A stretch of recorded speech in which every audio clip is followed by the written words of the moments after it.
Ah, a new face, and, dare I hope, a willing pair of hands. The fat chocobo is a demanding mistress, and we are too few to keep her on her feet. Might I persuade you to deliver a meal or two to souls in need of sustenance? For your trouble, I can offer you the contents of my strongbox and my enduring gratitude.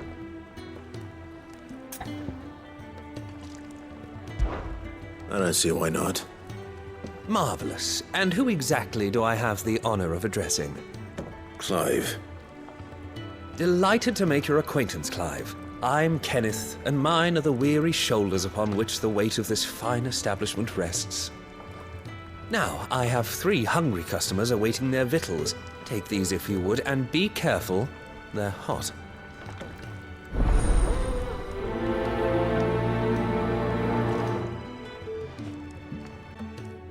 Here. Oh, my thanks. I hope you do not think me lazy for waiting to be served like a lord. Only my former master did not use me kindly, you see. He left me half lame, truth be told. But Sid took me in nonetheless. Well, the Hideaway is the home I never knew, and a mighty fine one at that. Your food. I was hoping it might be. Well, doesn't this look fine? Thank you, lad. You're new, aren't you? Kenneth's running you ragged already, I expect, the old rascal. Well, he did say he'd give me something for my trouble. And so he should. We're not slaves anymore. Well met, lad, and keep up the good work. Well, well. There's so much more to farming than just seeds and soil. Your food. Just a moment. I need to finish this. I won't be a burden. I'm of no use to anyone as I am, but maybe if I can master this. All right, but see that you eat it before it gets cold. Of course. Thank you. All done, I presume? Splendid. They were bearers. All 3 of them. Not slaves waiting upon their master's pleasure, but men waiting to be fed like equals. Indeed, equality is the very cornerstone upon which our little community is founded. Beyond these walls, we are scorned as slaves, speaking only when spoken to, eating only what scraps our masters deign to give us. The first hot meal here is the first many will have known. In the Hideaway, we are free, truly free to speak as we please, when we please, and to eat what and when we desire. More than reason enough to trust in Sid's vision, wouldn't you say? Now, I promised you something for your trouble, did I not? The contents of my strongbox are yours to do with as you will. Thank you, Clive. Do come and visit me again, won't you?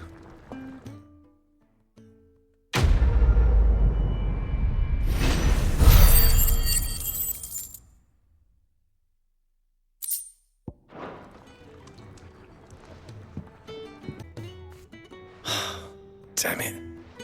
We'll be needing more wood. But if I step away to fetch any, this lot will be down around our ears. Ah, you there. Perfect timing. I couldn't persuade you to fetch me some timber, could I? I'd be happy to. Oh, thank you. You'll be helping me and the Hideaway both. Takes a lot of work to keep this place standing. More than we can manage, if I'm honest. It certainly looks like you've got your hands full. Ah, you can say that again.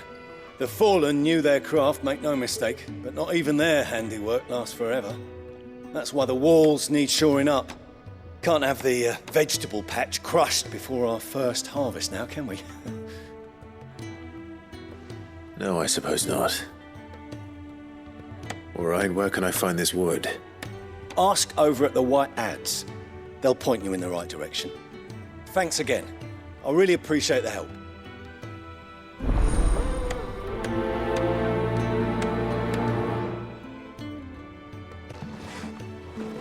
Excuse me. The man working over by the garden sent me to fetch some wood. Ah, that'll be Geoffrey, master carpenter. Luck would have it, we've just finished cutting the timber he's after. You take as much as you need from the stack. Thank you. No, not at all. We appreciate the assistance. Oh, you're back. Hope fetching that wood wasn't too much trouble.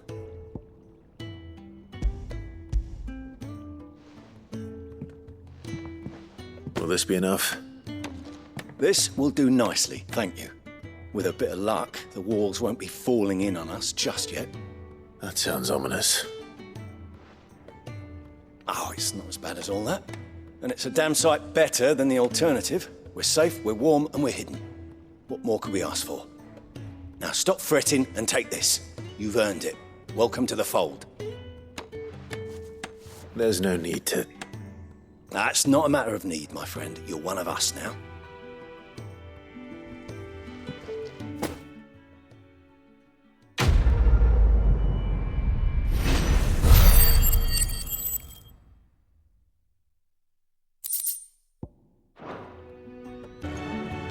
Ah, Clive. I trust you're settling in? Gradually getting used to the place. I'm glad to hear it. I was hoping you might be persuaded to come to my aid once more.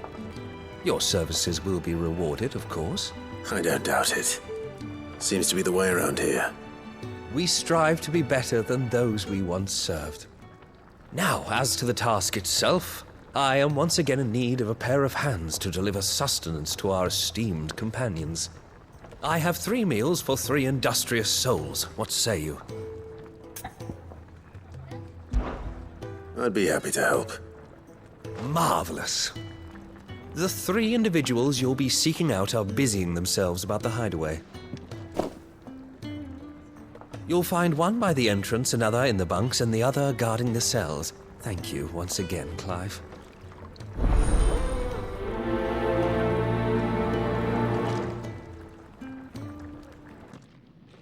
Back so soon?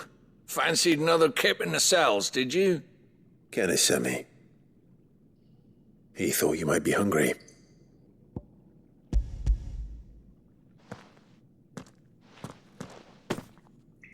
He wasn't wrong. The way my gut's been growling, I'd have curls running scared. Guard duty down here can't be much fun. It's not. But sometimes folk need locking up, and someone has to watch over them. I help people sleep at night, and that's not a boast many can make. You keep yourself on the right side of these bars now, you hear me? Can I help you? Kenneth sent me.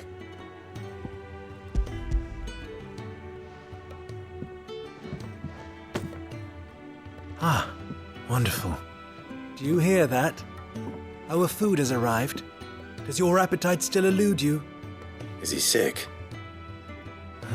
I'm afraid so. Those no longer in need of a physicker's immediate ministrations are sent here for further rest. I tend to those who cannot tend to themselves, which leaves me very little time for anything else. Happily, Kenneth sees that I stay fed. I would be lost without the kindness of good people like him and yourself. Thank you. Ooh, something smells good. For me, I hope. It is. Courtesy of Kenneth.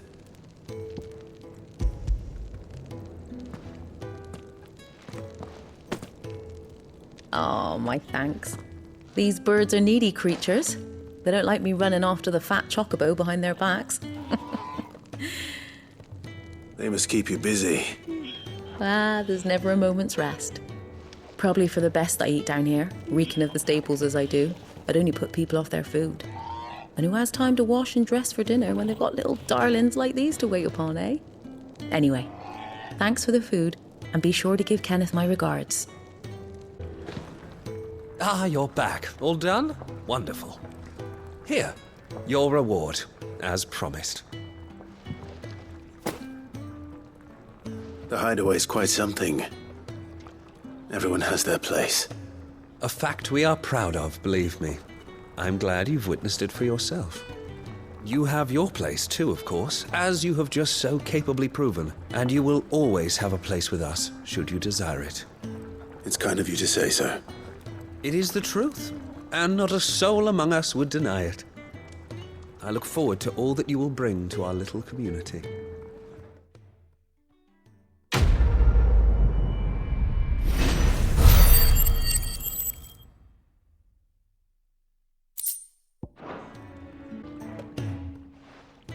You!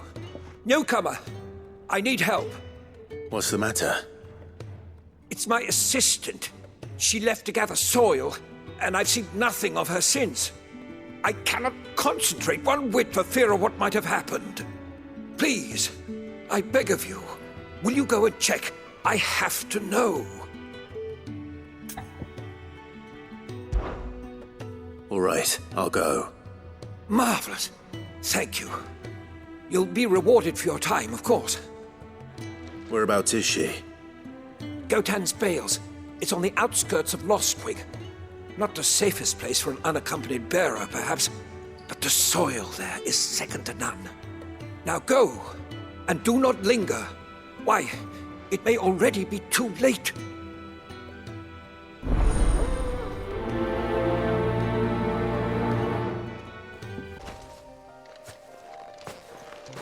Are you hurt? It would have been worse if you hadn't come along. Wait, I've seen you around the hideaway. You're new, aren't you? I'm Clive. And I'm Martel. But what are you doing here? Looking for you. This is no place for a bearer on her own. I noticed that. But this soil's not going to collect itself. Then what if I gathered it for you? You could head back to the hideaway. Just exactly what sort of dirt is it that you need? What I need is soil. But I'd be a fool to refuse your help after what just happened. It's the good stuff you're looking for. Dark, rich, fragrant. You'll know it when you find it. Dark, rich, and fragrant. Right. Well, you should hurry back. Bohemil seemed worried enough that he might come looking for you himself. That seems unlikely, but I won't argue with you. Thanks. There you are. And all safe and sound. Well, yes, she's standing right there. Not the girl. The soil. Did you bring it? Yes. Here.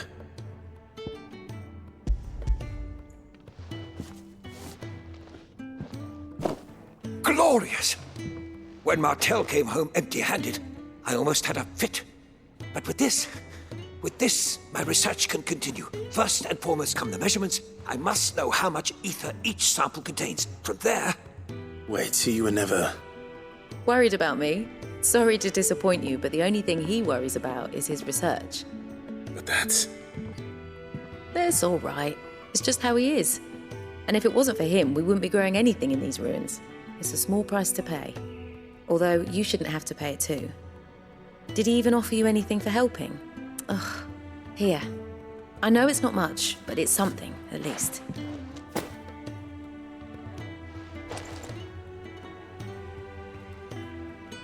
I wish I could offer you some fruit too, but you're not likely to thank me if I do.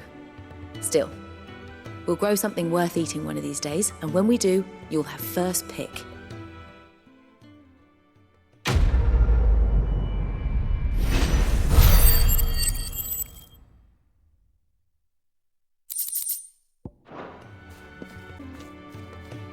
You've lost a letter. Nothing too important, I hope. Not just a letter. I lost everything. There's a hole in my damned pack, and fool that I am, I didn't bloody notice. It can't be that bad, surely. How could it be any worse? I'm a courier. I carry things. If I can't do my job right, then what am I good for? Nothing, that's what. I buggered it right up. That means no herbs for the infirmary, and no fresh meat for our cooking pots. Worst of all, that letter I lost? It was for Sid. A letter he's been waiting on for days. Maybe if you retrace your steps. I'd scour Storm from coast to coast if I could, but there are curse breakers in the field. counting on my arrival. No. I'll just have to own up to Otto and Sid. They're gonna skin me alive. Fine. Tell me where to look. Are you serious? Thank you. It sounds like the hideaway could use those supplies. So, where should I start? Gotan's bales, perhaps? I took a tumble in the bushes when I was passing through. There's a chance my pack might have caught on something. If you can find everything I dropped, you'll be doing us all a favour. And if you can find Sid's letter, you'll be saving my life. If it's there, I'll find it. Wonderful. Now, I have to run if I'm to make my next delivery in time. I trust you can find your way to Gotan's bales. Oh, and hurry, will you? Sid doesn't like to be kept waiting. I'm sure he doesn't.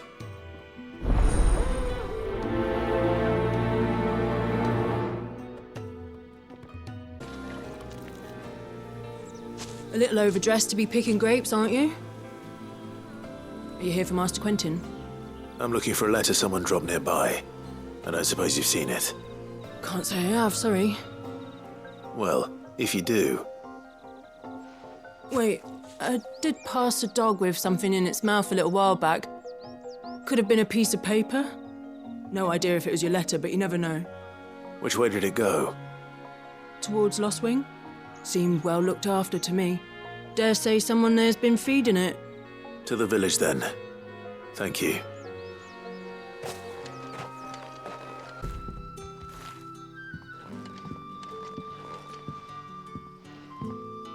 It seems we have our culprit. Sorry, boy. Someone's waiting for this. But he's waited long enough already. Owen said. Oh, there you are. I just got back to the hideaway and thankfully Otto hasn't seen me yet. I don't suppose you, Found the things you dropped. I did. I was so sure they'd be gone. And the letter? Only a little worse for wear.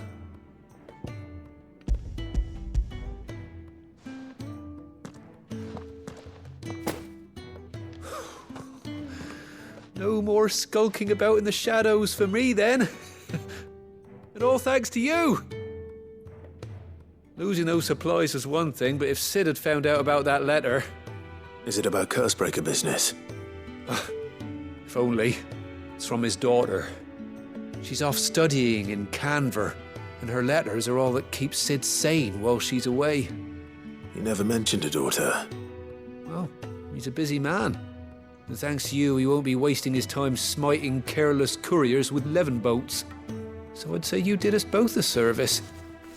Here, for your troubles. If there's anything you're wanting from Sid, today's the day. He'll be sweet as honey once he gets his hands on this.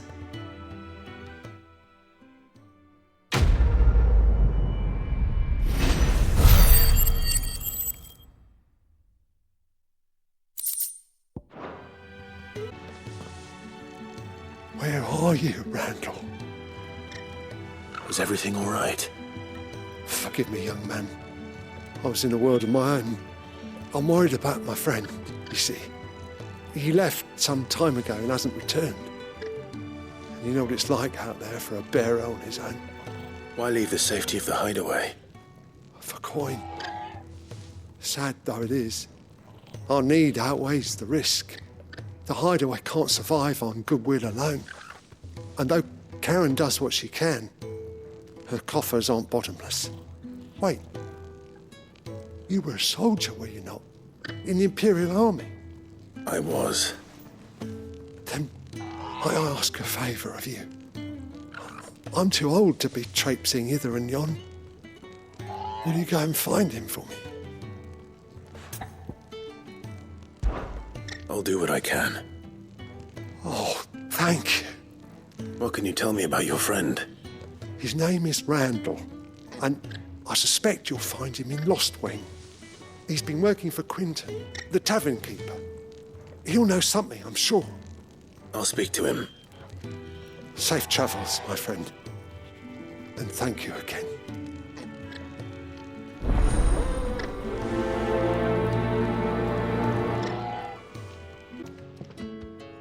Ah, if it isn't Sid's young protege. To what do I owe the pleasure? I'm looking for a bearer called Randall. I hear he's been coming to you for work. He was expected back at the hideaway some time ago. A friend of his asked me to check on him. Randall, you say? The porter? Yes, I know him. And I can't say I'm surprised if he has been delayed. I gave him enough to do. Though, thinking about it, he should probably have been back by now. I'll go and look for him. Where was he headed? He was to meet an associate of mine to the south of here, on Lorbert's Pass. I do hope nothing's happened to him. Be sure to let me know, Clive. Are you all right? The hanged man. Thank the gods.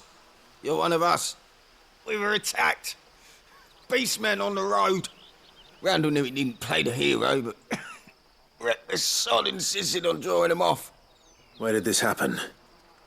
Further down the road. In the clearing. Please. You have to see that he's safe. I'll do what I can. You go back to Lost Wing and tell Quentin what happened.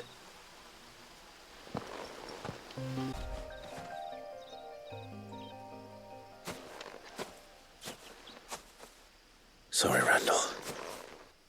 Looks like I was too late. He doesn't deserve to rot by the roadside. I'll speak to Quentin. Ah, there you are. My man told me what happened. And? I can't help but notice you're alone. Damn it. I feared as much. He's not far from the South Gate. I trust you'll do right by him. Of course. I'll send someone right away.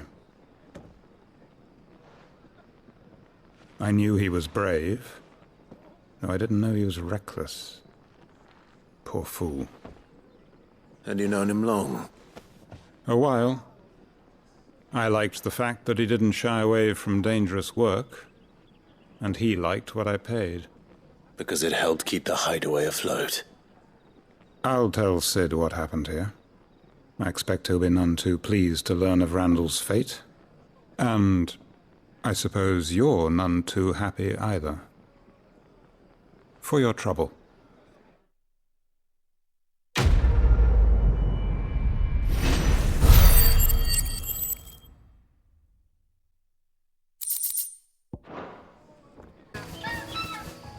Here, you couldn't give me an hand, could you?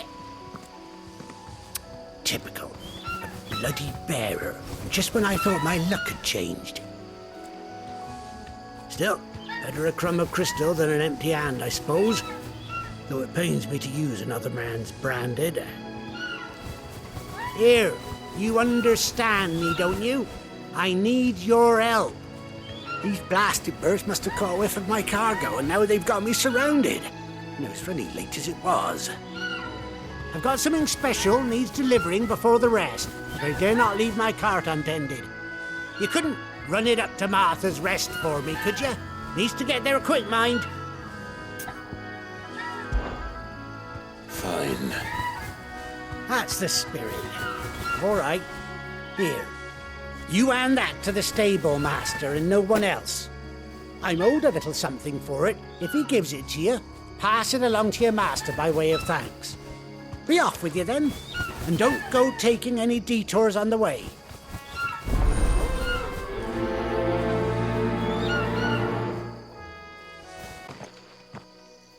Are you the stable master? I was asked to deliver this to you.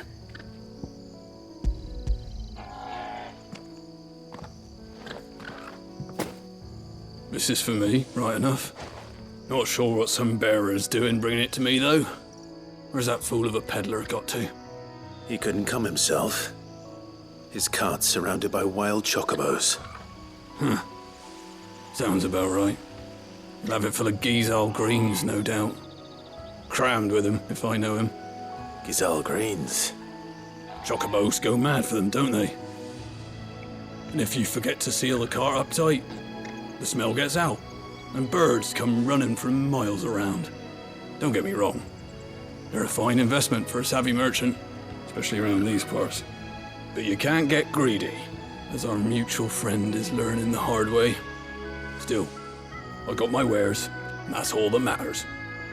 Be sure to pass your master my regards.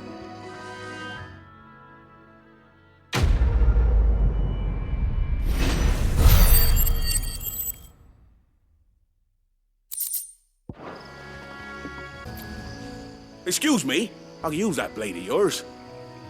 Curse my luck, I'm branded. No time to haggle with whoever holds your leash. Wait, that's the slumbering chocobo you're wearing. You and the Marfords, are you? Good. She won't begrudge me the use of you then. Not while there's wolves about. We tried dealing with them ourselves. Laid out bait, think we might swoop in and slaughter the lot. But we didn't expect the pack to be quite so bloody big. I expect the blight drove them here. They must have fled their homes for greener pastures. We'd hoped empty bellies might make them easy prey. We'd made them mean instead. Martha's no fool, so she must see something in you. Do us a favor and get rid of them, will you? All right. I suppose those wolves pose a threat to everyone. Hey, that's what I'm talking about. I'd wager the greedy bastards are still over yonder, finishing off our bait. When you've seen to every last one of them, go and speak to my friend over the bridge. Bryce, his name is. He'll want to know if it's safe to come across. All right, off you go then.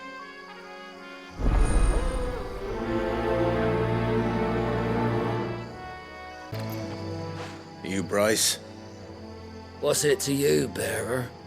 Your friend asked me to get rid of the wolves, so I got rid of the wolves. You'd have me believe a single bearer slew the entire pack. Then again, if you didn't, you wouldn't be on this side of the bridge. Bugger me, you're a tough one, aren't you? Oh, Frederick! You wily bastard. I'd never thought to pit beast against beast like that. You served us well, bearer. Be sure to pass our thanks to your master.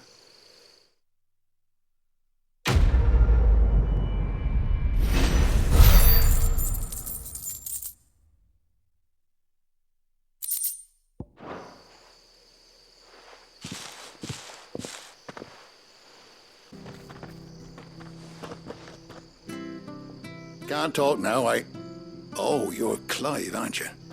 Martha told me all about you. Word is you're a devil with that blade. You look like you're in a hurry. Where are you going? Not far, I hope.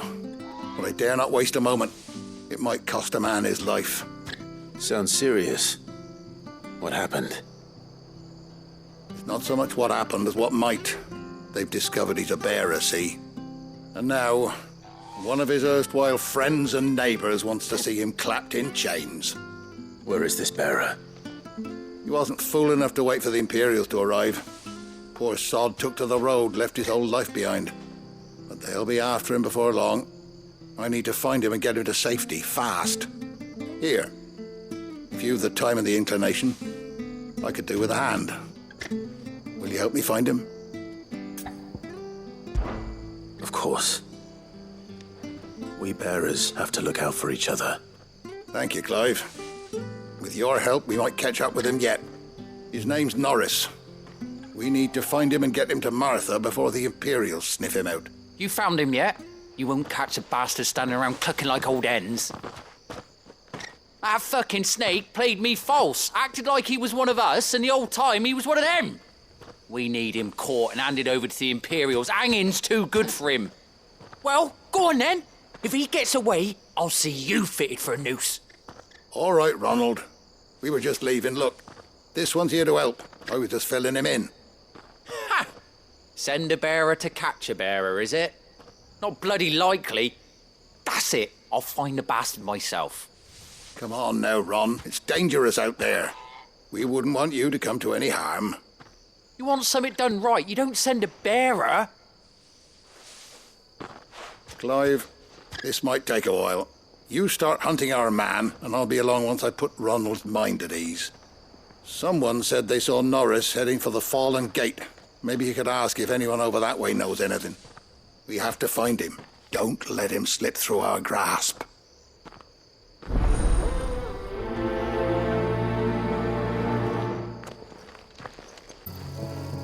You don't know a man called Norris, do you? I do, as it happens. He ran off that way not too long back. Looked like he was in a right hurry. And he had a lantern with him for some reason. Never known him to stay out after dark. He was making for the marshes then. All right. Thank you. A lantern. The one Norris was carrying, no doubt. At least I know which way he went. Norris, I presume. Leave me be.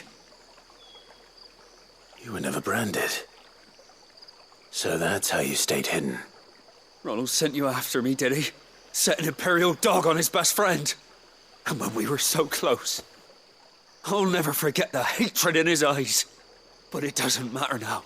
I will not become a slave. As one bearer to another, please. Don't do this. You know how they treat our kind. Ronald didn't send me. One of Martha's men did. He wanted to make sure you were safe. I don't understand. Martha takes in bearers. She's a friend. You can trust her. Believe me. I never knew. I can't say I'm surprised, though. She has a kind heart. Kinder than most. Just wait here and stay out of sight. You'll be among friends soon enough. Thank you.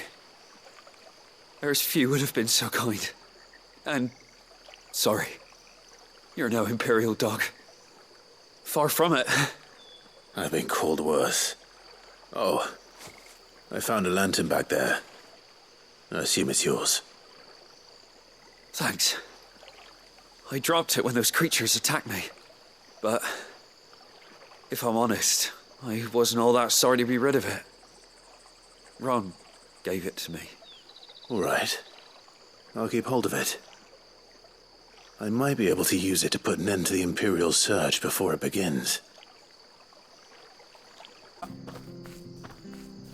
There you are, Clive. How goes the search? Well branded. Have you found the bastard yet? Only what was left of him.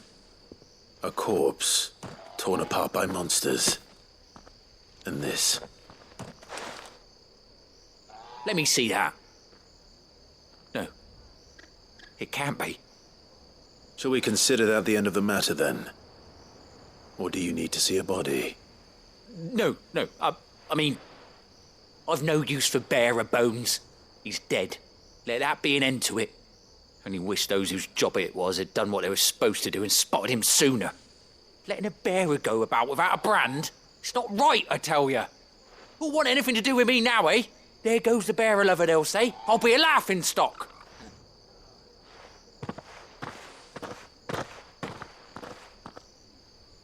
Is it true, Clive? Is Norris really... He's alive.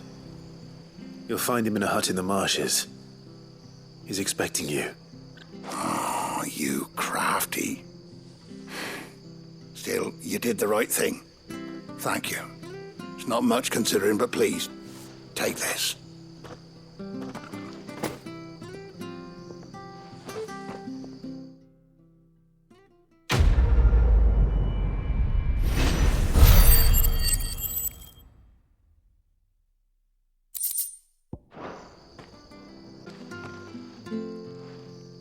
Here, you're that bearer who works for Martha, aren't you? Can you give me a hand?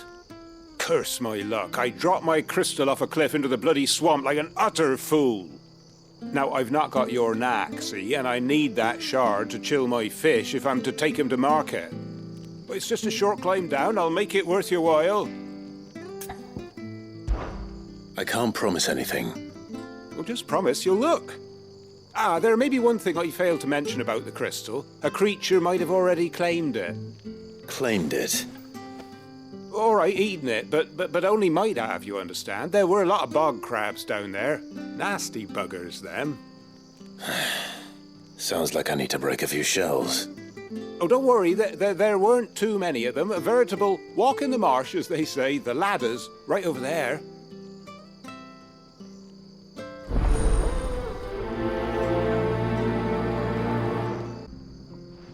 Well, any luck? Yours, I presume.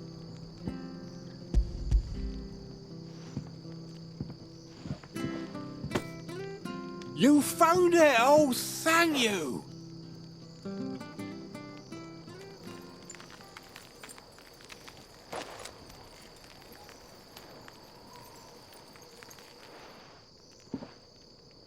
Any longer out in the sun and my catch would have made for poor eating indeed. Be more careful next time. Oh, I will, I promise.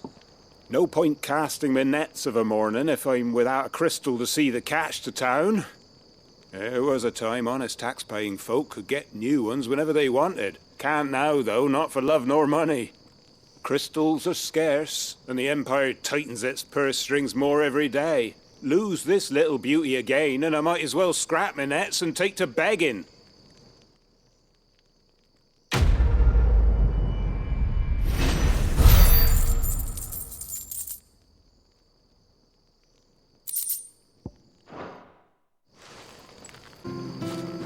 I've seen your face before. You're a friend of Martha's. Help us, I beg you. Help you with what?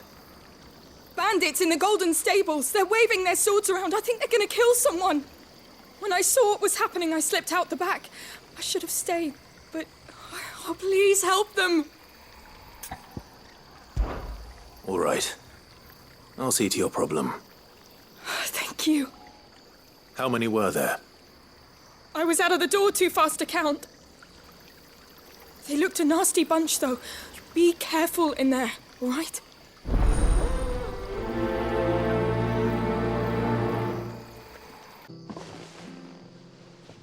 Ha!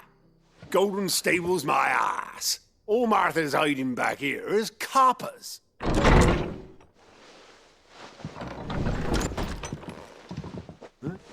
Oh, that's a fine sword, friend. Heavy, though, I expect.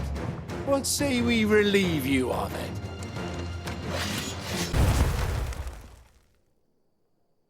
I'll be keeping my blade, thank you. There he is, the hero of the Golden Stables. People will think twice about pushing us around again, thanks to you. We're lucky you were nearby. No good cowards wouldn't have dared set foot in the place if I'd been here, of course. But you weren't. I thought you told me you had someone watching the place.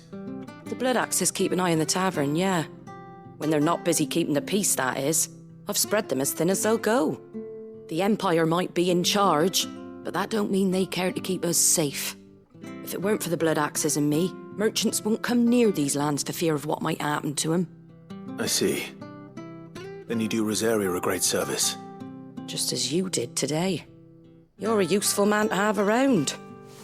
Here.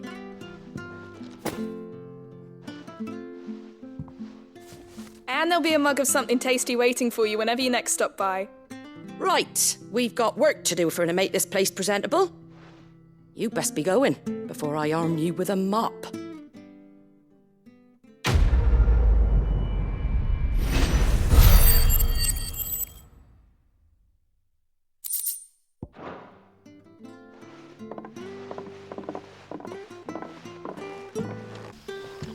Ah, you're Sid's man, if I'm not mistaken. Couldn't trouble you for some assistance, could I? That depends. What do you need? Some new bearers from Oriflamme just arrived, and it cost Master Quinton a pretty penny to convince their owner to part with them. Man must have been a bloody tyrant. I can't get a peep out of them, try as I might. They're probably terrified of you. You're probably right. Dare say it'd take a bearer like yourself to open them up. So, will you have a word with them? Help them settle in? I can try. That'll do me. Tell them they're safe, and that if they need anything, they just have to ask. I'll let them know. Appreciate it. They're sitting over there, taking a long overdue breather, looks like.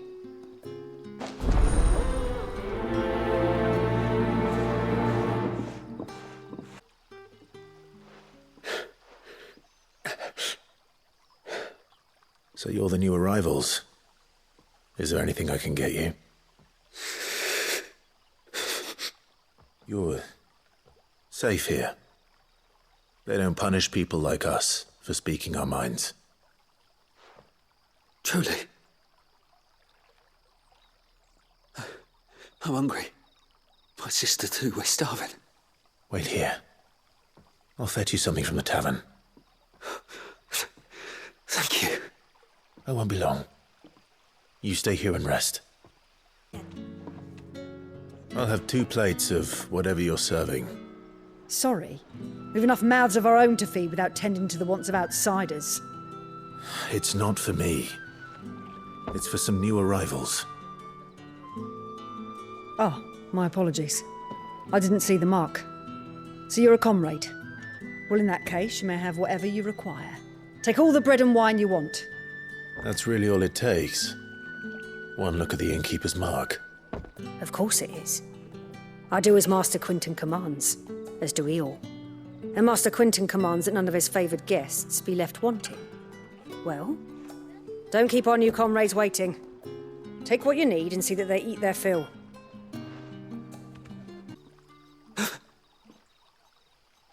Here. Bread and wine from the tavern.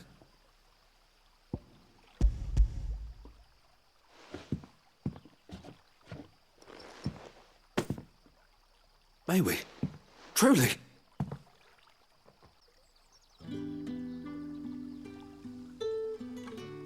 Such plenty. Never in all my days. Brother, this place is like a dream. We sat and no one shouted. We ate and more was offered. I know. I can't believe it. You're free now.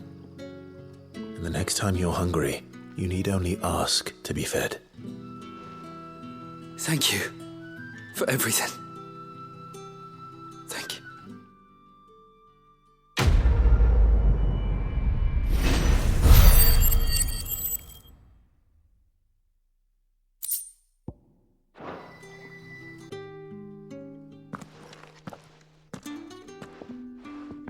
I want no trouble. Wait, that's...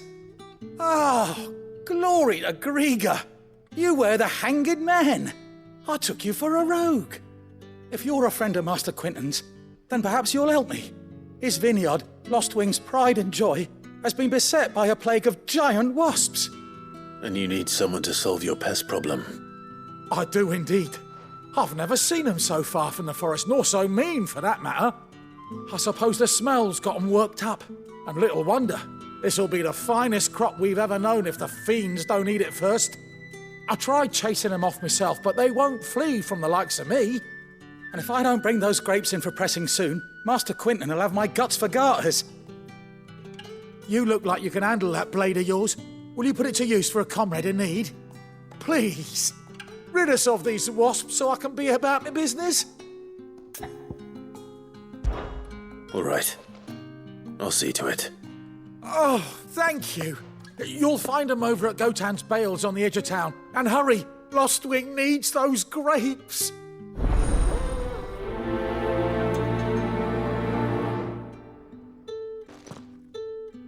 Those wasps won't be interfering with your harvest anymore. Oh, thank you. Master Quinton would have had my head if I'd lost the crop. I'd say you've earned a reward. Our Gotan Rouge fetches a handsome price among the rich and powerful of the realm. We use that money to keep our comrades fed and imperial wolves from our door. The vineyards were Master Quinton's idea. He wanted to give bearers a place to work, a place where they'd be safe. Well, he certainly seems to have done that here. I'm glad I could help. I'll see that he hears of your kindness. And once this vintage is ripe for drinking, there'll be a glass or two raised in your honour.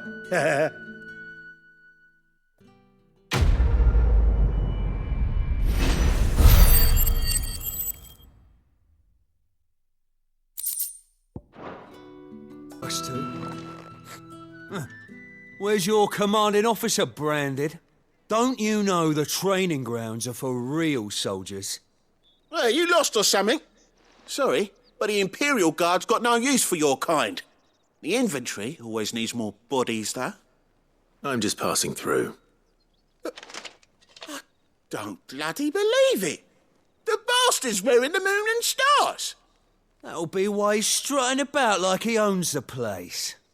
The Dame laughed when we offered her our protection. You reckon this prick's really worth a couple of the Emperor's finest? I dare say there's ways of finding out. How about it, Branded? Care to show us how you earned that brooch? I'd rather not. Oh, no doubt. Only chivalrous souls that we are, Robin and I need to know the Dame's being properly looked after.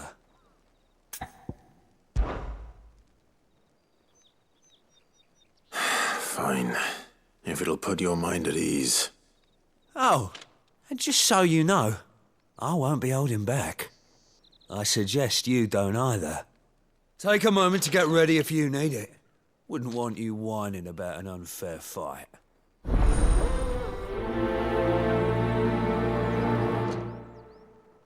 Now, let's get the measure of you, shall we? If that's what you want. Cocky bastard. All right, let's be having you.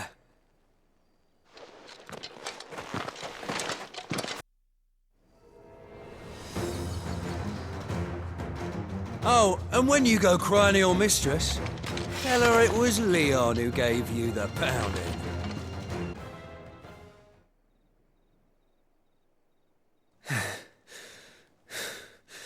Fuck me. What the hell are you playing at, Leon? So it's a real challenge he wants, is it? Fine. Sword up, bearer. Let's have some fun, shall we?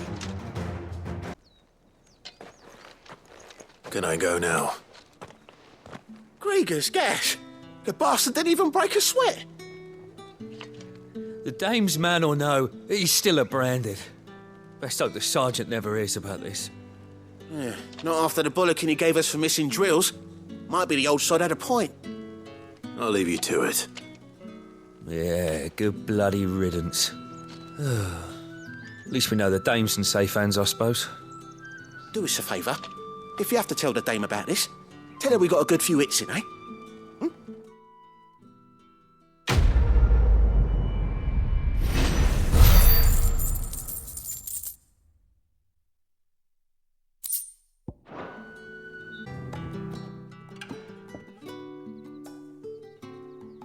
I don't know how a bearer came by the moon and stars, but thank goodness I found you.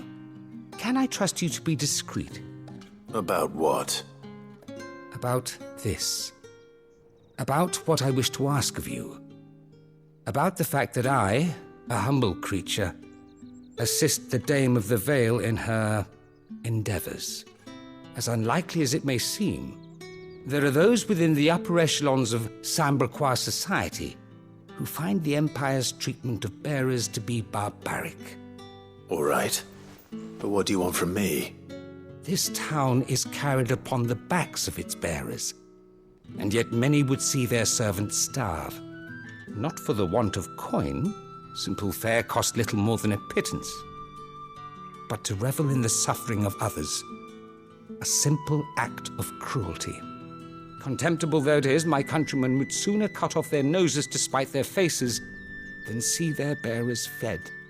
And despite my best attempts at secrecy, my efforts to dole out comestibles have been noticed. Which brings me to my request. The brand upon your cheek affords you a certain freedom, a freedom I could sorely use. Fine. What do you need me to do? Oh, thank you. An extra meal may not seem like much, but it will make all the difference. Here, deliver these, but keep them hidden. Quickly now. What food I can provide goes where the need is greatest. And today that happens to be the barracks. 3 bearers, overworked and underfed. Not permitted a moment's rest. It's no wonder so many die before their time.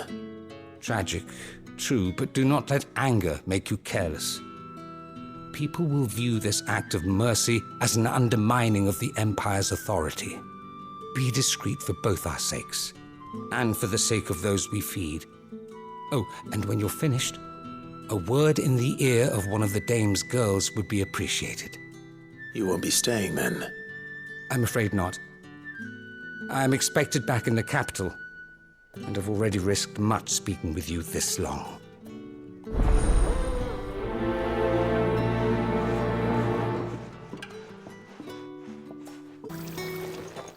You look like you need a rest.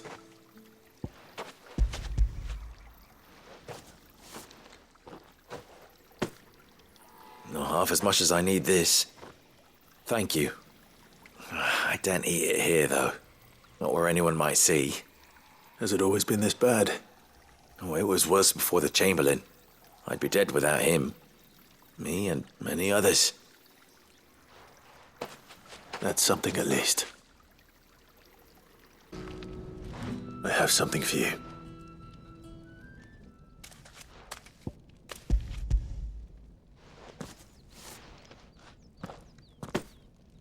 From the Chamberlain.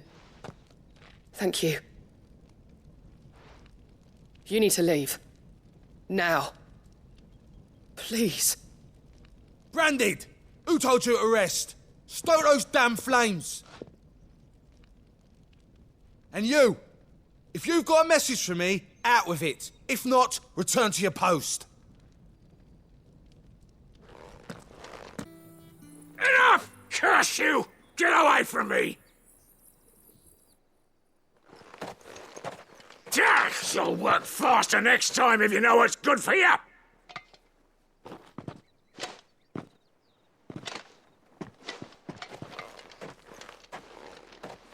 Here. It looks like you need it.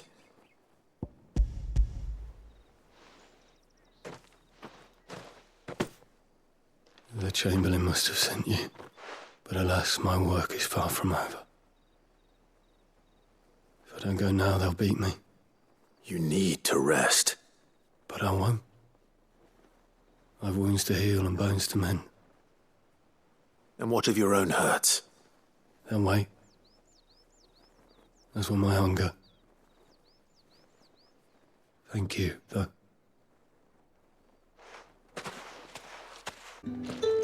All right.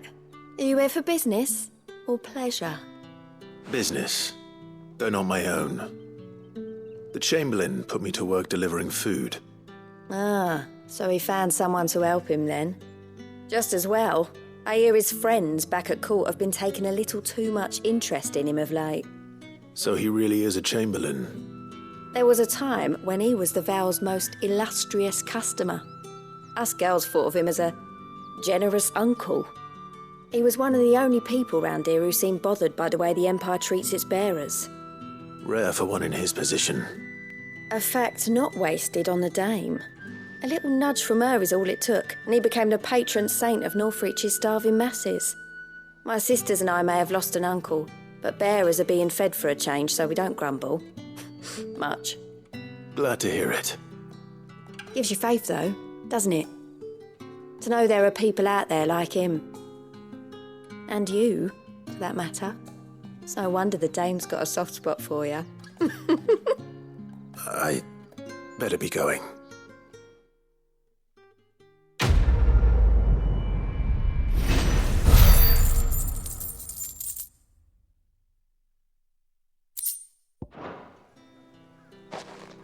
There? I cannot help but notice you bear the moon and stars. So you are an associate of the dame's? Might I trouble you for some assistance? You'll be rewarded, of course. And who exactly would I be assisting? Oh, forgive me. I am Etienne, a humble merchant, though fortunate enough to count the dame among my acquaintances. I have business beyond these walls, but the guards have grown somewhat suspicious of my comings and goings of late. I was hoping someone might be kind enough to go in my stead. And who better than someone in the employ of the Vale's proprietress? Would you be willing to help a fellow in his hour of need? Why not? Marvelous. The task is simple enough. Pass through the gate and deliver packages to a few of my most valued clients. There are 3 in total: a grocer, an apothecary, and a distiller. You need only mention that the items you carry are fresh from the master's table. Nothing dangerous, I hope. Why, of course not. Merely trifles which folk beyond the checkpoint are keen to get their hands on. And though I cannot prevent you from peeking, I advise that you don't. Strongly advise.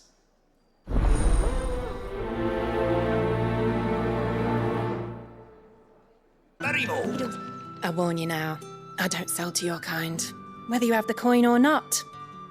Where's your master anyway? Etienne sent me. Didn't know he had his own bearer. Business must be booming. All right, quickly now, before the guards notice.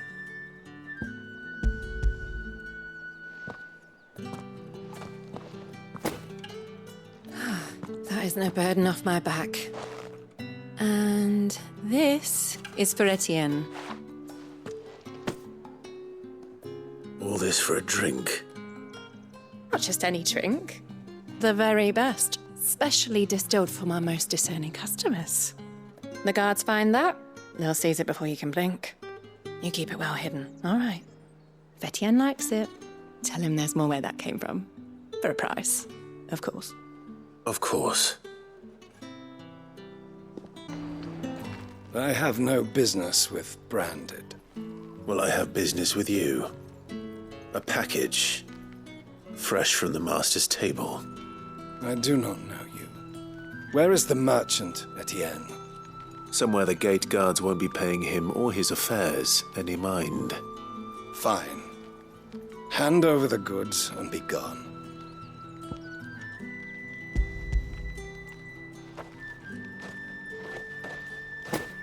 This is lighter than usual.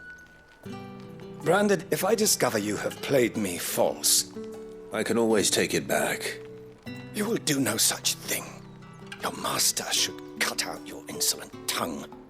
Had you been the tool of any other man, I would see you clapped in chains. Payment. Take it and get out of my sight. Cigars? Those cigars are worth more than your life. Do be careful. There's nothing here for your kind, Branded. Go on now, shoot. I have a delivery from Etienne. Fresh from the master's table.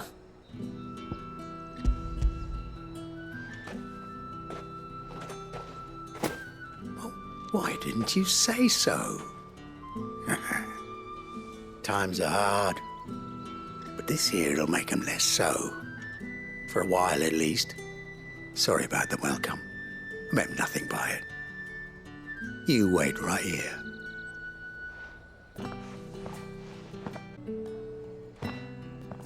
Here. You can tell Etienne I'm a man of my word. Perfume. Oriflamme's finest. Just as promised. Ah, you have returned. I believe these are yours.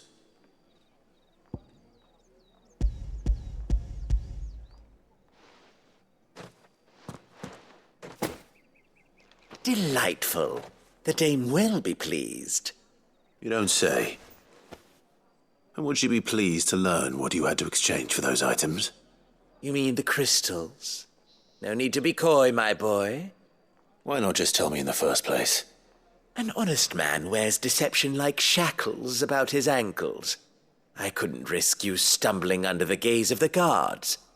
After all, we both know the punishment for dealing in unsanctioned crystals, even such morsels as I provide. And if you don't know what this day's work may have cost you, then, well, I dare say you'll sleep all the better for it. Despite the risk, our friends beyond the wall gladly give their finest and most treasured wares for the paltry crumbs I trade in. I didn't realize crystals were so scarce here. As scarce as chocobo teeth, hence the thriving market for even the scantest fragments. Do you think it vulgar that I profit from the hardship of others? I think you're doing what you believe is necessary. Yeah, indeed. And I don't doubt the dame would agree.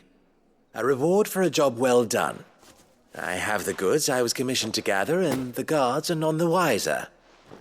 I thank you, as will our mutual friend when she hears of how you have aided me.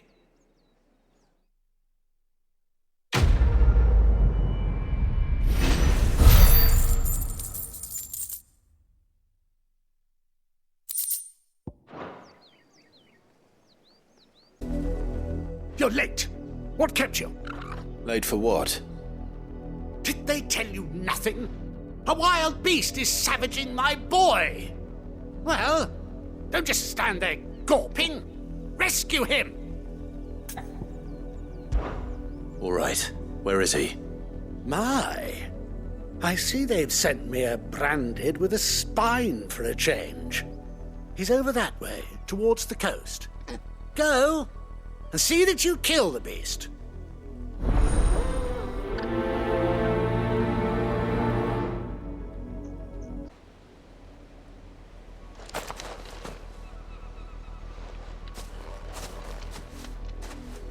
No! You weren't supposed to kill Wolfie. You were supposed to die. Father will have you whipped for this. Bearers aren't supposed to win. They never win. What is this? Your father said you were being attacked. You're not supposed to talk. Stop looking at me like that. We were only having fun. Having fun? Why are you still speaking? Father will hear of this.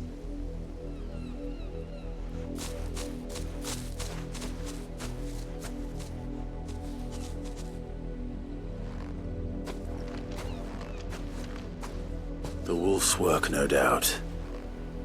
But it's not the wolf that's to blame.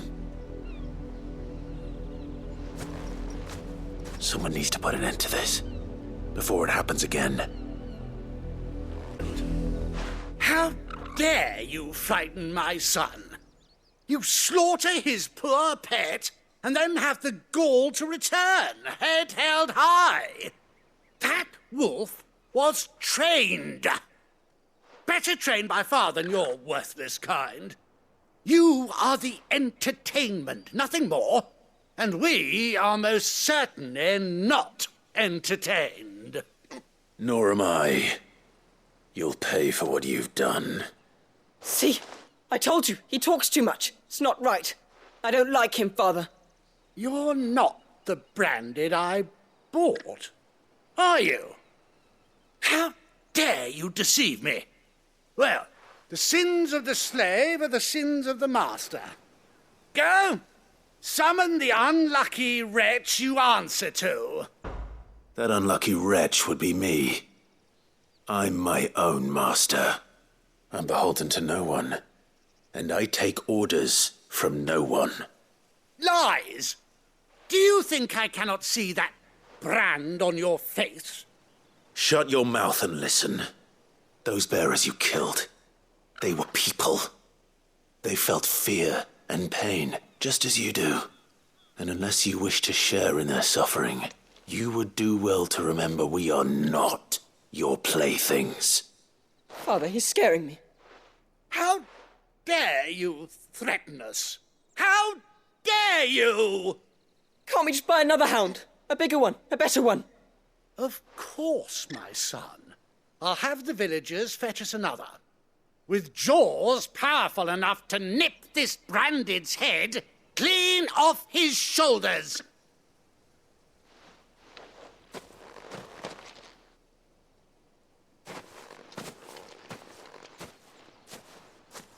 I'm wasting my time. But I can't just leave those bearers lying out there. They deserve a proper burial. That much I can do at least.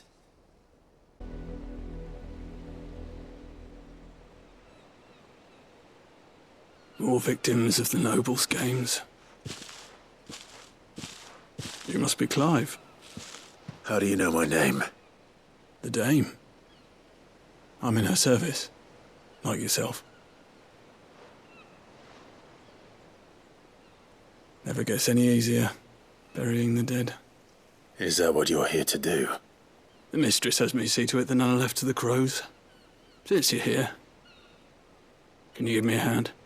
Gladly. Let's put them to rest.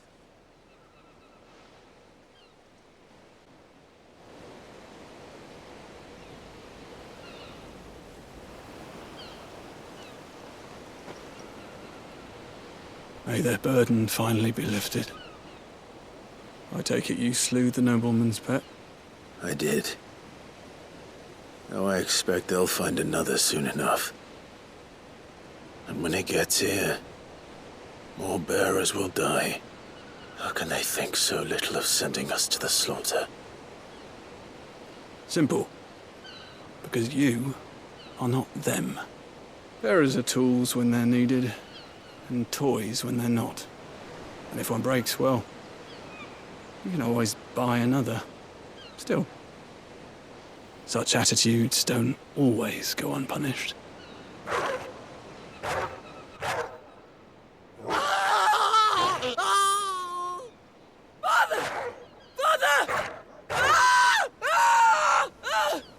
Is this your doing? Of course not. Wolves kill. It's in their nature. Invite one into your home, it's gonna tear your throat out eventually. Same with bearers. Fed or not, they don't lack for fangs. What will folk do when they bite back, I wonder? The realm's less two murderous bastards, and I won't mourn the loss. Here. For their help. You don't have to. Take it. You never know. Our paths may cross again. Till then.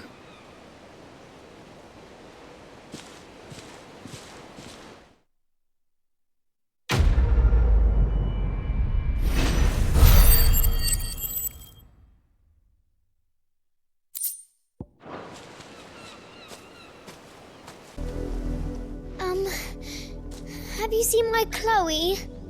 I let her out of her pen while I did my chores, but she hasn't come back yet. I think she's lost. Please, can you help me look for her? I can't promise I'll find her, but I'll try. Describe her to me. She has beautiful white hair. She lets me stroke her when I'm sad. She's ever such a good girl.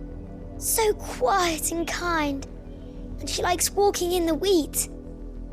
I know the fields are big, but she's never got lost before. Oh, she must be starving too. She hasn't eaten anything since yesterday. It is my job to feed her. In that case, let's not keep her waiting.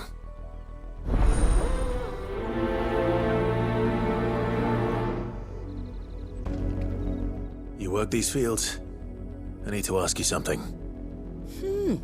A branded. And an outsider at that, judging by the lack of manners. Why should I help you, eh? You tell me that. Because a girl from the village asked me to find her pet, Chloe. Have you seen her? Chloe, is it? Oh, little Lisette's plaything. Last I saw, the filthy creature was sniffing about the windmill. That girl's old enough to know she should tie her pet up when she's finished playing with it. The windmill.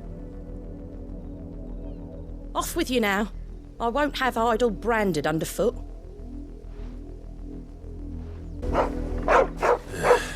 More brown than white. You're not Chloe, are you, girl?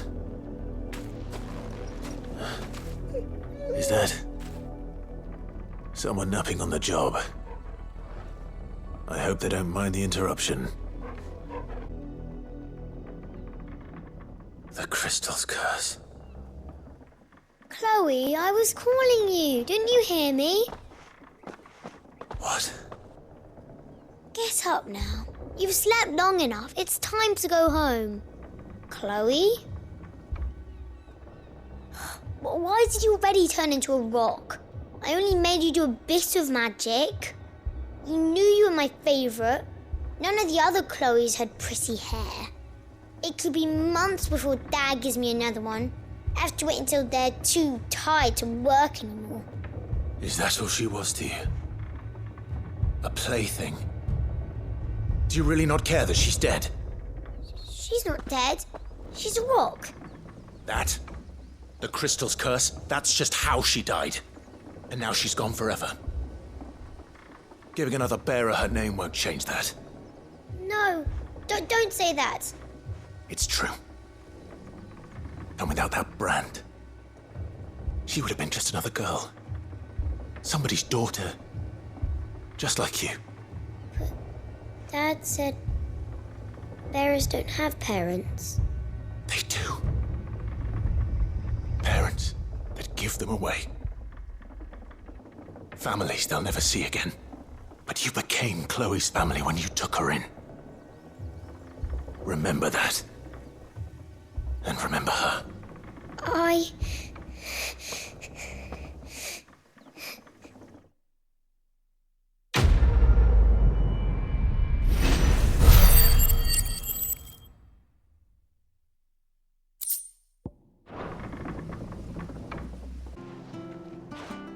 You handy with that sword of yours? Course you are. Bet you're a bloody marvel with the thing. Now, question is, are you willing to use it or not? 'Cause a flock of noble chocobos are in need of help. Chocobos? You heard me right. Wild birds? The big ones? And not just any chocobos at that. Whiteheart and her flock are the bravest birds you ever did see.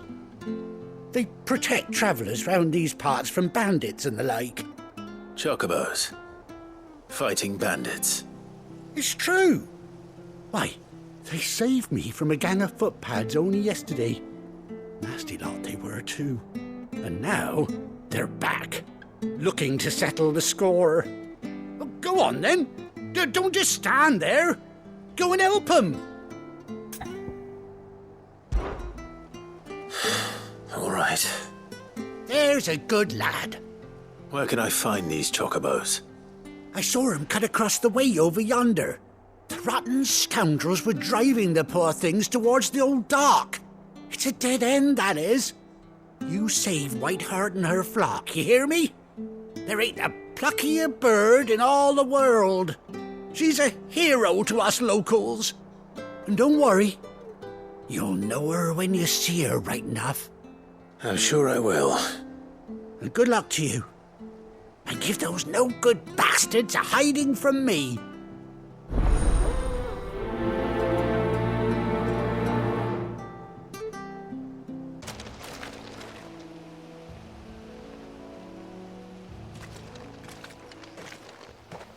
A white feather. I thought Ambrosia was one of a kind. Speaking of brave birds. Looks like they went that way.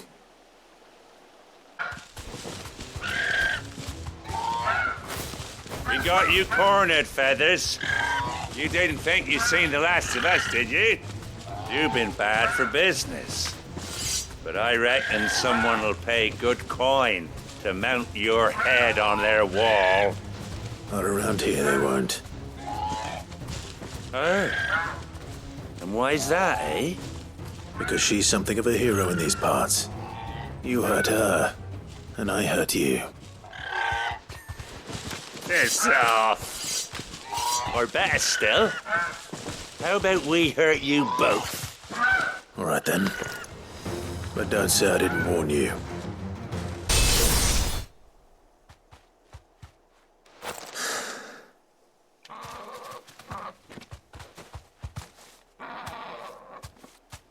You're safe now. Whiteheart, I presume.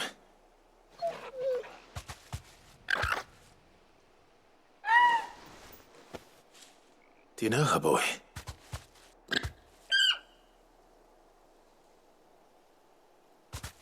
That scar. It couldn't be.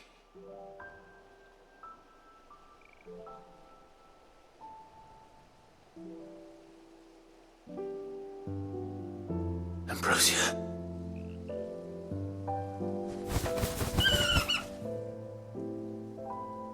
It is you. You survived.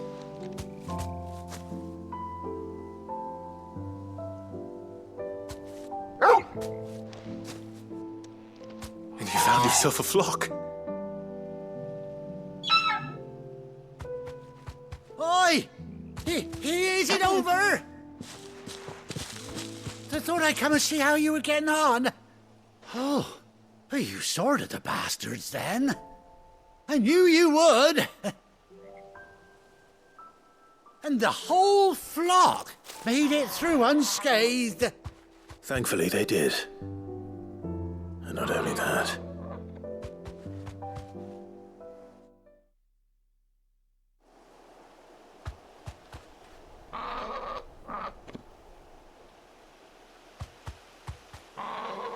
Well, I'll be. I never stopped to think our hero here might once have been someone's mount. Though I dare say she'd suit a fine fellow like yourself. Reckon our feathered friend must have learned a thing or two from her master. Kind-hearted warrior that you are. Bird like her would have cost a princely sum. You born a lord or something? Well, Oh, no, sorry. I didn't mean to pry. Don't matter who you are. You done right by me. What is it, girl? She wants her master back, I reckon.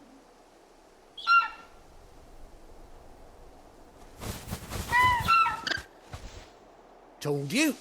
And it seems her pals agree. Is that it? You want to come with me? Well, bugger me if this ain't a heartwarming sight. The lads down the stables will be hearing about this tonight. Oh, stay right where you are.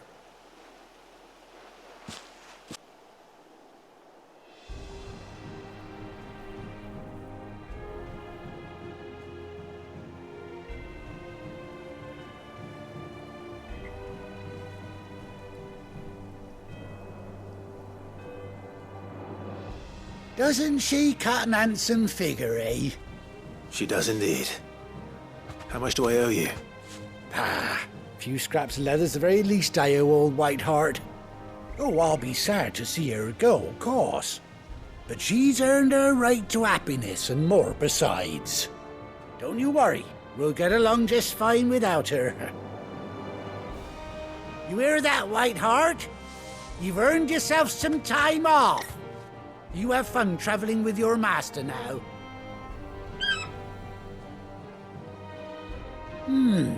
You seem awful familiar now I get a proper look at you. That's it. When those chocobos swarmed my cart on the road, didn't you? No, that can't be right. That fellow was a bearer. Must have been my double. Oh, must have been, eh? Oh, that'll be the excitement getting to me. Silly sod that I am. Pay me no mind. Anyhow, best be on my way. Good luck to the both of you.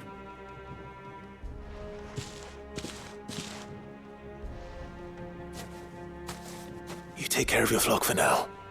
I'll call you when I need you.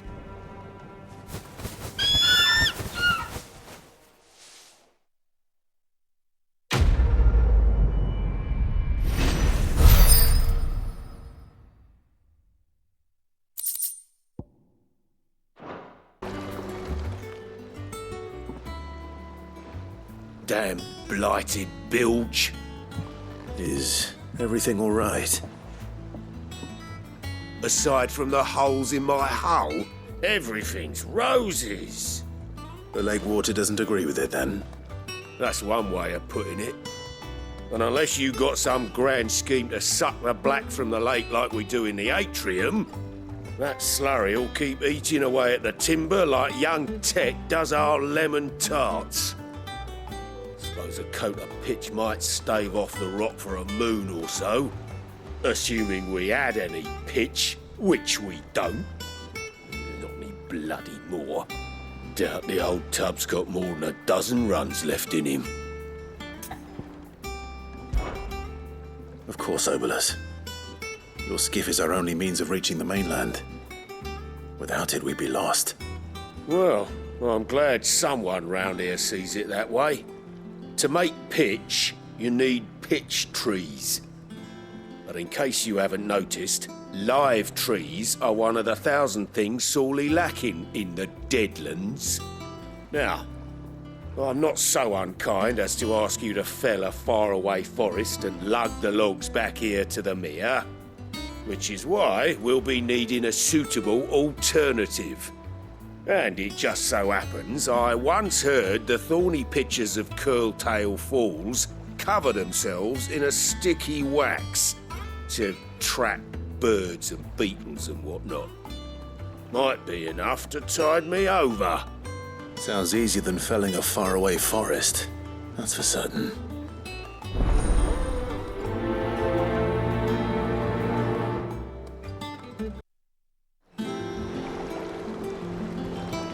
Well, did you find me some wax? Find is one way of putting it.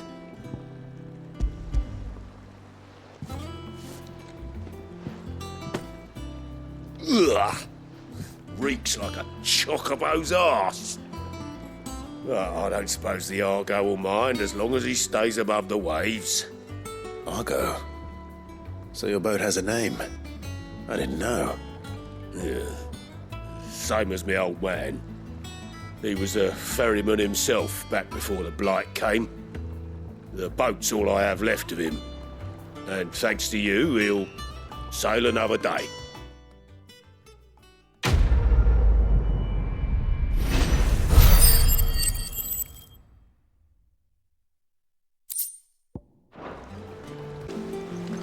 Oh, bother.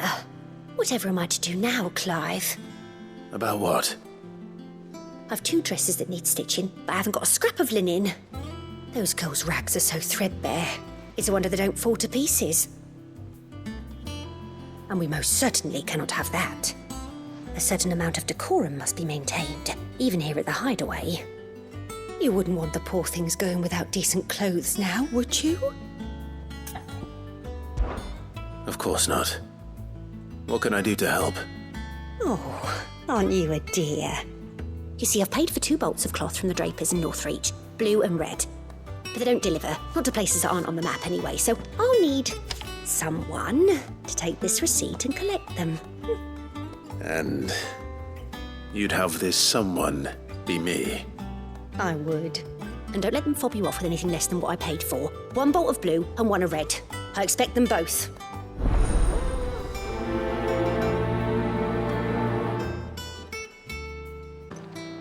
Might I interest you in some swansdown? Perhaps some seersucker? Or herringbone? Just some linen. 2 bolts. Already paid for in full.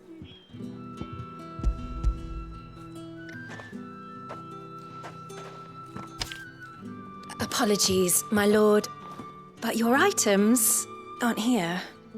They were due to arrive on a caravan from Bocklad, but there's been little traffic on the road these past few days. My mother thinks it might be bandits, but she always thinks it's bandits. It usually is. So I assume the caravan will be coming from the south. Yes, hopefully carrying all manner of spice and sundries. Wait, you aren't thinking of... Going to find it. That's exactly what I'm thinking. Oh, well then, be safe. Who's gonna buy my wares now? State your animals left them in. But they hardly damaged us all. Is there something wrong? If you're a bandit come to steal my stuff, you're gonna be sorely disappointed. And all thanks to this fool. But it was you who stepped into my path. Only after that feather-brain trampled me. I demand recompense, be it in coin or the items you carry. Refuse, and I shall report you to the garrison and see you hanged. These goods are expected in Northreach. I mean, they're not mine to give away. You wouldn't happen to be on your way from Bocklad, would you? I am, but Did someone from the market send you? Please, you have to help me. Oh, I can pay whatever you ask. So the fool has protection. And coin, too. Sorry, friend, but we'll be the ones taking it. Oi! Killer! It's time to collect! I told you not to call me that. And we'd have already collected if you hadn't insisted we'd put on this little act. Bandits! As I told one of your customers, it usually is. Let's get this over with.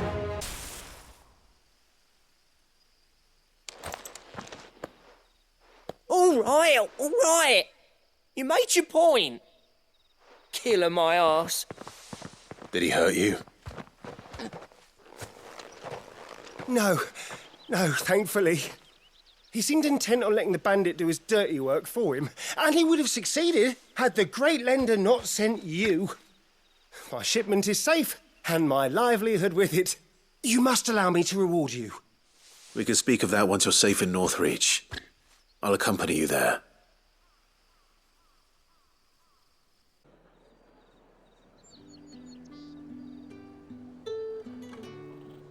So you and my mother were right. It is always bandits. And were it not for the kindness of our free sword here, you'd be buying your order back from them at twice the price. Now, if you don't mind, I have a pressing appointment at the Vale before my return to Bocklad. Farewell. Oh, I almost forgot. I suppose you'll be wanting your linen. You'll be happy to know both bolts arrived safely along with the rest of the delivery. I've also added a few extra lengths of our finest fabrics to the bundle. Free of charge. Are you sure? My mother would insist. It's the least we can do for the man who saved our shipment. Clive, sorry again for sending you all that way. But you did get my order, didn't you? Don't worry. I have it. I believe this will more than satisfy your needs.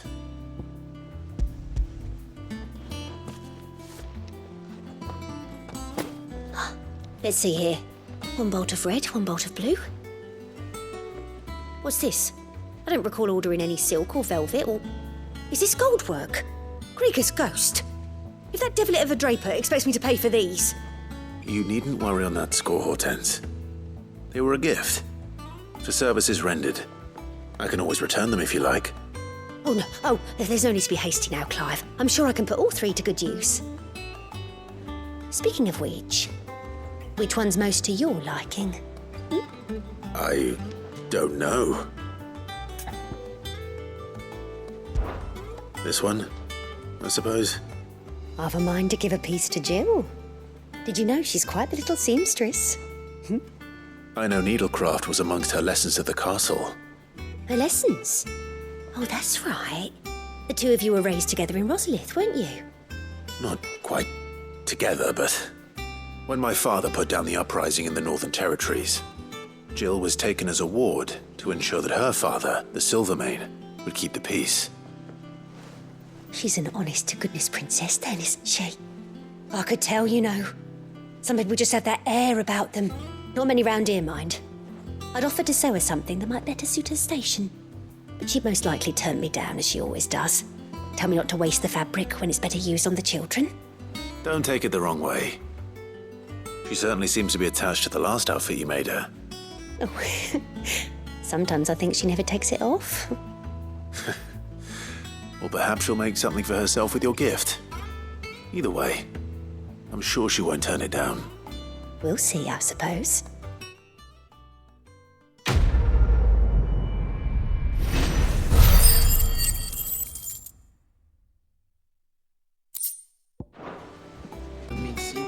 Clive!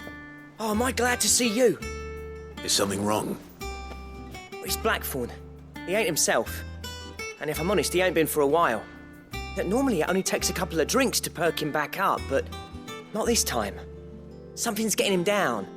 And whatever it is, he ain't telling. It's like he's lost his spark, you know? He's barely got enough fire in his belly to get the ump about stuff. But I'm thinking he might if we both bent his ear, because he respects you, innit? So, what do you say? Fine. If you think it will help. I knew you'd understand. But if he doesn't want to talk, we let him be. He'll open up when he's ready. All right. Now, he'll only smell a rat if we both turn up at once. So, I'll go first, and you can meet us at the forge. Wait a bit, then head over when you're ready.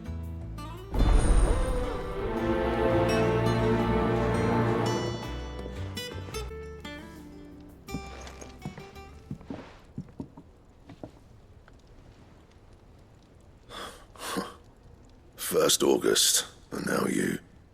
What are you pair up to? What's it got to do with me? August was worried that something had been weighing on your mind. I thought you might want to talk about it. Did you now? I told you not to stick your nose in my business. What'd you go and do? Clive just wants to help, innit? What's so bad about that? Talk to him. You never know, you might feel better for getting it all out in the open. Please, mate. I'm worried about you. Phil shut you up. It's nothing really. Stupid. Not the sort of thing you bother people about. Why don't you tell us all the same?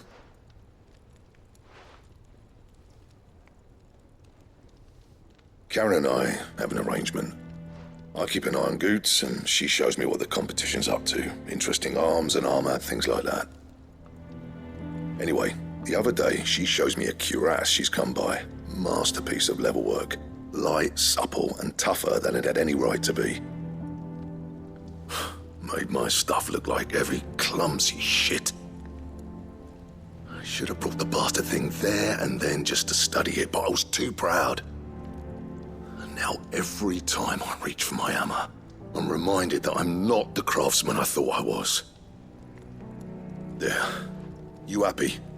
You got what you came for. Now piss off. All right. We're going.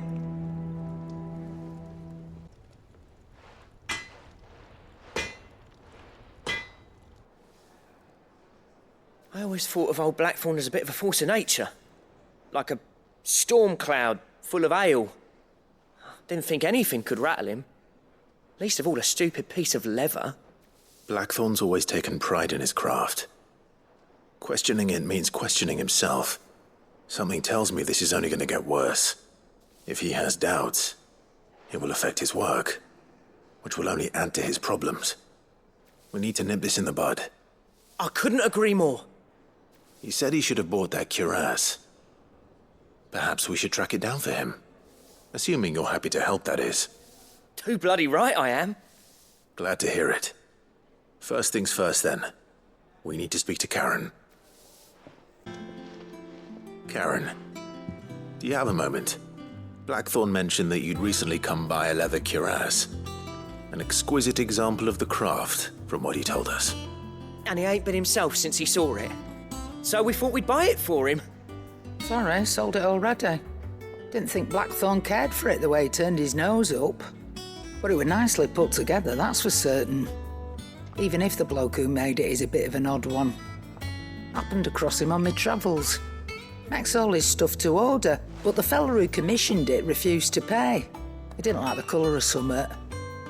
So I took it off his hands for a fair price. You don't know where we might find him, do you? Like I said, he's a bit of an odd one. Doesn't even have a workshop. He don't trust hunters neither, which means he spends as much time out tracking beasties as he does working their hides. I see. He did tell me something, though. Apparently, his next commission's for a set of griffin hide greaves. Here, there's a griffin on the hunt board. The curse breakers were placing bets on who'd bag it. Now, where the bleeding hell was it sighted? Somewhere in Sambrec, maybe. Cairnorthern, that was it. Thank you, Karen. We'd be lost without you. At least you admit it. So, it sounds like going after that griffin might be the best chance we have of finding our roaming leatherworker. I'll leave the hunting to you if you don't mind. While you get on with that, I'll ask around the markets. See if I can't sniff out who he is and where he's hiding. Good idea. Hopefully one of us will be able to track him down.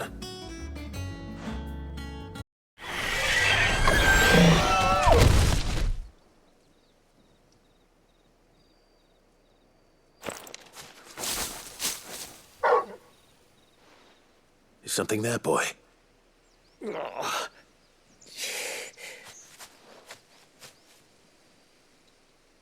Could that be our man? Are you all right? Dare say I'll survive. That griffin caught me before I could get an arrow off. Must have lost sight of me in the grass, though. I'd be dead if it hadn't. More likely than not. The name's Camille. I'm a lowly leather worker, if you couldn't tell by the smell of me. Not so lowly from what I hear. Do you remember selling to a merchant by the name of Karen? She's not an easy woman to forget. Bought a cuirass from me after I lost my buyer. Quite taken with my work, as far as I recall. Didn't stop her bartering me down to a pittance, though. She sent you for a refund? It's not her who sent me.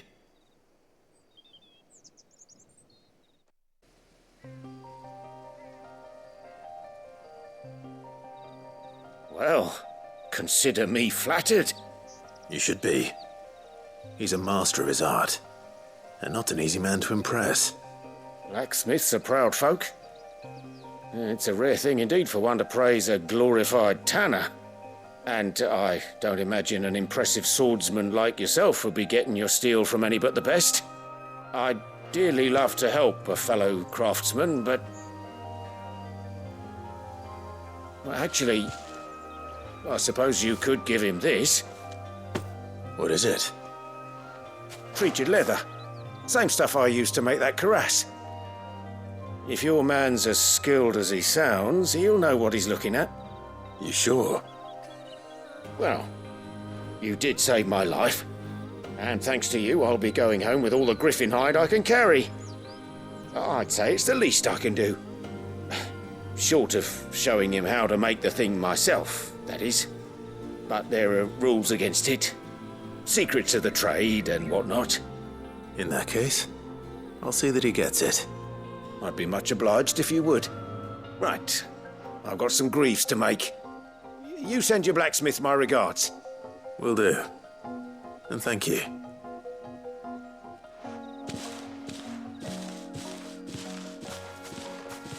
Hopefully this will sweeten Blackthorn's mood. How'd it go, Clive? Did you find him, or does the hunt continue? I found him. And he asked me to give you this, along with his regards.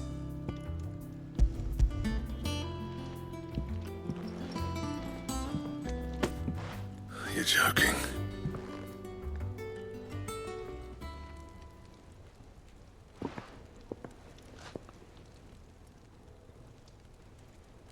He said he wouldn't teach you how to work it, but that if you were as skilled as you sounded, you'd have no trouble understanding how it was done. So that's his secret. Crafty bastard. He's layered and cross-grained it. Good few times, too. No wonder it's tough. And that's no ordinary oil he's used to get that finish. Oh, this is fine work. Even finer than I thought. Yeah? I'll take your word for it. Just looks like leather to me. Still, I'm glad you're happy. Here, Clive. You didn't happen to catch the fella's name, did you? Camille, I believe. I thought as much. There ain't many leather workers in the realm daft enough to do their own hunting, see? And his name kept cropping up when I was asking around. Turns out he's from Tabor. And again, most leather workers are. But our friend Camille guards a long-held family secret, the details of which are the subject of some debate in the leather-working community. Then we better keep this close to our chests. Listen, sorry for putting the both of you to all that trouble. Should have kept my moaning to myself. Still, I'm glad you found him. This has cheered me right up. That was the idea. Clive's idea, anyway. He did most of the work. It's good to have you back, Blackthorn. Just don't expect me to go turning out work like this. There's a reason he does his own hunting. He knows exactly what hides to look for. And that's how he gets them to layer up so nicely. And don't get me started on how much oiling this leather would need. But I reckon I can make something about as good. Something a Cursebreaker will have no trouble caring for. Anyway, enough narrowing. I've got work to be getting on with.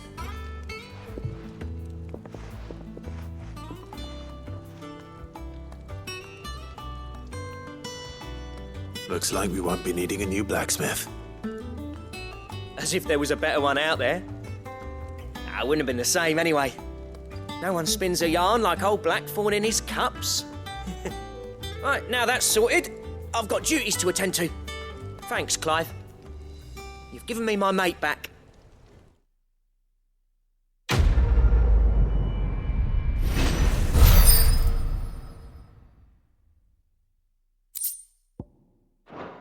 Stringing him up. I didn't take you for a scholarly van. Oh, this? Well, it's Valisthea, a culinary pilgrimage. I borrowed it from old tomes. Seems there's no creature in the realm so foul it can't be cooked up into something delicious. Think I'll stick to the unfoul ones, thanks. Oh, where's your sense of adventure, Sid? Honestly, one glance at these recipes, and even you would trade in your sword for a butcher's cleaver. From spit roasts to sweetmeats, this book has them all. What I wouldn't give to bring these recipes to life. If it's my blessing you're hoping for, then by all means. Well, I'm no hunter, Sid. The first ton of worm I came across would be the death of me. But you're made of sterner stuff. Would you help me resurrect one of these recipes? Something tells me you won't be taking no for an answer. Fine, I'll help. Fantastic! Thank you. So, dare I ask what's on the menu? Chance's Stew. It was once a favourite among the gourmands of Oriflamme, if the author is to be believed. Though Molly's never heard of it. The only problem is that while the recipe is extremely detailed in most respects, it's infuriatingly cryptic as to the main ingredient. A beast, no doubt. Most likely something that would make easy work of a simple cook with more broth than brawn, but unwanted violets. I've no idea what they might be. Does the book say anything else? Well, only that the sweetest violets sprout atop the bed of roses. Roses? Rosaria, perhaps? One of the butchers in Martha's Rest might know something. I'll ask next time I'm there.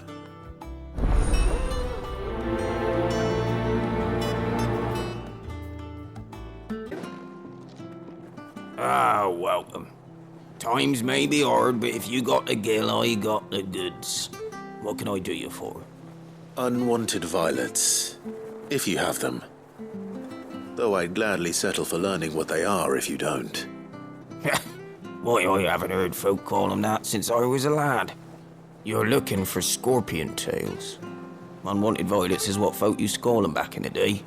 They turn a wicked purple when you boil them up, hence the name. Used to chuck them in the pot when there weren't nothing else on offer, when there was a war on, that sort of thing. Thankfully, times aren't yet as hard as that. And even if they were, you wouldn't find anyone selling them these days. Do the scorpions still live nearby? I dare say they do.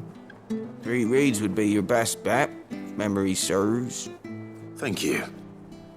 You've been most helpful. Did you find our mystery ingredient? I did indeed.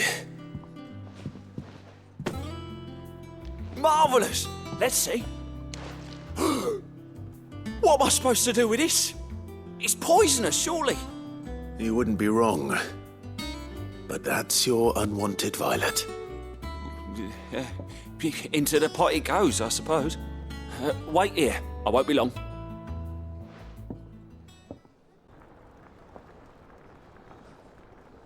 I present Chance's Stew, risen once again from the ashes of obscurity. Grab a spoon, Sid. Let's eat while it's hot. I'm, not hungry. Well, it'll be too late once I've licked the bowl clean. Your loss.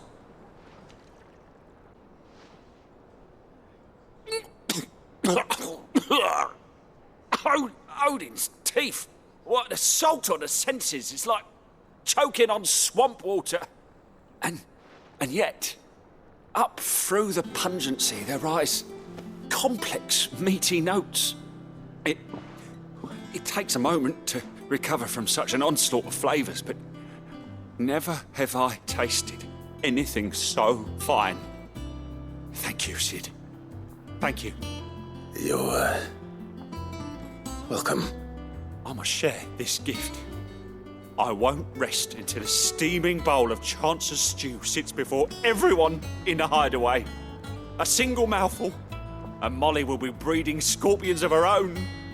I'm sure she will.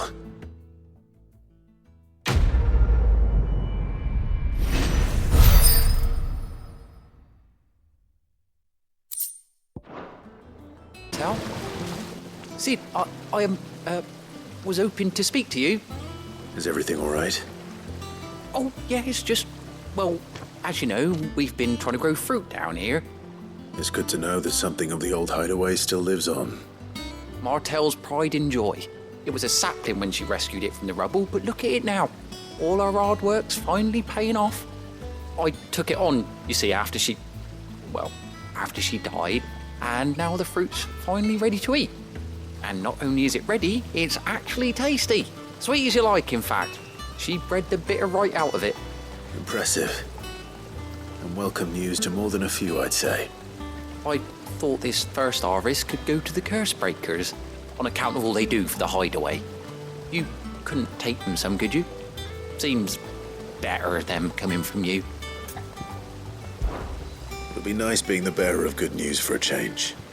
Oh, thank you. She always had a soft spot for that lot, see? And once they've had their share, I'll see to it that everyone else gets some. Here you go. Martel apples, they're called, in honour of her memory. You hear that, Martel? Today's finally the day.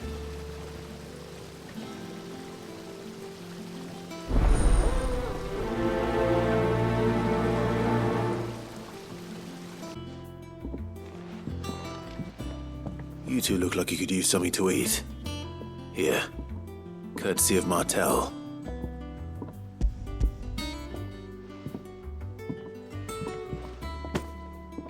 Martel. Now, where have I heard that name before? Weren't she the girl from the Furrows? Course she was. An odd sort, that one. Loved plants more than people. Aye, and brave as a bane might. Remember when she ran back into the hideaway to collect them trees when Titan attacked? Wait. These aren't those apples, are they? Well, I'll be. She'd have been proud, and rightly so. Thank you, Sid. A gift from the backyard. For your service.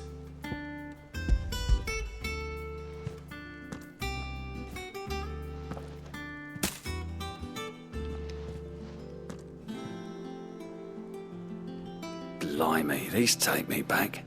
I haven't seen a hideaway apple since. Old Sid was the only one who could stomach the things. He'd nab them right from the branch, made Martel livid. Not that anyone could stay mad at the man for long. That sounds like the Sid I knew, all right. Planning on keeping that lot to yourselves, were you? Hang on. These aren't Martels, are they? I'm glad to see someone carried on what she started. Can't have been easy, not in the Deadlands. Reckon she'd be happy knowing all her hard work didn't go to waste. Clyde, tell the lad down in the backyard to run some over for me, will you? Not so much as a thank you. Well, I've got some manners at least. Thanks, Sid. You can leave the basket with me. I'll see that the others get their share. Oh, and give our compliments to the gardener, won't you? The Cursebreakers send their thanks. And their compliments. They were clearly very fond of Martel. They remembered her. After all these years. I suppose she was very kind, even to a tongue-tied lummox like me. You were one of the good ones, Martel. Why did you have to die? She put everything into her work. She wasn't going to rest until we had fruit sweet enough to enjoy. And now we do. When she died, I named a sapling after her. And now it's a full-grown tree. Martell lives on through the fruit it bears. And through you. Her dream would have died with her, had you not kept it alive. That's something to be proud of. I didn't do anything really, but thank you. You're kinder to me than I deserve.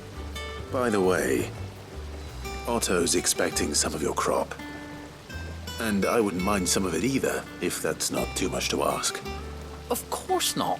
I'll see that you're both well provided for. They like your fruit, Martell. Isn't that wonderful? I'd say it's about time we planted you some siblings, don't you think?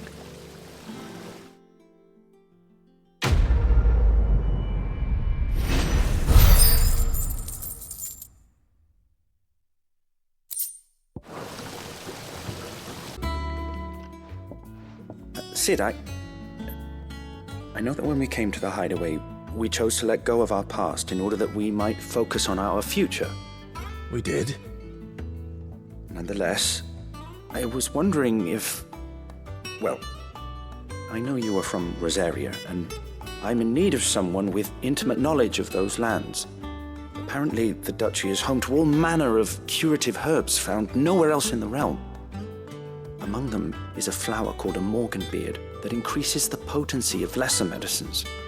I can't say that I've had much practice healing. My youth was spent in the Bailey. A shame. You see, the hideaway relies heavily upon medicines procured from afar. And when those shipments are late, well, it's our sick who suffer. If we could find this flower and learn to grow it here, we might save many lives. However, as you are well aware, imperial occupation has rendered the roads unsafe for those like me, untrained in the military arts. Now, I'm not asking the busiest man in the hideaway to drop everything and make the journey for me, but if you happen to be in the duchy on other business... Tell me of these morganbeards, then. But of course. If my old tomes are to be believed, the flowers are bright yellow and as large as goblins' eyes. Oh, and they grow in the marshes of Sorrowise. If I am to propagate them here in the backyard, I will require several samples, preferably of blooms which have already gone to seed. And before I forget, I do seem to recall learning in the course of my research that their odor has the tendency to attract unsavory creatures. Nothing you cannot handle, though, I'm sure.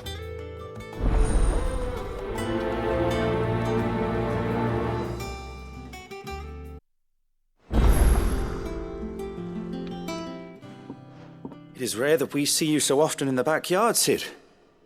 What brings you to the gardens? I found your flowers. Yes, wonderful.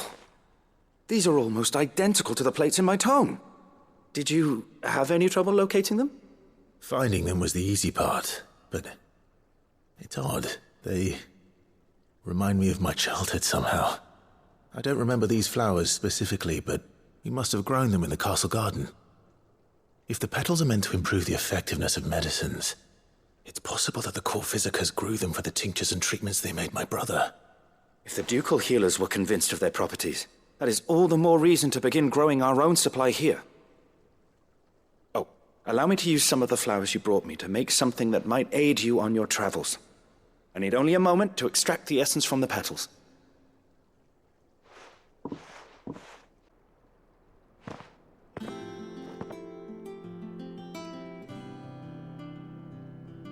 And here we are. A phial of pure morganbeard extract. A single drop added to any one of your restoratives will increase its potency. At least I hope it will.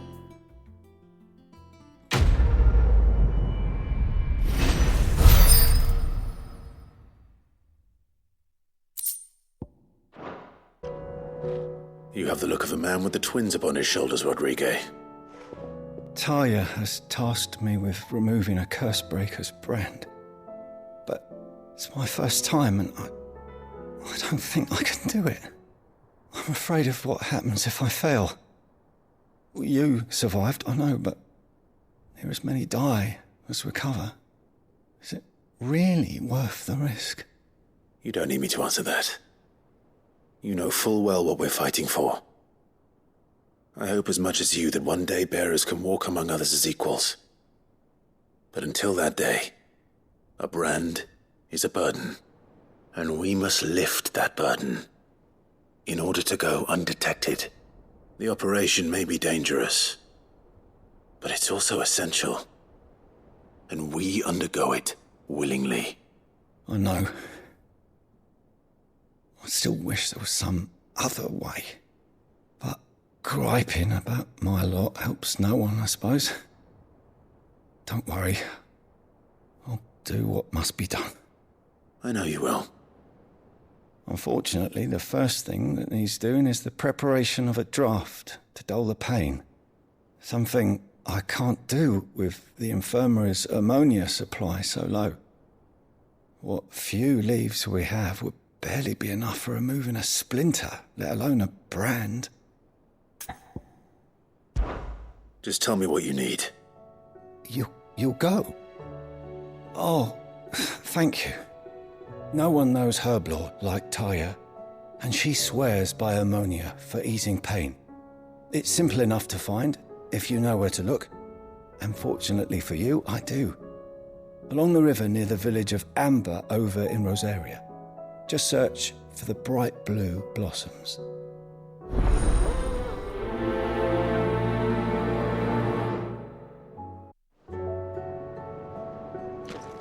I hope you didn't have too much trouble finding the ammonia.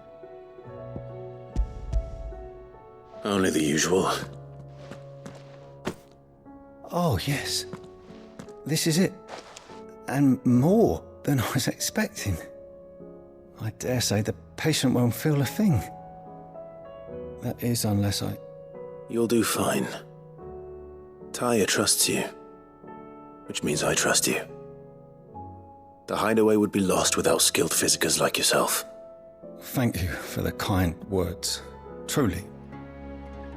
But I'm sorry. I'm still terrified. The brand is more than just ink on flesh. It's a death sentence. Milk of the wyvern tail lurking just below the surface of the skin. One ill-conceived incision, a single slip, and the poison fouls the patient's blood. Failure means death, and even success means tremendous pain. Days of agony as the wound heals. I became a physiker to help people, not to kill them. I don't want to kill anyone. Cursebreakers lead hard lives, and the operation is only the beginning. They toil in the shadows, risking life and limb, knowing their efforts will win them neither glory nor acclaim. And yet we have no shortage of volunteers. The day I decided that I would take Sid's name was the same day Taya took my brand. I remember. It wasn't long after we came here. What little medicine Taya managed to salvage from the wreckage of the old place had been used up treating the wounded. She begged that your operation be delayed until a new supply of antalgics was found. Procedure was even more dangerous back then. Only a few souls had undertaken it. Doris, Cole, a handful of other Cursebreakers, and those who are no longer with us. Those who lost their lives in the process. It wasn't something to be done lightly. No. But it was something I had to do, if I was to take Sid's name. He always led from the front, and never asked anyone to take a risk for his cause that he was unwilling to take himself, even if he knew that it might cost him his life.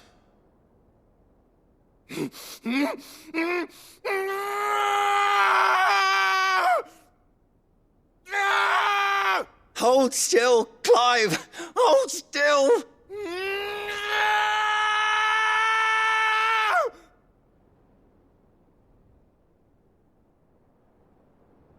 I knew there'd be pain. That I might not survive. And I was afraid. But I also knew that if I didn't overcome that fear, that pain, then I would never be able to call myself Sid. I didn't know. We all want our brands removed. But it's a decision each of us must make for ourselves, on our own terms. Rodrigue, I know your work isn't easy, but neither is going under the knife. Be a shoulder for your patients to lean on. Stay strong for them. You sound like Tyre. Do you know what she once told me? It's natural for a patient to feel like they're suffering in solitude. And it's a physicist's duty to see that they don't. Thank you for helping me remember that. I won't falter. Not again.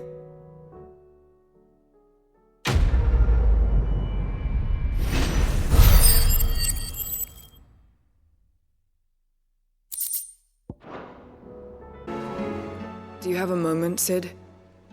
A team of curse breakers has gone missing near Northreach. Which team? Coles. They were sent to liberate a carriage of bearers before they could be smuggled to market. They were moving in for their assault when the carriage was attacked by goblins. A cursebreaker managed to release a Stolas amid the confusion, but... this was days ago. They should be back by now, but I've heard nothing from any of them.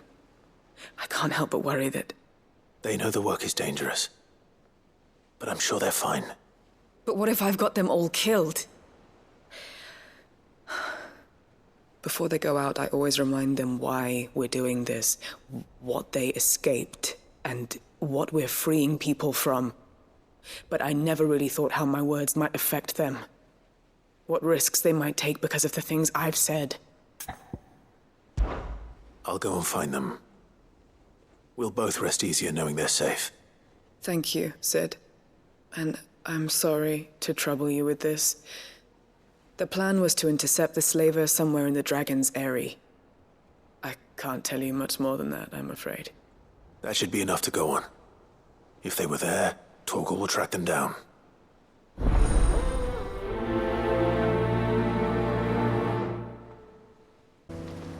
Cole, I'm glad you're in one piece. Just about. Sid, if you don't mind me asking, what are you doing here? Doris sent me to find you. She hasn't heard anything since the attack. She's been worried about you. I sent a runner to the Dame in Northreach. The hideaway should have learned of our survival yesterday. Well, I'm here now. And it looks like you freed the bearers. Only some. The rest locked themselves in the slaver's carriage rather than fleeing when they had the chance. I want to help them, Sid. But we're barely in any state to protect those few we did save. You made the right decision. Now where's the carriage? The goblins may still be out there. You have duties to attend to here. See to the injured. I'll handle the rest. All right. Just follow the path to the south. You'll come across the carriage soon enough. And please, hurry. If the beastmen get to those bearers, the poor souls will be eaten alive. I won't let that happen. Thank you.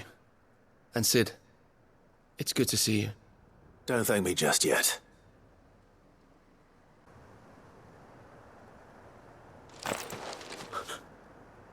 Who are you? A friend. Are there any more survivors? Why didn't you flee with the others? If the goblins had made it through that door, you wouldn't have stood a chance. Why should we run? One miserable death's no worse than another. Perhaps. But we're here to give you another choice. Freedom, safety, the life you've been denied. Come with us. Let us protect you. Sid, I couldn't just let you... You weren't too late then. Thank the gods. This man risked his life to save yours. To give you a second chance. Fine. Do with us what you will. What we'll do with you is take you to safety. After that, it's up to you. Your lives are your own now. You can leave the rest to us, Sid. We'll get everyone back to the hideaway. Thank you. I'll let Doris know we're expecting new arrivals. Sid, welcome back. A Stolas from the Dame arrived not long after you left. If I'd just waited a little longer, I might have been able to deal with things myself. Or maybe I wouldn't. I keep making the wrong decisions. Cole and the others got home safely. You made exactly the right decision. No, I was lucky. I've been tracking that slaver for months, and then I sent Cole and you after them woefully unprepared. What kind of leader sends people into danger without considering all the risks? I should have urged greater caution, told Cole to be wary, to pull back at the first sign of trouble. We swore the same oath as you, Doris. It's good to see you safe and well, Cole. I'm sorry. With all due respect, we Cursebreakers don't risk our lives because you commanded of us. We risk them because we believe in our cause. No one with doubts ever joins our ranks. The agony of removing the brand more than sees to that. We all know how much bravery that takes. Cole, I never doubted your courage. Only my ability to see it put to good use. Thank you for your faith in me. I'm not sure I deserve it. I sometimes wonder if I might prefer to risk death alongside the others than ask it of them. But I'm a Cursebreaker. I swore an oath too. I have a role to play, and I must trust that I'm the right one to play it. You will. In time.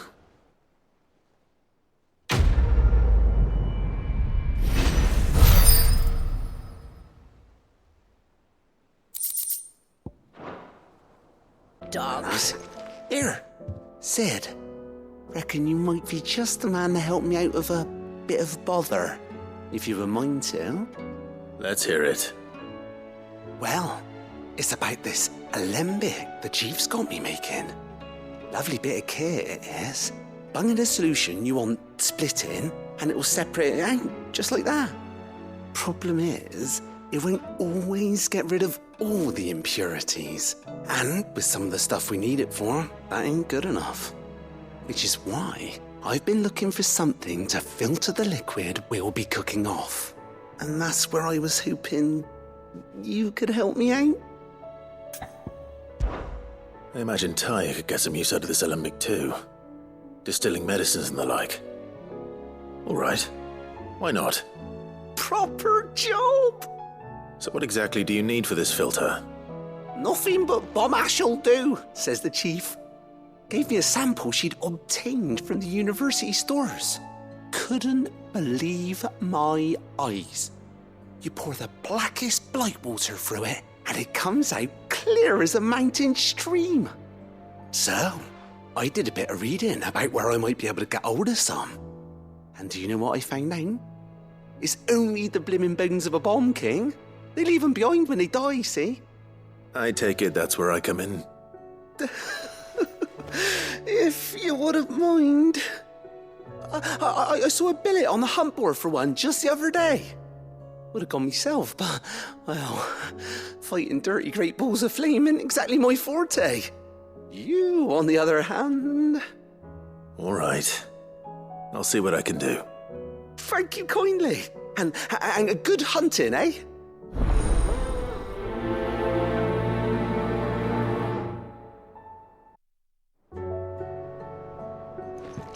All right there, Sid? How's that hunt for the bomb ash going? I have it here.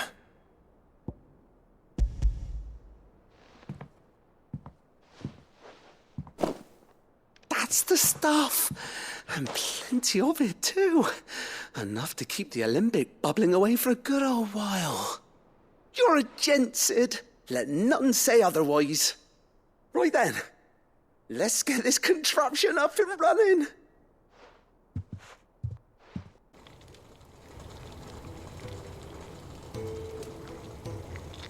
There we have it. The Telemon Alembic. And it works just like the chief said it would. Very impressive. Says the man who cut down a burning boulder. Speaking of which, I still haven't returned the favour. There's no need. The good it will do for the hideaway is reward enough. Don't be silly. Why don't you let me take a look at that bag of yours? The one you keep your potions in. Reckon I could work some magic on that. What kind of magic? Well, we happen to have isolated a substance in our test run of the Alembic that I reckon will make even the toughest leather supple as anything. Thought we might use it to breathe new life into old boots and the like. Save the hideaway a few gil. But I reckon if we slap a bit on your bag, it'll loosen it up enough for you to squeeze in a bottle or two more. Well, it can't hurt to try, I suppose. That's the spirit.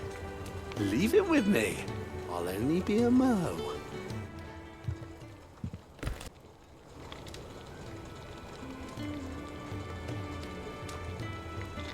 Well, what do you reckon? It certainly feels more flexible. Right? Told you. Thank you. I think. No. Thank you for supporting Mid and the rest of us in our endeavours. Without you, we'd never have been able to discover wonders like that stuff I rubbed on your bag. And I'm telling you, there's plenty more where that came from.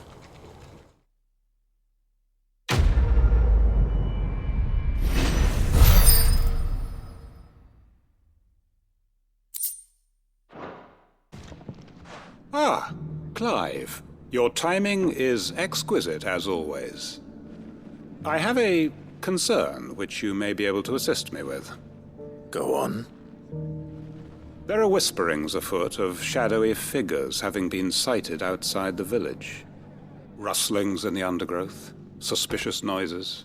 My people fear that they are being watched. It may be no more than a surfeit of nerves, understandable in the current climate, or it may be the prelude to something altogether more dangerous. Given what I hope you'll forgive me calling your nose for trouble, I wondered if you might investigate. Of course. Excellent. You might begin by speaking with the good citizens of Lostwing. Listen to their tales, and make what you will of them. All right. I will.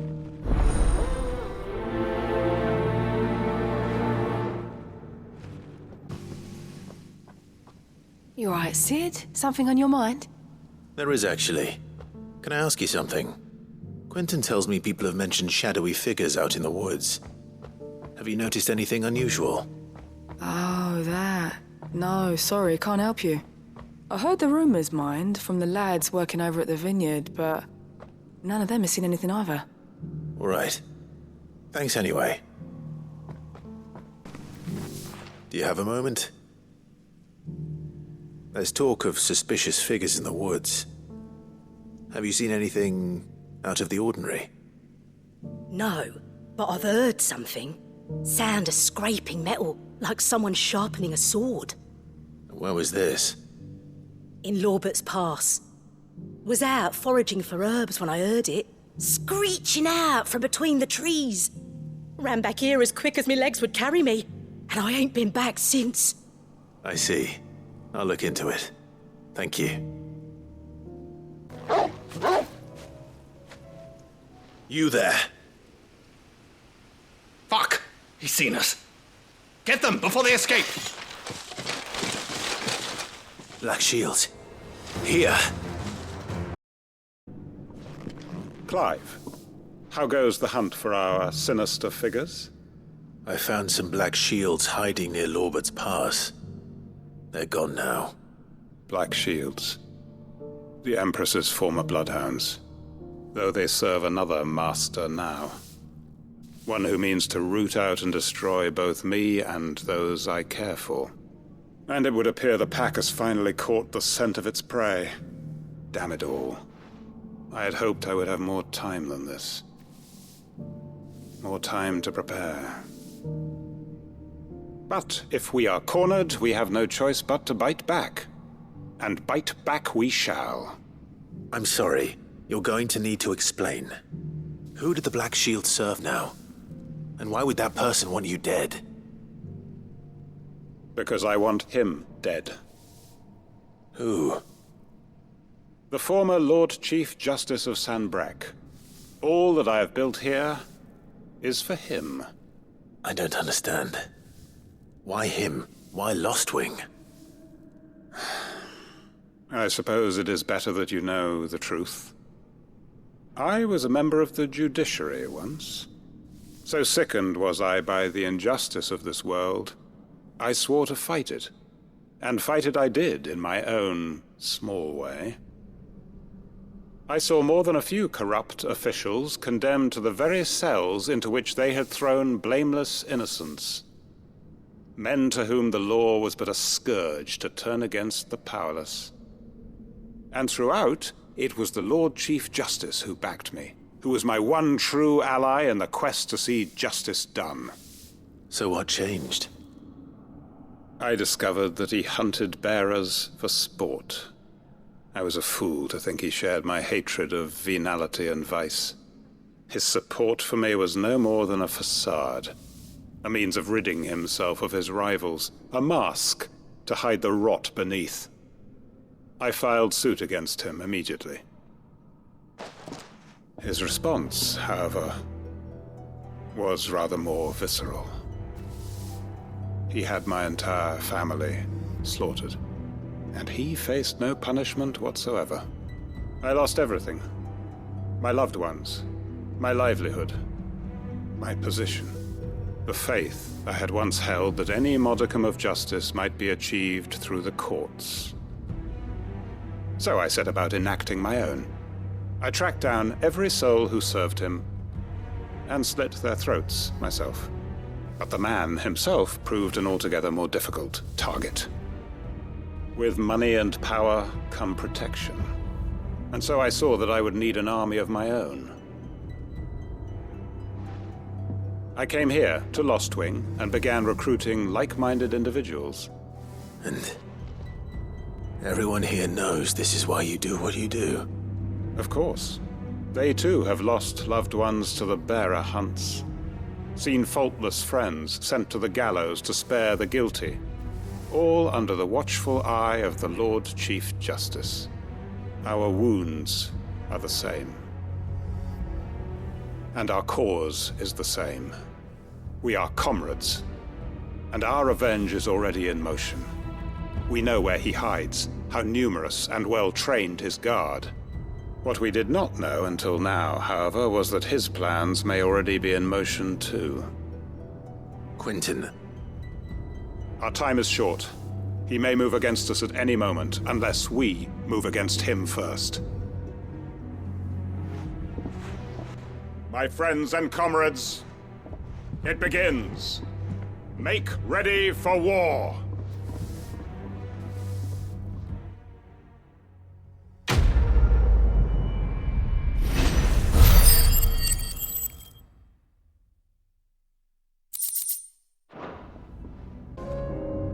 Really?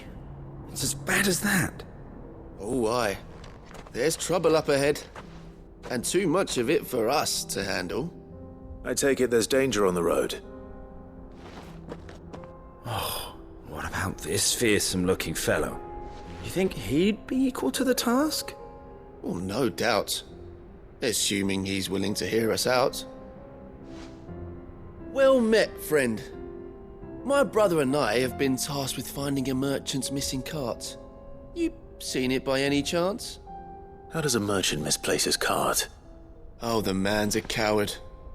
When he thought goblins might come a-snarling, he ran, leaving his livelihood abandoned in the pass. He sent the two of us to fetch it, but it's gone. Now, I'm not much of a thinker. but I know the work of thieves when I see it. My brother's right on all accounts. And by my estimation, the bastards are lying in wait just down the road. We may have seen our share of action, true, but we've not got the skill in arms to boldly brave an ambush. You, however, have the look of a man who needn't fear a band of backwater ruffians. What do you say? Will you help us out? Chances are they'll come for you either way. But if you promise to lend us a hand, at least you'll pocket a reward for your troubles. Well, if I'm going to have to deal with them anyway. You've clearly got a fine head on those broad shoulders. We're lucky you came along. Now, hoping to make a heavy purse in Bocklad, our merchant friend loaded his cart with as much as it would carry. Reckon he won't be forking over the rest of our fee if we don't find those goods. So, while you're seeing to those bandits, you keep your eyes open. All right. Just don't expect me to drag the cart out of there myself. No. You can leave the cart to us. You just put an end to those bandits and point us in the right direction. You do that, we'll take care of the rest.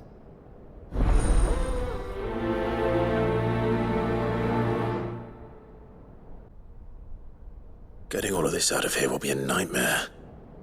Seems we've found ourselves the right man for the job, wouldn't you say? Found the cart and didn't leave a single bastard breathing. Our merchant friend will be delighted. And how exactly will he be getting his goods out of here? You leave that to us. After all, it'd be wrong to make such a fine warrior haul cabbages to market. You've done your part. And that's all you need to worry about. Here.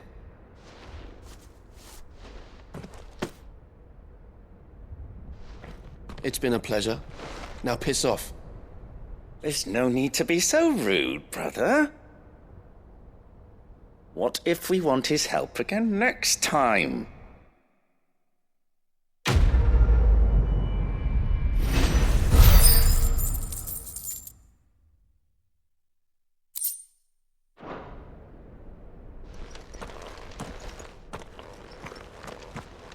Everyone. I want to know right away. Bad news. Good, actually. Something worth celebrating for a change. Only trouble is, the serving girl's still new to the job, so I can't leave her while I go and invite those I'd like to celebrate with. What exactly are you celebrating, if you don't mind me asking? I've come by a particularly fine bottle of red. A Gotan 66, no less. Gotan Rouge is the only good thing to have ever come out of the Empire, and most wouldn't part with a 66 if you held a knife to their throats. So I've heard. Oh, so you know of it then? Clearly you're a gentleman of taste. A gentleman who might sympathize with my predicament, perhaps? Would you pass the good news to a few friends of mine? I'll give you a little something for your time, of course. Sounds simple enough. So you'll do it? Marvelous. Thank you. You won't need to go far. All three of them should be right here in the market. There's Aldrich the porter, Milan the butcher, and Bolek, a guard over at the north gate. Three of the finest fellows in Bocklad, if you ask me.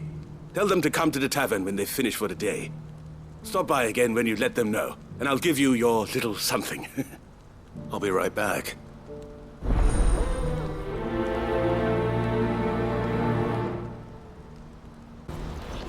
I've been asked to find Aldrich, the porter. I don't suppose that's you, is it? That's me right enough. You need something delivered? The innkeeper sent me. He said there's a cup of Gotan 66 with your name on it when you're done for the day. A 66? Look at me. If he's just got hold of it now, it must have been in the crates he had me carry down from Sambrek. From the Empire to Bocklad. You must be a braver man than most. That's a treacherous route at the best of times. Such is the porter's lot. There's not a patch of storm these feet haven't traipsed across. It's Oriflamme one day, then off to Canva the next. The farther you're willing to go, the fatter the purse. Which is why there's no shortage of competition for some of the longer routes. I'd say I've done enough for today to earn myself a cup of something tasty. Thanks for letting me know.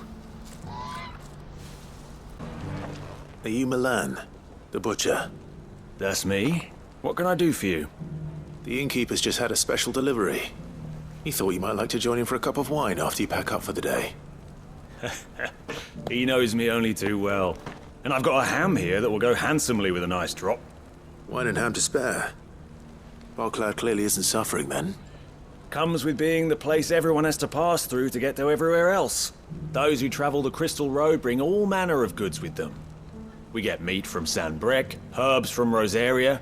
Why, sometimes we even see curiosities from across the Narrow. Or rather we did, till not so long ago. These are lean times, and even Boklad isn't the bustling trading post it once was. Still, there's no point dwelling on it. Better to live life while you can, eh? And on that note, it sounds like there's a cup of wine needing my attention. I'm looking for Bolek. I was told he'd be guarding the gate. Well, you found him. You're not here to enlist, I take it? The innkeeper sent me. He's just taken delivery of a rare vintage, a Gotan 66. He thought you might like a cup. I've never said no to a goat hand. I'm not about to start now. Thanks for letting me know. You must be a busy man. No one's making for the refugee camps anymore. Not after what happened in the Dominion. Meaning, they linger here instead. I spend more of my days moving beggars along than I do manning these gates. What gets to me are the gangs that prey on the poor sods. As if they haven't suffered enough.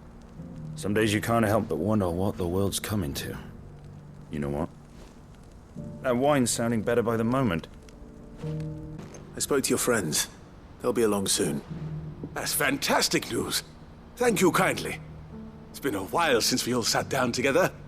And the way I see it, that wine is as much theirs as it is my own. How so?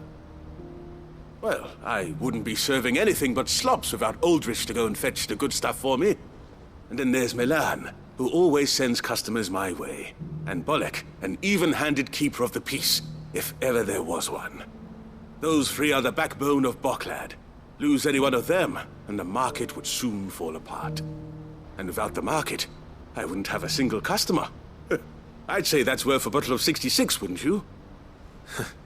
And more besides. Everyone needs a shoulder to lean on. Be they world-weary innkeepers or brooding swordsmen. Right, I'd better prepare for my guest's arrival. I hear you had me carrying a bottle of Gotan 66. If I'd have known, I would have sold the thing and lived like a lord. I'll settle for a cup, though, if you're in a sharing mood. A Gotan 66. Just as well I had something special of my own set aside. A bottle between the four of us might not be enough to drown our sorrows, but it can't hurt. Here they are, the three pillars of Boklad. Sit yourselves down, gentlemen.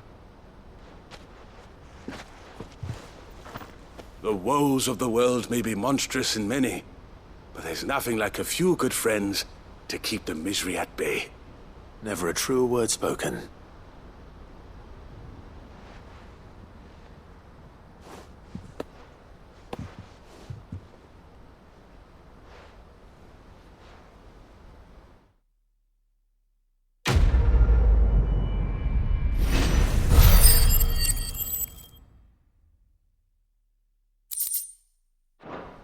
Would you happen to...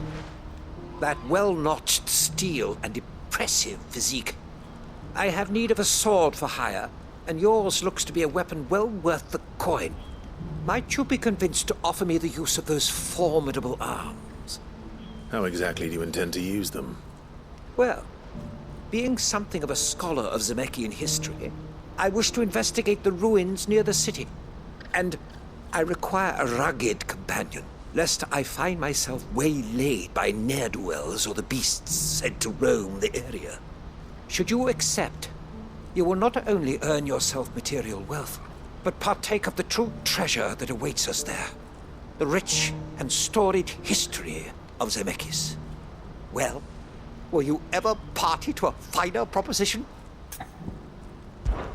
My arms are yours. Wonderful. Then come. We must away. But where are we going? Along the old Zemeckis Road, and from there, onward to discovery. Quickly! There is not a moment to lose. Wait. Good luck with your ne'er-do-wells.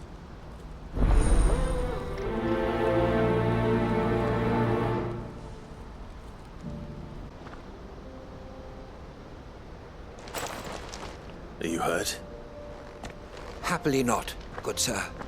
Thanks to your timely intervention. More importantly, we have arrived. Now, feast your eyes upon the marvel before us. Ruins, a relic of the fallen civilization. A sight so common that man is oft blinded to its wonder. Colossal vessels, dashed from the very heavens. Airships, we call them, with very little thought to what wonders such a word might describe. Oblige me if you would. Does anything strike you as peculiar about this particular specimen? Though we ourselves find fallen ruins to be nigh indestructible, whatever gouged the final sin from the rock cleaved clean through the structure you see before you. A tantalizing mystery, no doubt, but merely one of countless enigmas in which Zemeckis history is steeped. Come, good sir. Our expedition continues, and we still have much to learn.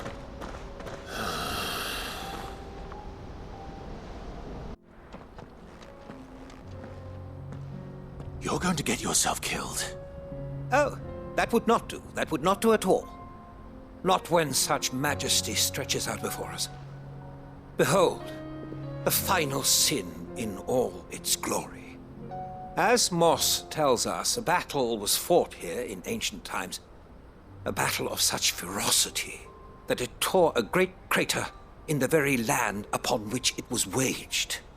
In reaching for their holy sanctum, did man enrage the gods, and great was the vengeance that was rained down upon him. Alas, the full truth of the matter is lost to time, though I live in hope that I might see it discovered. But we must not dwell upon such things. There is more yet to see. Onward! History awaits!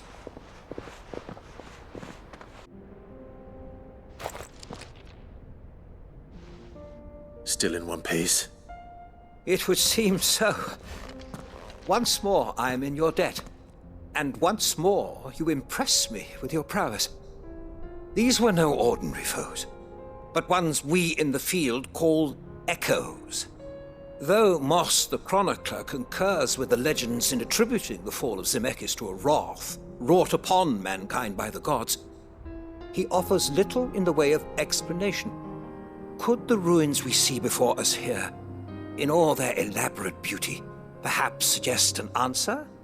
Could the construction of such miraculous edifices have been considered an encroachment upon the province of the divine? Alas, all is mere speculation. But one day, perhaps, I will learn the truth. Not if you keep running headfirst into trouble. You are right, of course. And not only have you plucked me repeatedly from the jaws of death, you have proven yourself a willing audience to my ramblings. Glad to help, but didn't you say you came here to investigate something? I fear I may have rather overstated the case on that front. In truth, a captive ear was all I really desired. You see, even my fellow scholars have grown somewhat weary of my musings of late. And so I came upon the idea of purchasing a companion. A captive audience, if you will.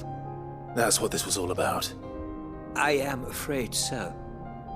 And now, my good man, it is high time we returned whence we came. Fine. Just don't go running off this time.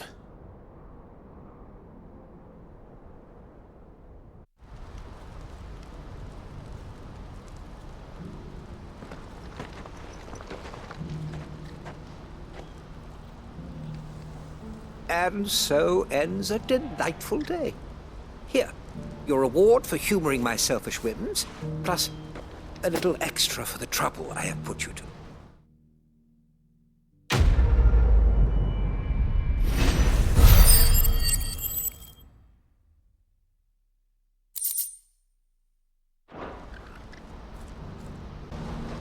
I see you've been of some assistance to Eloise. Perhaps you can extend me the same kindness? Perhaps. What would I be doing? Finding someone. You see, I've been having trouble with thieves, and despite the many pains I've taken, I can't stop them from rummaging through my packs. I was griping about my lot to a friend of mine a few days back, and he offered to track the culprits down. Now, Joseph's a sellsword, and a good one at that. But he's been gone days, and I'm beginning to fear the worst. Any idea where his search for the thieves might have taken him? The old Zemeckis Road, perhaps? He doubted they would be fool enough to linger here in Bocklad. Joseph's lived a hard life. Made him grey long before his time. I just pray he hasn't been killed over a few sacks of grain. I can't imagine there are too many grey-haired sellswords around. Hopefully someone will have seen him.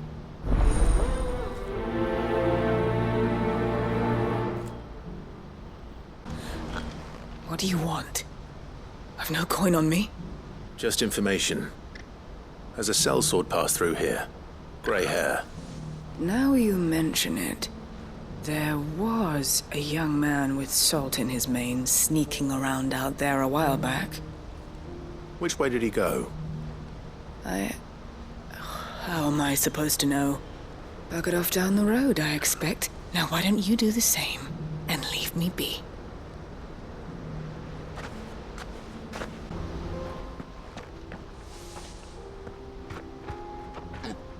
We don't want any trouble. Neither do I. I'm looking for someone. A grey-haired mercenary. Well, we haven't seen him. Yes, we have. We saw him climbing up the rocks.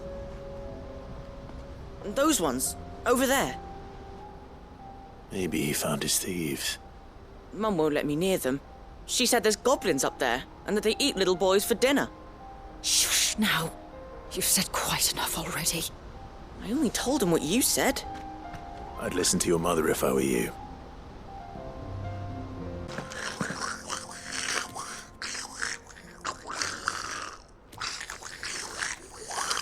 I think we've found our thieves. Let's get this over with. Stop!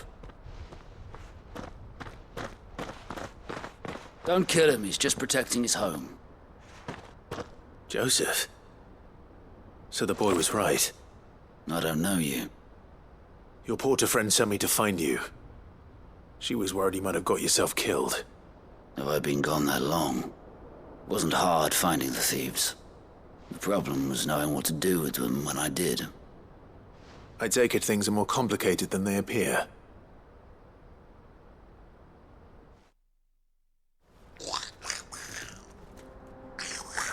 I'd all but ruled out bandits before I even left the market. You know why that is? Because our thieves had no interest in gold or gems, or anything they couldn't eat for that matter. Add to that the rumors of goblins in the area, and the mystery practically solved itself. I soon found their cozy little homestead, and all the missing food. I launched myself at them, full of righteous fury, but their leader was the only one who moved to meet me. The others, they huddled around that food, ready to die protecting it. They stole because it was that or starvation. I've been there myself, back when times were hard. So you spared them? And earned their trust into the bargain by the look of it.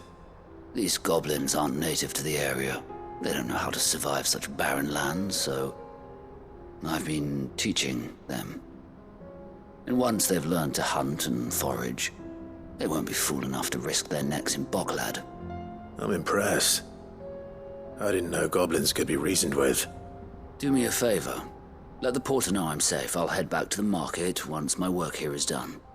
Oh, and don't mention the goblins. I don't want people coming here brandishing pitchforks. Not now this lot have sworn off thieving. Your secret's safe with me. I appreciate it. Thank you.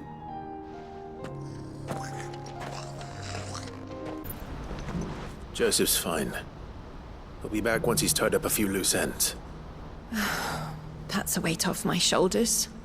He certainly knows his business. He found your thieves all right. And I dare say they won't be coming back. A good man to have around, that Joseph. And if he says there'll be no more thieving, that's good enough for me. Thank you for putting my mind at ease. Here, for your troubles.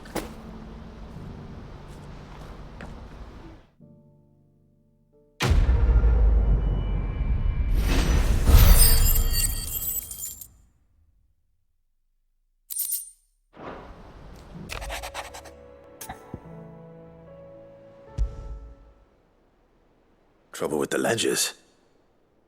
Shouldn't he be asking Otto for help?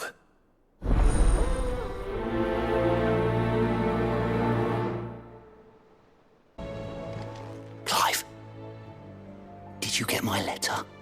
That's why I'm here. Shh. Otto might be listening. Is this better?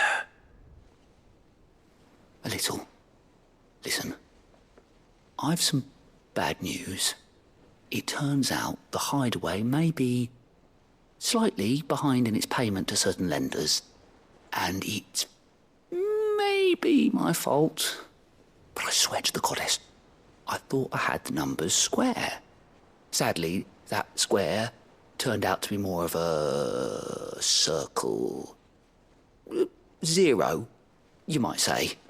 I can straighten it out, I swear, but it's going to take some time, and I'm going to need help keeping it from Otto. Bit late for that, I'd say. There you are! What a surprise! So let me get this straight. You forget to pay our lenders what they're due, and instead of coming straight to me, you get Clive to come to you.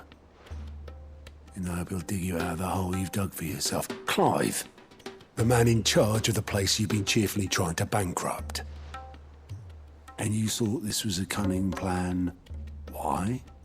Well, who needs paying? Oh, just Martha.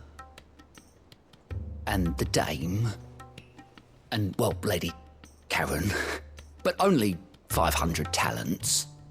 We owe 3 of our most trusted friends 5 million gil. Each. 5 million each. They lent us the bulk of the money we used to rebuild the hideaway, you see, and, well, I must have made some sort of oversight. Those ledgers were my responsibility, and it was my decision to entrust them to you. This is my fault. Do we have that much to hand? I can always ask my uncle. No, we don't.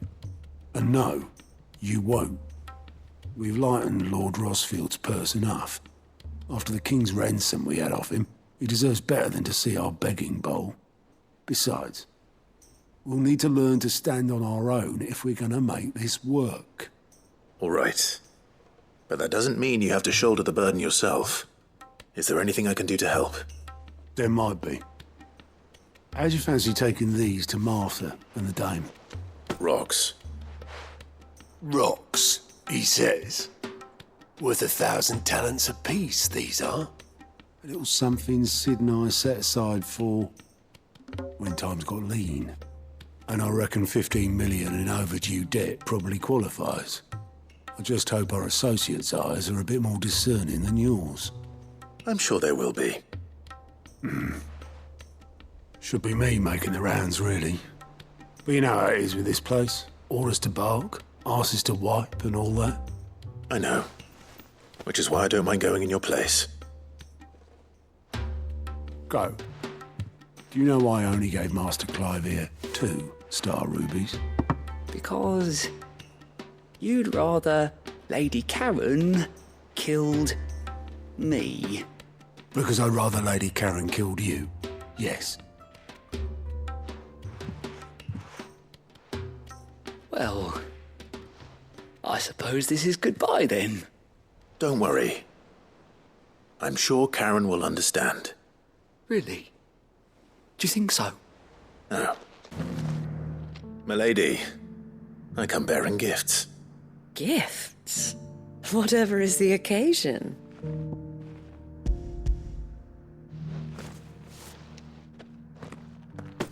Oh my. Clive, you really have outdone yourself. Otto asked me to give it to you. To settle the Hideaway's debt with the Veil. And to compensate you for the time it took us to do so. You disappoint me, Clive. I thought you might finally be warming to me. Tell Otto he can keep his baubles. I tried to tell him as much the first time around. The man owes me nothing, nor does the Hideaway. My contribution to the restoration effort was made freely and willingly.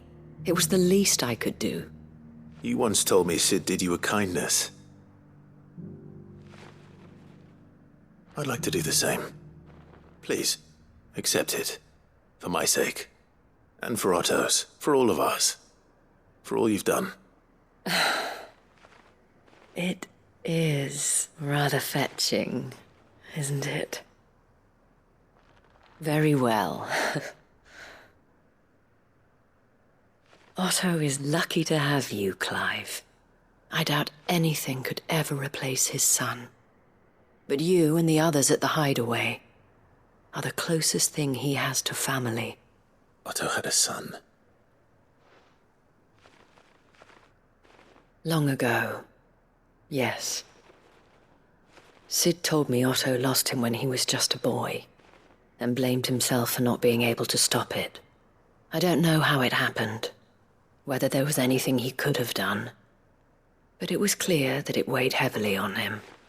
I didn't know. How could you have? I doubt anyone did. Besides Sid, I've never met a man more keen to bear his sorrows in stoic silence. An ill habit, given that both have always been surrounded by friends desperate to help them. I'm beginning to see that. Clive, we weren't expecting you. I wasn't expecting to be here, but it seems we still owe you a considerable amount of coin for your help with our rebuilding efforts. And though I doubt it's what you were expecting, we were hoping you'd take this as payment.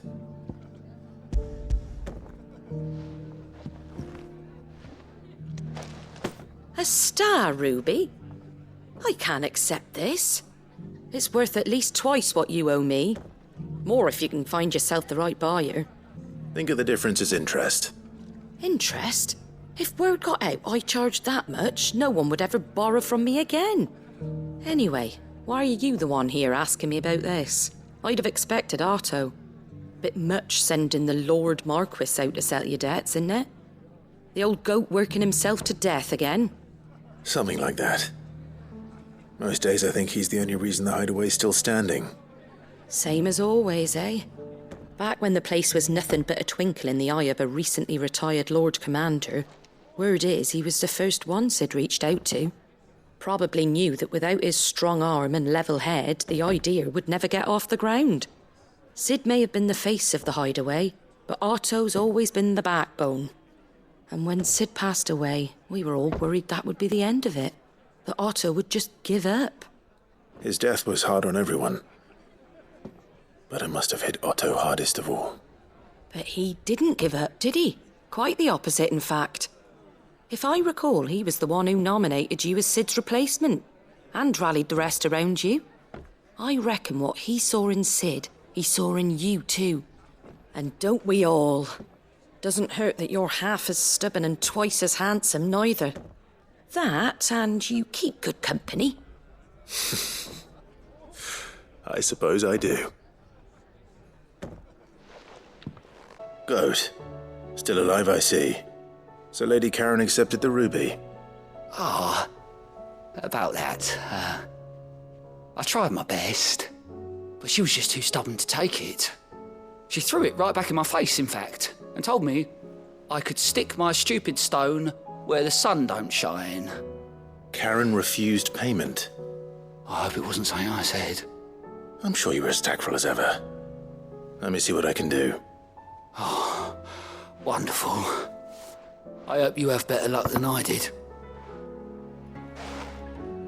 Lady Karen, Goad tells me you weren't happy with our offer. Would you prefer the debt was repaid in coin? What debt? I don't recall lending any of you lot me hard-earned gil.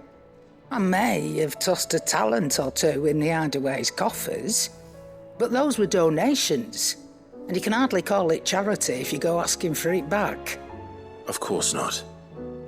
But one good turn deserves another. And our circumstances have changed. Surely you wouldn't shun the gratitude of a pauper who happened to have become a prince. Oh, so you're a prince now, are you? Fine. But I'm selling it and taking what I'm owed, then you're getting the rest whether you like it or not.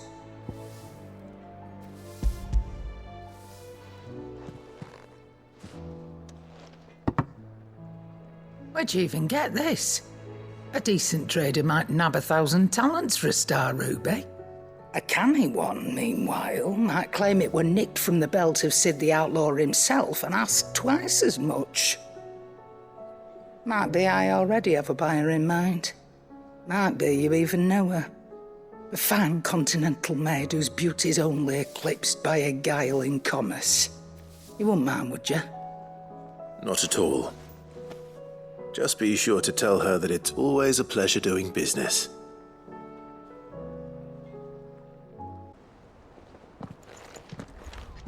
I hear you ended up delivering all 3 stones. Thanks to this lump. I sometimes wonder what I pay you for. Speaking of which, I still haven't been paid last month's wages.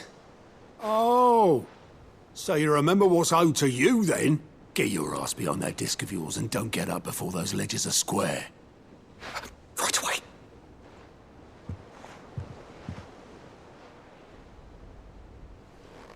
I've seen that before. Yeah. Plenty of times. It was the only goblet Sid ever used. Either out of habit, or because the filthy sod couldn't be bothered to find a clean one. I knew so little about him. Like most people. Martha and the Dame both seem to have fond memories of him. Huh. I bet they do. How long did you know Sid before he... Before he died? 20 summers, give or take. Back in the day, I was a purser on a trade ship, which is where I met him. He bought passage to... I forget where. And having nothing better to do on the long nights, we set up drinking island rum till the morning bell dragged me back to my duties. Quit my post not long after that, on account of making a fine maiden's belly fat. But me and Sid stayed close, promising we'd one day sail the seas again. That was before fate stepped in and said she was having none of it. The magic woke inside my son soon after his first name day, and there was no hiding his knack. Couldn't you and your family have... My family were the ones who summoned the constable, wanted the monster taken away. I couldn't turn my back on him, forget what I felt, and I couldn't for the life of me understand how they could. Luckily, Sid was of the same mind as me. It was him who stood beside me when all I wanted was to tear the whole world down. Him who cried for me when I had no tears left of my own. Him who swore he'd do everything he could to stop it from happening again. And he was true to his word, too. Left the Royal Army once and for all. His ranks, his ribbons, gone. Just like that. Threw away everything he had. All to right a wrong that no one else had the courage to face. I knew then I'd follow that man to the ends of the earth.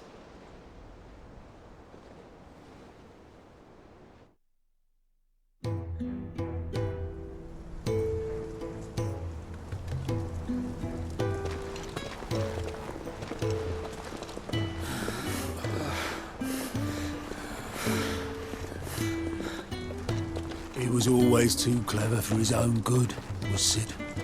Saw the world for what it really was, while the rest of us were content to go along with the lie we were shown. And it can't have been easy, bearing that burden alone.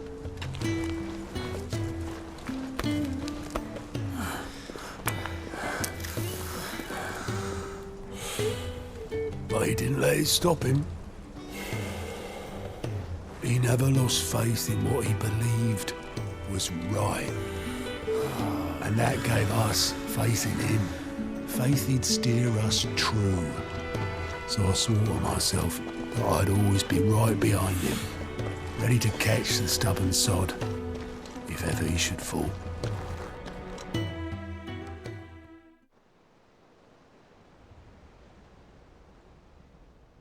But I couldn't even do that.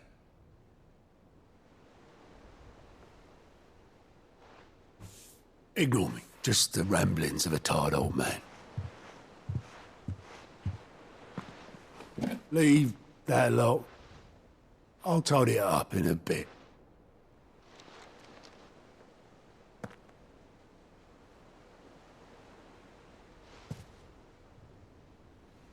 This is Sid's handwriting.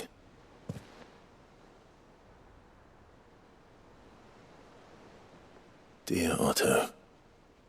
I may be drunk, but I wanted you to know this place would be fucked without you. Love you, you grumpy old sod.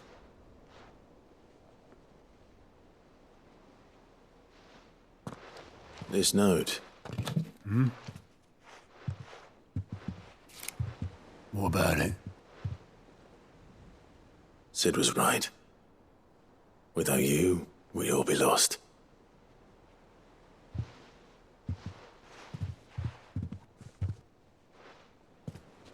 He should have bloody well said so then. Just once. Before he went. But then, why would he? Him, or anyone? I'd only have told him to piss off.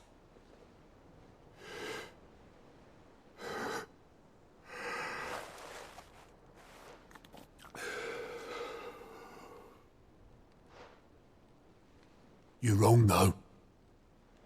Both of you. It was never just me keeping the hideaway afloat. It was all of us. I just shoved people in the right direction. I barely seem to be able to do that anymore.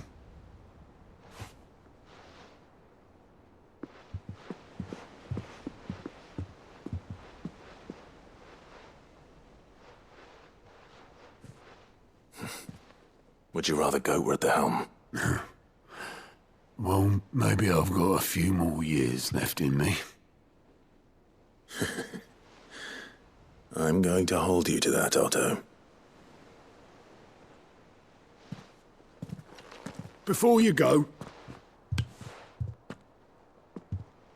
Sid would have wanted you to have this. But that's... This'll do me just fine.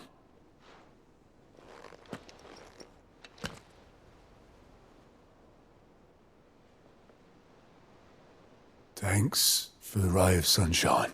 I'll see if I can't pay you back. Already have.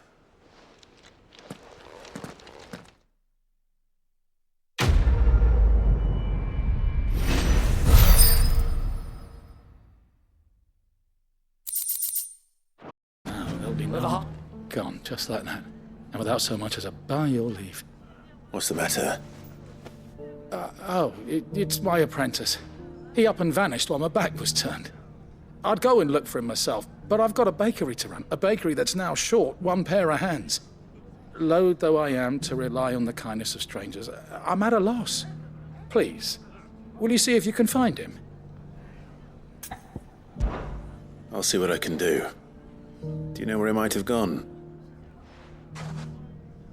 I wouldn't be surprised if he was off somewhere mooning at Drake's Fang. He used to work there, you see. Poor fool left his heart in its hollow. All right. Then that's where I'll start.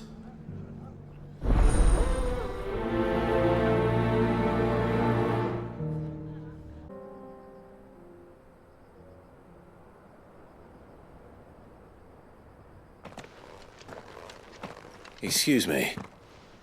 What do you want? The baker sent me to find you. I am a sorry, selfish sod, aren't I? Certainly not a baker.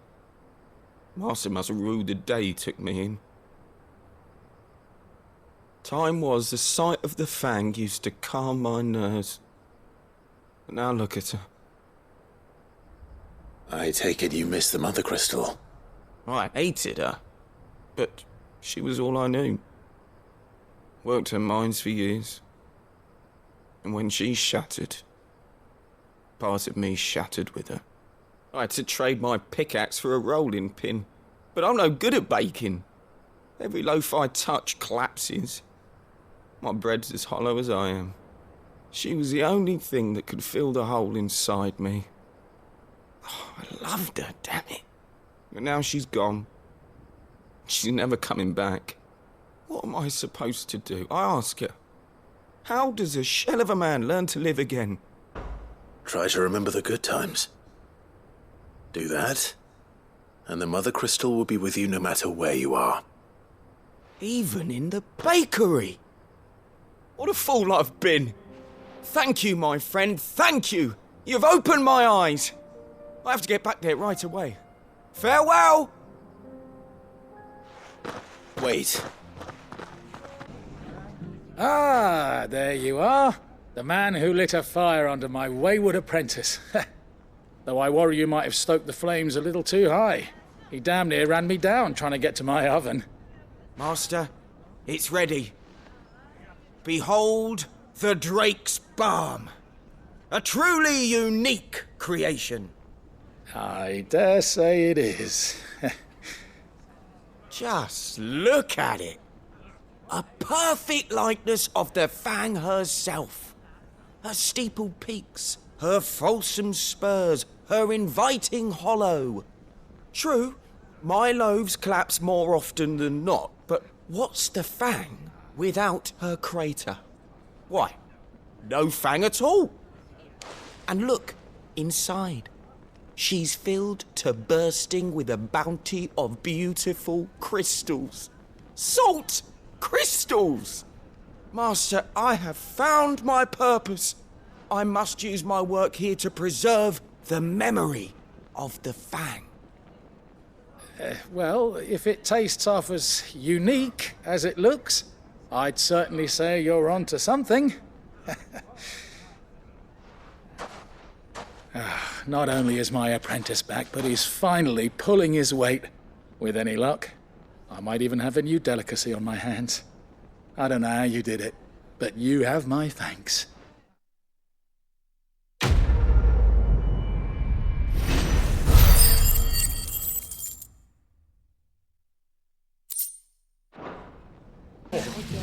All those years of toil, every coin I've ever earned is tied up in this place. Are you all right? The baths are closed. Leave me be. On second thought, perhaps you are just what I need. Might your services be for hire? That depends on the job. I'd have you save my business, the baths. The water's turned scalding hot and all the crystals in Dalimil wouldn't be enough to cool it. I've no doubt that my woes stem from the water's source. But I can't go and investigate for fear of my customers thinking I've abandoned the place. I'm bound to these baths in more ways than one. I beg of you. Go to Dusnoff Terraces. Tell me what you find there. All right. I'll go and take a look. Wonderful. It's not far. Leave the market by the south gate. The smell of sulphur will guide you the rest of the way. These baths are all that keep me from an ignoble end in a debtor's prison. My livelihood, my very life, is at stake.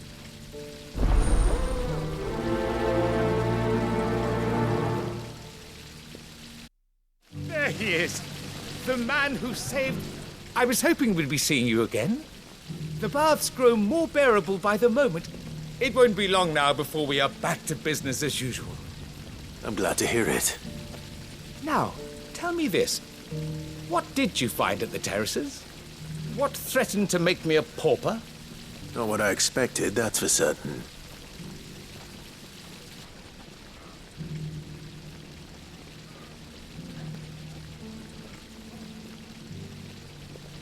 You tell a fine story.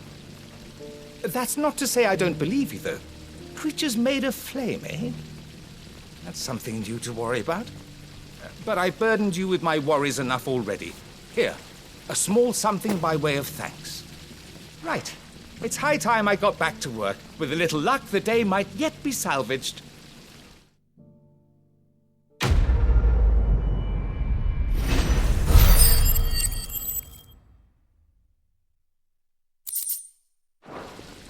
Butter knife. Perhaps Forge Master Luber's having fun at my expense. I wouldn't put it past him. Neither would I. Oh, wait. Are you Clive? Sorry, my mind was elsewhere. I'm Sava, Master Luber's least accomplished apprentice. Soon to be former apprentice if I don't pass this test. Maybe I'm just not the resourceful type. People are buying up weapons faster than the Briar's Kiss can forge them, and here I am, unable to make a decent bit of kitchenware. He wants me to make a carving knife, one that embodies the spirit of Dalamil. Whatever that's supposed to mean. I don't suppose you have any idea what he's on about, do you? I'm afraid not. Never mind. Thought I'd ask. It was that or pack my bags. I could give you a hand if you like. I know how busy the Briar's Kiss has been, and that Lubor needs all the capable hands he can find. I'd be a fool to refuse. So, where do we start? Good question. If I'm honest, I've never made any kind of knife before. And then there's this little riddle to keep in mind. The spirit of Dalamil. Nothing is ever simple with that man. The way I see it, there's only one way we'll be solving Lubor's puzzle. We need information. The more the better. You're right. There's no point fumbling in the dark, I suppose. Now, who to speak to first? Well, there's plenty of folk in Dalamil who use knives for a living. There's the butcher, of course, and any number of cooks. They're bound to have an opinion or two about the tools of their trade. All right. I think we have a plan. Let's get to it, shall we? I'll talk to every cook I can find. You speak to the butcher, and anyone else you can think of. All right. Good luck. Let's hope that someone says something useful.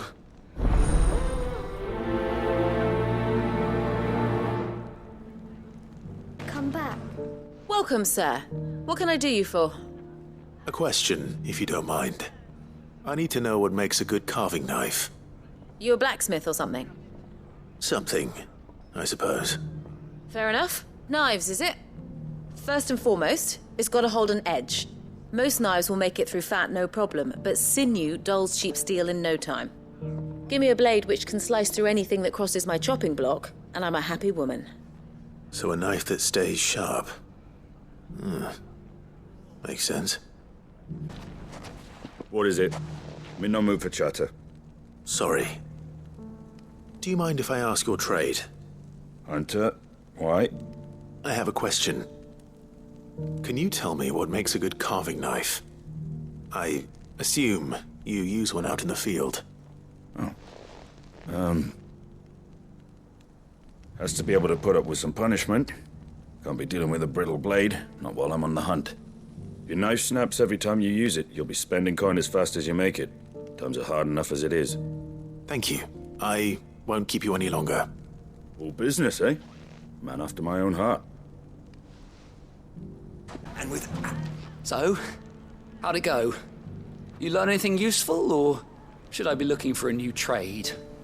Only that a blade should be durable and stay sharp. But I don't see how that relates to the spirit of Dalamil. I didn't have much luck either. All the cook said was that he needs his knives to be light. Too heavy and they do his shoulder in. So we're no better off than when we started.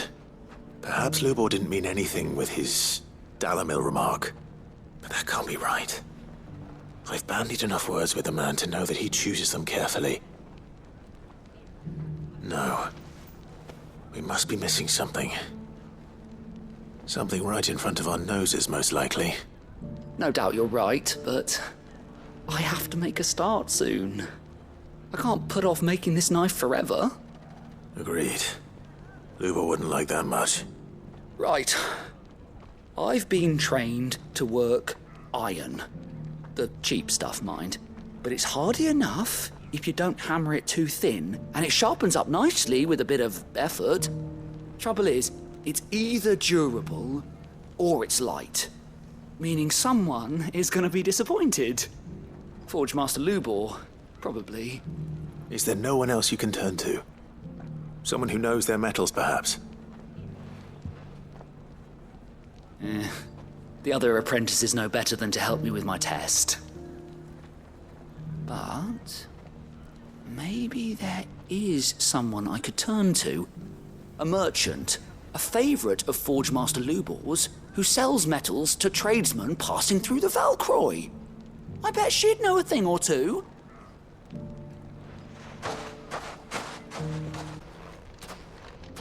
Any luck? Or will you be needing help with your bags? Well, I asked her, but... you tell him. If you're looking to make a knife that will impress a master like Lubor, there are options. They're just not that viable. Featherlight adamantite knives will get passed from generation to generation, never needing so much as a lick of the whetstone. But adamantite ore is unique to ash, so doesn't come cheap. And it's beyond my skill to handle. Unique to ash. Are there any materials unique to Dalamil? Something which could be mixed with iron to refine it. Make it lighter. What are you getting at? You said that Lubor trained you to work iron. Then that's what he'll expect you to use. But he would have known that it would either be too heavy or too brittle for a carving knife. Perhaps his Dalamil remark wasn't a riddle, but a hint. If it's cheap metal you're using, then there's always limestone, I suppose. Folk first settled Dalamil to get at her mineral deposits. And, if you know the trick, it can be melted down in the furnace to drive out impurities from low-quality iron. Bloody hell! That must be it! I don't suppose you know the trick, do you? It's hardly my speciality, but I've been around enough blacksmiths to know how it works. Looks like I've got some learning to do.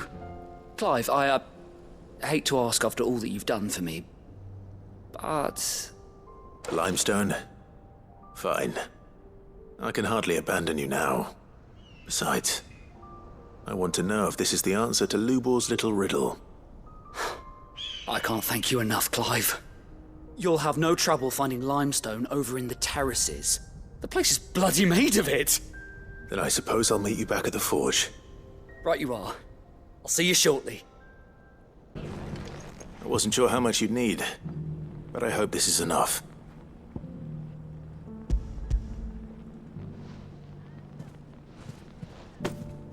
You are one of the good ones, you know that. You and that merchant both, she's got quite a gift for teaching that one. Now, time to see if limestone is the secret weapon we were hoping for.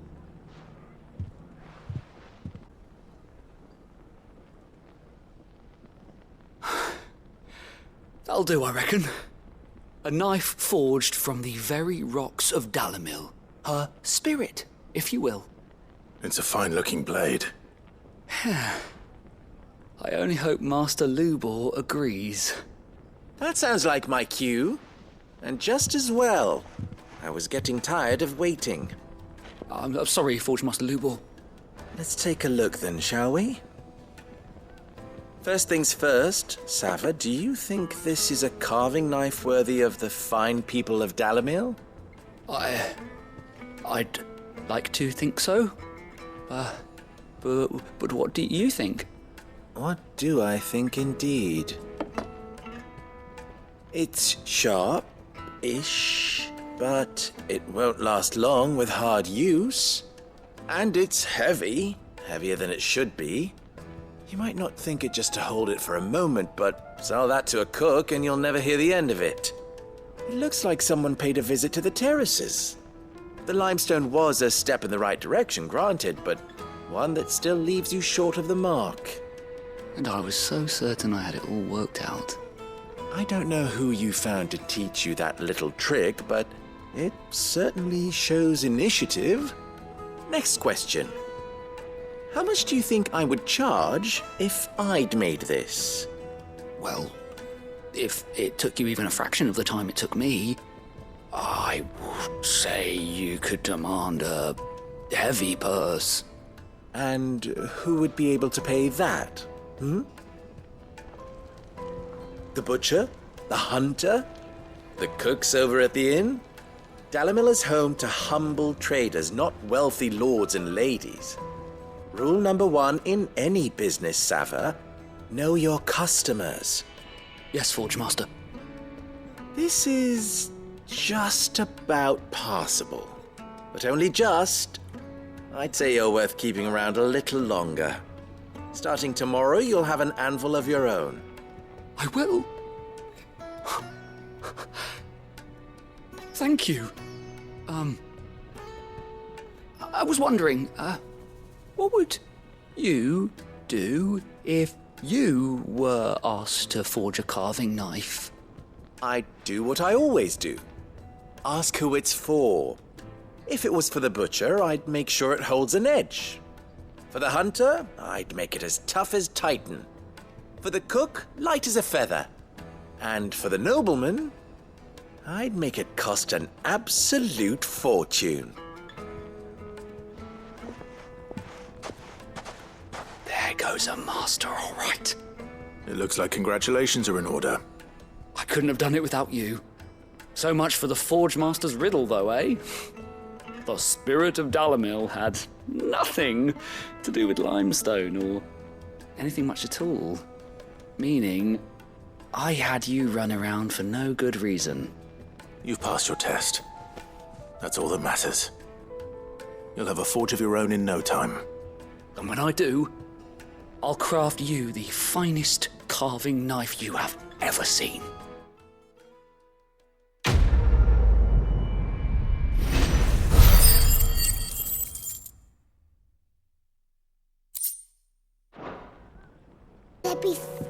Sid, perhaps you can help me solve a mystery. I can certainly try. Who's gone missing this time? It's not who, but what. Mid's scales, the ones she made for her workshop. I borrowed them to teach the little ones about weight, and shortly after the lesson, well, they vanished. My first thought was that they'd taken them off somewhere to play, but when I asked, they swore they had nothing to do with their having disappeared. Which almost certainly means they had everything to do with it. Perhaps a visit from Sid will jog their memories. I think it just might. Thank you. I don't like to imagine that my pupils would lie to me. But if they have, I'll have no choice but to discipline them accordingly. They were in the atrium when I last saw them. As always.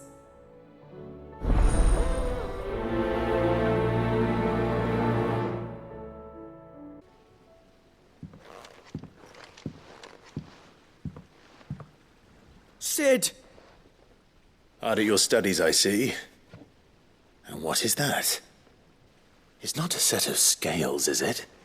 No. Of course it isn't. Well, not anymore, it's not. Oh! And just how long hasn't it been one? We're sorry. But we didn't break them. We dismembered them. Just like Miss Mididol showed us. Miss Mididol? And why would she have you dismembering her creations? Because that's the only way to become a ninja-neer. Miss Middledore said, the best way to see how something worked is to take it apart and put it back together again. Well then, your work is already half done. Carry on. About that. The taking apart was easy enough, but it's the putting back we can't work out. Speak for yourself. The heavy thing goes at the bottom. Then...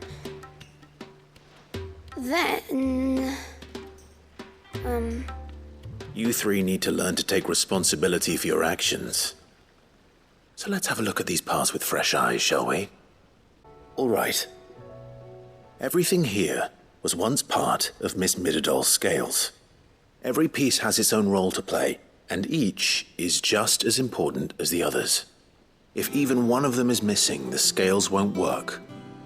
So let's think about what those roles might be. You already know one of the pieces, the body. Its role is to support everything else. But what of the others? This is called the arm. Why do you suppose that is? It doesn't look much like an arm. You're right. It looks more like a wing. Like a chocobo wing! You've ridden a chocobo before, haven't you, Sid? Will you teach me to ride one day? I'll think about it. Now, what do arms do? Hold things. So wait, maybe this arm holds things too? Good thinking. You're on the right track. These round parts are called the pans. You all know what a pan is, don't you? I do. Molly uses them in the kitchens to fry bangers. But these aren't for frying bangers, you idiot. They're for weighing stuff. But what if I wanted to weigh goods?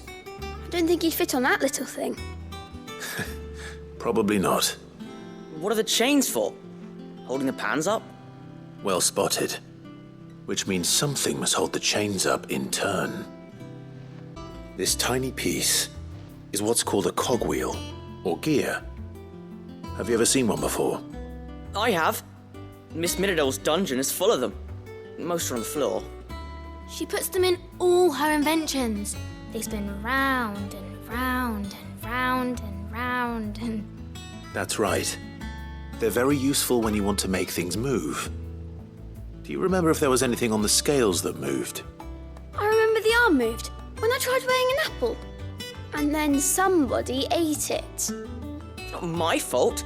You shouldn't have tried weighing it before lunch. We know what part's supposed to move and how it's supposed to move. So, let's put the pieces together first, see what doesn't move, and then stick the cogwheel to that. Not a bad idea. You see? It's not so difficult. So, now that we've taken stock of the parts and learned what they do, what do you think? I think we've got it. Then here's what we'll do. You tell me what goes where, and I'll put the scales together. Well, obviously you need to start with the body. All the other pieces fit onto it, don't they? And the arms go on the body, just like real arms. Or wings, if you're a chocobo. And then the arms hold the pans by the chains. Very good. Let's see if that works. There. All finished.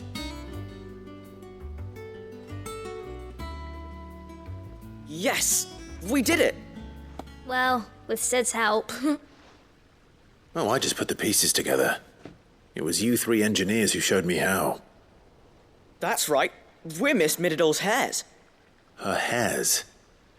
Yeah, hairs for the future. She's showing us her secrets now, so we can help out the hideaway when we're older. What do you think, Sid? Are we almost ready? With a little more help from Miss Middledore and Miss Shirley, I'd say it won't be long at all. You hear that? It won't be long. Until then, though, do try to be honest with Miss Shirley.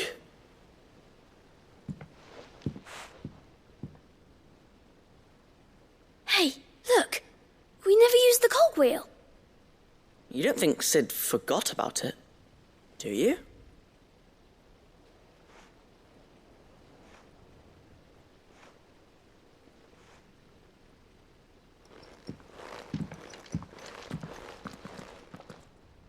beef. Well, did you solve the mystery? It was as you thought. The children had the scales, or the parts of them at least. They dismantled them to see how they worked. Oh, no, Mid will have my head. Thankfully she won't. This might even have been her idea. Although I was the one who ended up teaching the lesson. I'm so sorry, Sid. I know how busy you are. I shall see that the children are properly punished. Please, there's no need. Mid seems to have taken the three of them under her wing. She's even calling them her heirs. She'd have them follow in her footsteps. And her father's. I see. Sid, do you know why Mid has been spending so much time at the hideaway of late? She told me it was because her studies have been interrupted by events in Canva. Is that not true? No, it isn't. The university offered her a commission. In exchange for full tuition, room and board, they asked her to oversee the design of several new war engines. To anyone else it would be an opportunity, but to Mid, who lost both her parents to war, it was a bitter pill. One she was none too keen to swallow. But that should come as no surprise. She's only ever cared about bringing people hope. The very last thing war can be said to do. Which explains her heirs. She's working to give them a better life. And so should I. What's the odd engineering lesson? Oh, you've given them far more than that. And I'm sure they're very grateful.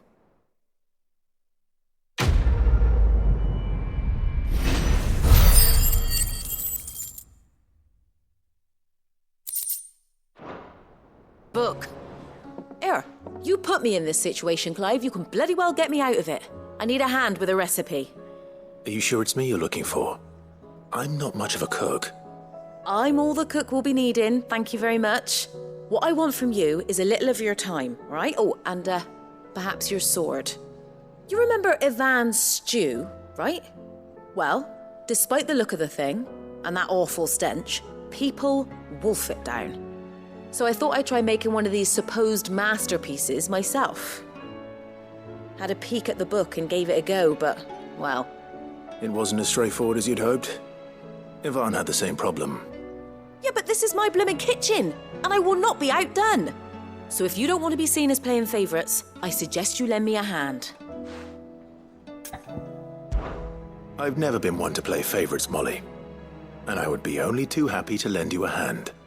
So, what's on the menu this time? A fried mortress of skyworm. That's one heck of a name, innit? Recipe seemed easy enough to an old hand like myself. Thought I'd followed it to a T. Only, turns out skyworm livers and drake's mint are not what I thought they were. At least I hope they're not, given the rancid mess they made. Ivan said the recipes in the culinary pilgrimage date back centuries. Who's to say the ingredients even exist anymore? Wow. That's a question for a scholar, wouldn't you say? Perhaps you know of one? Kindly old fella who haunts the shelves, maybe? Fine. I'll go and speak to Harpocrates. Perhaps he'll know something. And if he does, I'll see if I can find your ingredients for you. You do that. Lest we forget, you've got a reputation to uphold.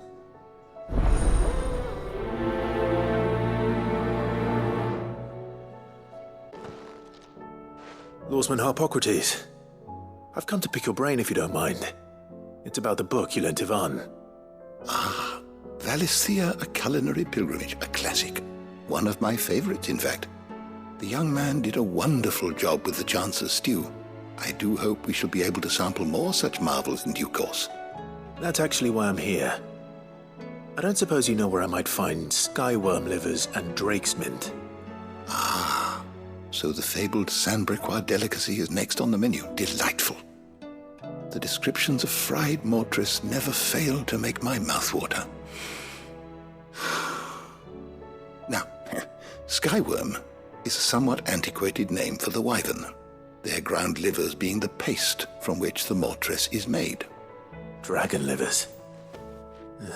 How very Saint-Briquois. One would have thought the disciples of Bahamut would have a touch more reverence for their icon's brethren, but apparently not.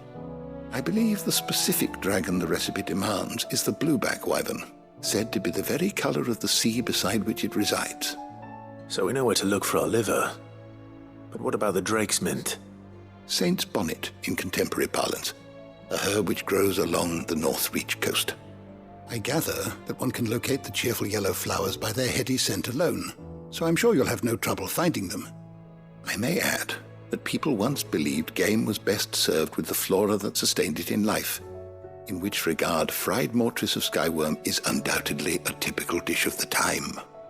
Meaning that if I find one, I find the other. To Northreach, then. Best of luck, Clive. And do save me a bite once the dish is complete.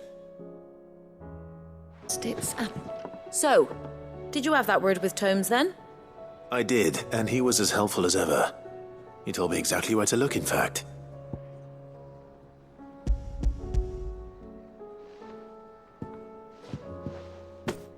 And what precisely will I be cooking up? Or is it better not to know? Blueback wyvern liver. And, a herb known as Saint's bonnet. Ah, wyvern livers, was it? Well, at least it weren't actual worms, I suppose. Now then, you stay right where you are. I've got some cooking to do. Let's hope these grand old chefs of yore knew what they were on about.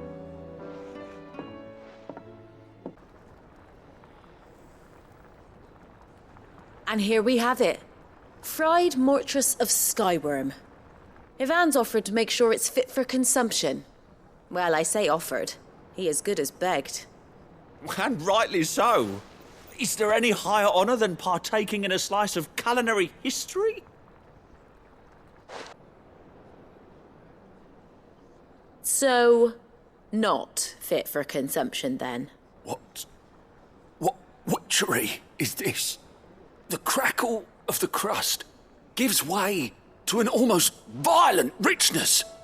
Yet it is the piquant kiss of the saint's bonnet that tames this savage dish. It is a tour de force, a force of nature even, a maelstrom of flavour and sensation, a graceful beast emerging from centuries of slumber. I think he likes it. Well, I can't quite tell with all that nonsense he's talking. But I reckon you might be right. It was decent then, I take it. Decent? It's remarkable. And I defy any man to say a word to the contrary. Sid, might I suggest that you command a party of your finest men and women to procure a dozen blueback wyverns forthwith? I'll give it some thought.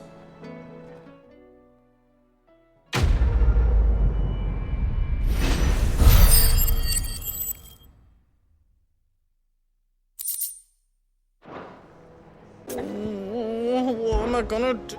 Is everything all right, Goots? You seem more discomposed than usual. Oh, I don't know what that means, but I'm in a bit of a muddle. Oh, I think Nan might be in trouble, and she's... It's all right. You can tell me.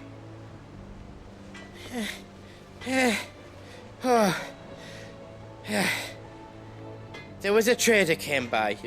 One of our usuals, like... Said he'd heard some rotten rumours about her down Dallymill Way. Folk are saying she's been selling to bandits and cutthroats and that. I mean, she's fond of a chance to make a coin or two, aye, but she'd never do business with baddies. Especially not the kind who go hurting people who haven't done out. I wanted to ask her about it myself, but I'm scared she'll give us a tongue lashing. She'd never give your tongue a lashing, though, would she? Don't worry. I'll speak to her. Oh, thanks, Clive. You'll let me know what she says, won't you? Of course. I'm sure it's all just a misunderstanding.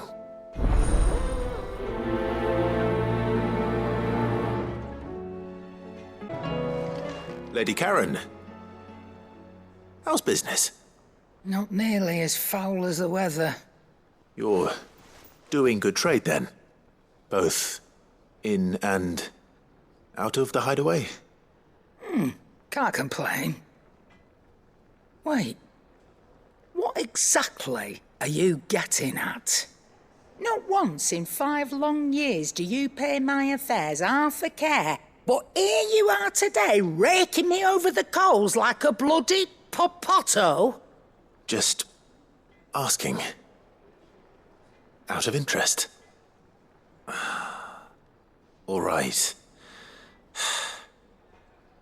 I'm here because I was told that certain rumors have been circulating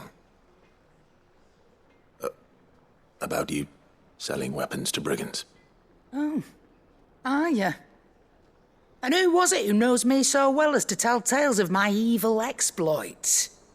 I didn't exactly hear firsthand.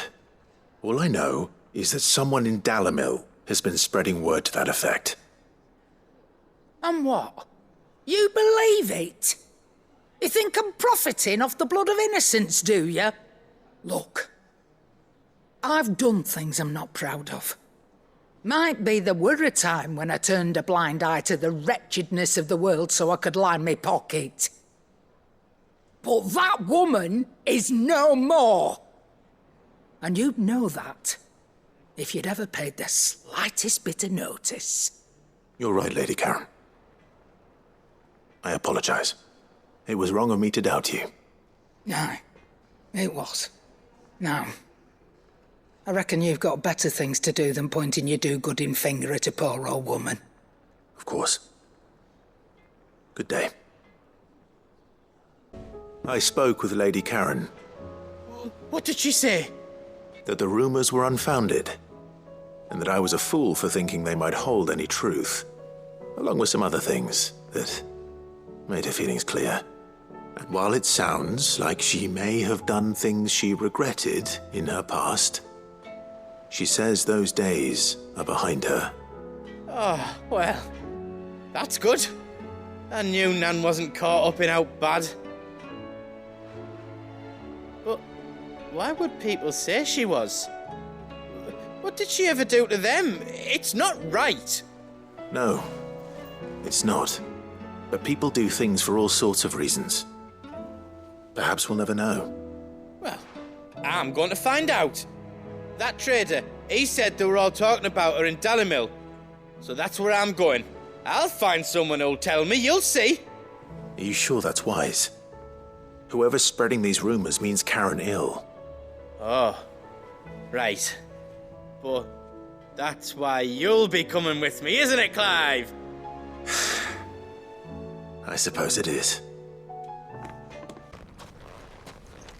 Clive, listen! I found someone who says he's heard the rumours about Nan. Have you? Go on. Tell him what you told me. All right. It's like I said. A wizened old crone by the name of Karen's been selling steel to whoever will pay her price, be they knight or knave. Says the more swords and spears she puts in people's hands, the more war they'll wage.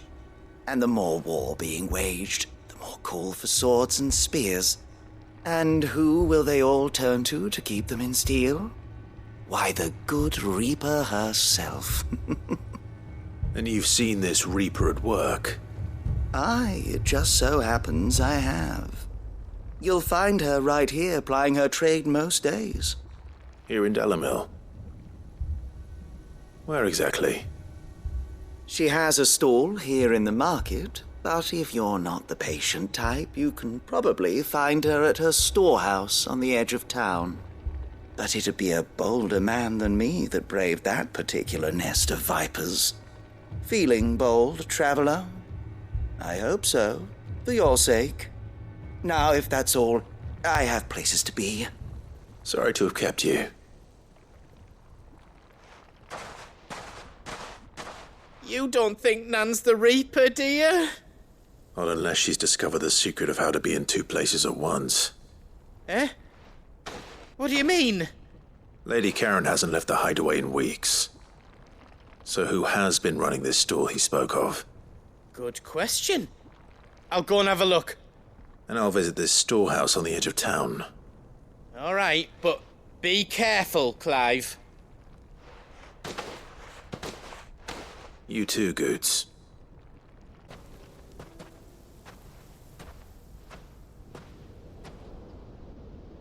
Just you, is it? Thought I might have laid it on a bit thick. It was a fairly unconvincing tale. So, what now? That's up to you. Die a slow death, or a quick one. Boys, he's all yours. But that sword is mine.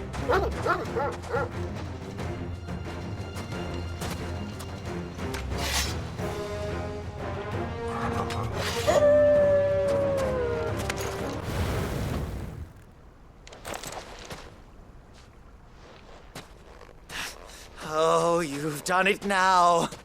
Go on. Tell me what I've done. When the Borgwyn finds out you've killed his men, he'll have your head. He only wanted that bull of a manservant, the dim one always clinging to Karen's skirts. You weren't even supposed to be here. Who the hell are you anyway? What were you going to do to him? The Borgwyn wanted him to get to Karen. I was only supposed to point the lamp in the right direction once he arrived in Dalamil. But then you turned up. Well, go on then. If you're going to end me, end me. You're not worth the effort. Now be gone, before I change my mind. Fucking coward! I need to find Goots. Right now.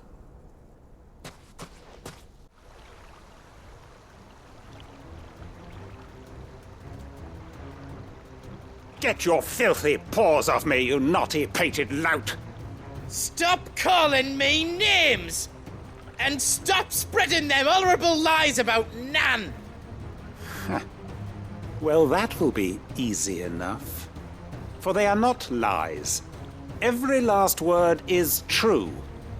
And she must pay for her crimes in blood. Blood? Goot, are you all right?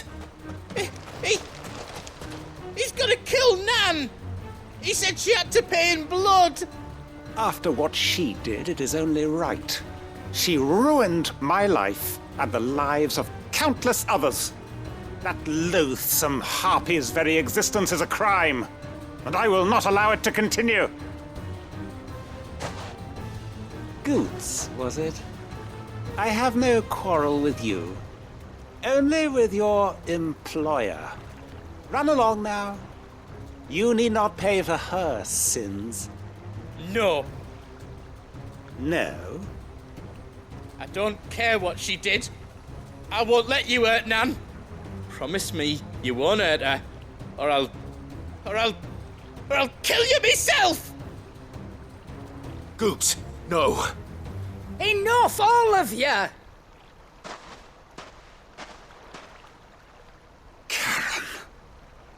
But how did you? You're a sight less clever than you think you are, the pair of you. Did you think I wouldn't notice the two of you slinking off together?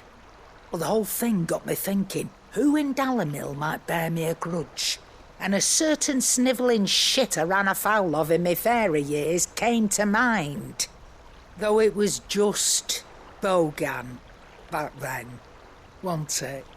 I thought the years might have taught you some sense, but I see you're the same pants-pissing craven you've always been. What was it we called you? Wet legs? You bitch! Everything that happened, it was all your fault! And now you'll finally pay for what you did to me!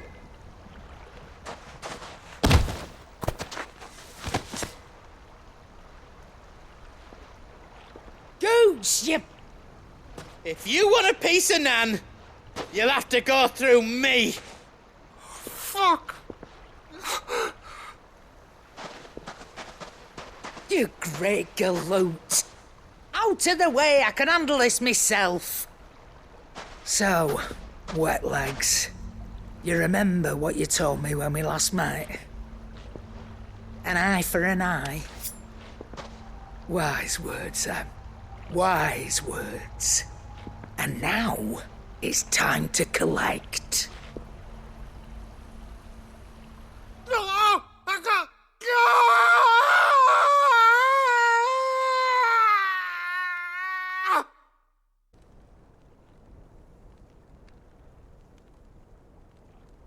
Sorry to keep you waiting.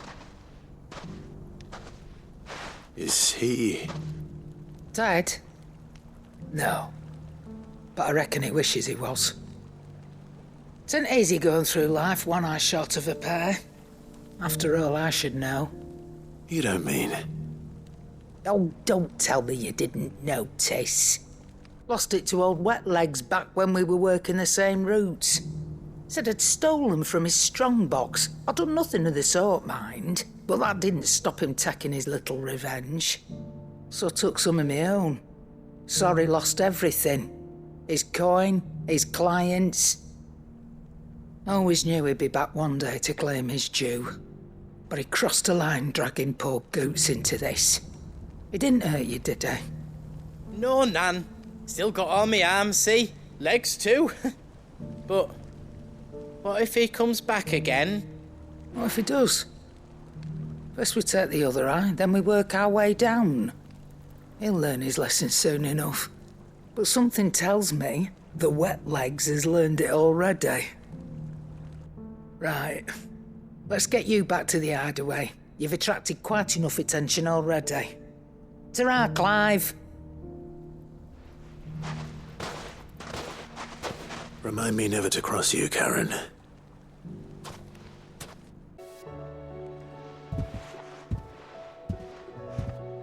Nothing like a dish of cold vengeance to foul the gut.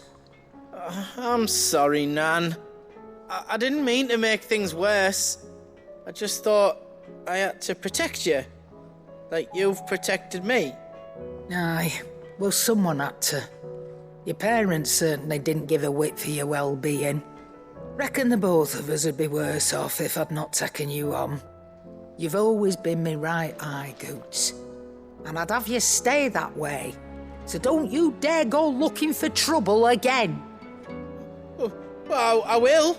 If you ever need help, I'll do it again and again, and you can't stop me. Why, you big lump. Fine.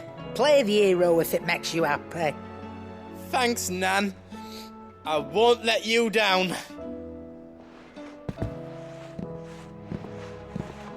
There's nothing he wouldn't do for you. That's as maybe. But if he's ever to make his own way in life, he'll need to start looking out for himself as well. Till then, he'll need people to watch his back, just like you did in Dalamil. Don't think I didn't appreciate that. Of course. His family. Stop it. You make me one good eye, mister. I don't go thinking that'll do you any favours. A potion today'll cost you the same as it did yesterday.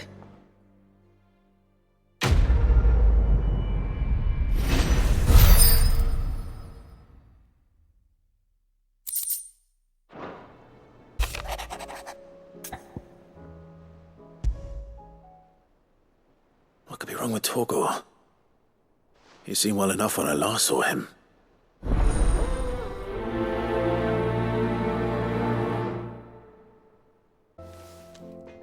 I got your note.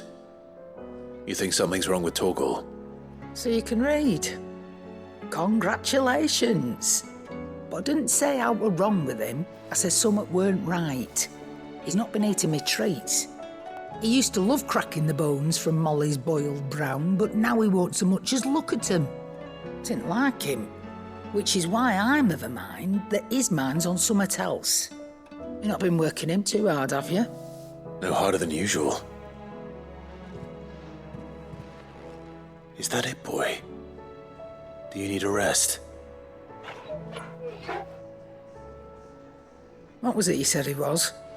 A frost wolf? That's what the lawsman seems to think. Then maybe this all has something to do with whatever it is that's woken inside him. I suppose things have been different since Rosalith. Perhaps Hippocrates knows something. Instead of everything, you mean? Perhaps. Lawsman, I need to ask you about Torgor. Something's not right with him. He isn't ill, is he? I don't think so. But according to Lady Karen, he seems to have lost his appetite, which is certainly a new development. She says he's hardly been touching his bones of late, and she believes it may have something to do with what happened at Rosalith Castle. I rather think she might be right, though not about his appetite. All canids are instinctively inclined to crack open bones for the rich marrow that resides within, and I see no reason why a frostwolf should be any different. Accordingly, I suspect it is not a lack of appetite that afflicts Torgal, but a surfeit of it. If we assume that his newfound magics require additional nourishment to sustain, it may well be that the bones Lady Karen is accustomed to providing are no longer sufficient. Frostwolves, after all, habitually prey upon far larger animals, whose bones may yield altogether different nutrients. As to where one might find a suitable substitute, some antelopes that graze the meadows of eastern Rosaria have been known to grow to a size more than double that of their lesser cousins. I don't recall ever seeing any that large. And little wonder. The oldest and largest such creatures rarely leave the safety of the highlands for fear of predators. The last elder antelope sighting I recall hearing about took place near Cressida, and that was long before the village was abandoned. Even so, it seems like a good place to start. Good hunting, Clive.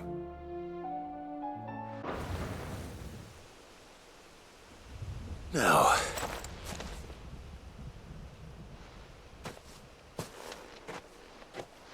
will it be enough, I wonder?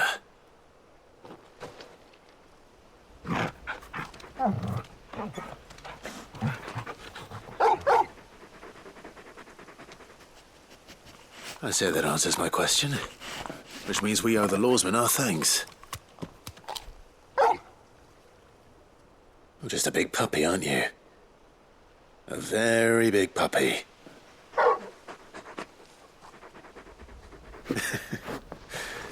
You do know you can take that with you, Torgal.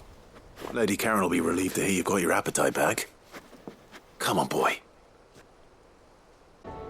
I noticed you and Torgal had gone off somewhere. Take him for a walk, did you? You could say that.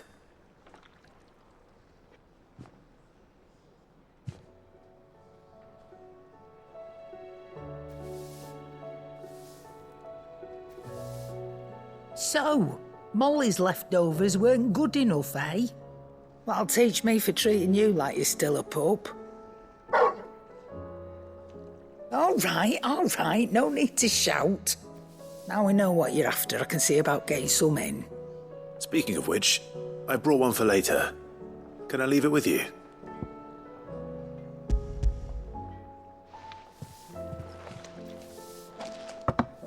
You can, aye. I'm nice like that. In return, you can thank Tomes for me. The bloody know-it-all. I was just on my way to see him. Ah, Clive. Were you able to locate your quarry? We were indeed, lawsman. You pointed us in exactly the right direction. And Torgal's been a very happy hound ever since. Very good, very good. Lady Karen sends her thanks, by the way, for your part in solving the mystery. Ah. But that reminds me. After your last visit, I found myself pondering Torgal's talents. Do you recall our conversation concerning Lady Jill's role in Torgal's transformation? About how she somehow woke the power within him? Precisely that. A reasonable conclusion, I thought, but one which raised certain questions in my mind. You see, the Fenrir of legend served Shiva and Shiva alone, and while the powers attributed to him are certainly impressive, the records imply they are somewhat different in nature to those you described Torgal as having used. What are you suggesting? That Torgal may be the beneficiary of more than one icon's power. Consider that in addition to Lady Jill, he has served as a loyal companion to you, your brother, and even the late Cid. In short, the icons hitherto near at hand, or should I say at paw, have been diverse and plenty, and that number has only grown as the realm's dominance have fallen to your sword. One can but speculate as to how all of this has affected Torgal. He has seemed more fierce of late. And if I am not mistaken, he will grow fiercer still. We are fortunate indeed to be able to count him amongst our allies and not our adversaries. Oh, he's more than an ally. He's a friend.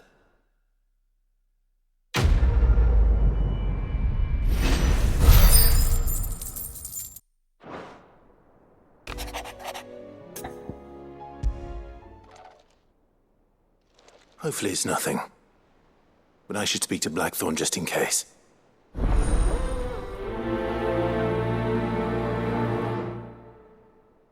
Blackthorn, do you have a moment? Not really, no. This won't take long. I just wanted to ask how you're getting on. August was worried about you, and you might still be doubting your craft, even after learning the trick of that cuirass. Is there something else weighing on your mind? Perhaps sharing your thoughts might help. That bastard's like a dog with a bone. Still, he's got a keen eye, I'll give him that. He's just, well, Karen showed me something. Something I've never seen before. And that was? A sword. An odd-looking thing with a single-edged blade. The metal itself wasn't anything to write home about, but fuck me. The edge on it. You could slice a man clean in two with a weapon like that, and he'd be halfway home before he even realised he'd been cut. So that's what's troubling you? No. Not troubling me exactly. More distracting. Can't stop thinking, how do you get an edge that sharp? It's driving me mad. And if you knew how to do it, we could arm the curse breakers with even better blades. That's about the size of it, yeah. I'll see what I can find out. Sharper swords are always welcome. And we can't have our master blacksmith being distracted. You're a soft touch, you know that. But I can't say I'm not grateful for it. Good luck, eh? Thank you. Let's see what Karen knows about this sword. You're looking well, Karen. What you want? Out with it. I want to know about the sword you showed Blackthorn. Single-edged and extremely sharp. Running around after him again, are you? I suppose I am, yes. But I need to help him find out how to work an edge like that. It's driving him to distraction. Little wonder, I suppose. There's not many like that make it as far as the twins, and those that do go straight into private collections. Which made it nice and easy finding a buyer. Can you tell me who bought it? Where is it now? You think I tell people who my clients are? Suppose you're not likely to go nicking him off me, are you now? Fine. If you stop mooning at me like that. Lord Ignac's the man you want. Dalmekian bloke. Collects weapons and the like. And he's got more money than sense, which is why he's one of my favourite clients. Reckon he'll still be at the inn in Dalamil, where I left him. Thank you, Karen. Oh, and he's a touch eccentric, if you take my meaning. I appreciate the warning. My reputation will be ruined! Ruined! Calm yourself, Lord Ignac, I beg of you, before you do yourself a mischief. Pardon the intrusion, but... Out! Get out! I paid for these rooms so I wouldn't be disturbed. Leave me be! Please, allow me to apologize. His lordship is going through a difficult time, and he's never been fond of guests arriving unannounced. Radim! Get rid of the filthy oaf this instant! Very good, Lord Ignac. Would you mind stepping outside for a moment?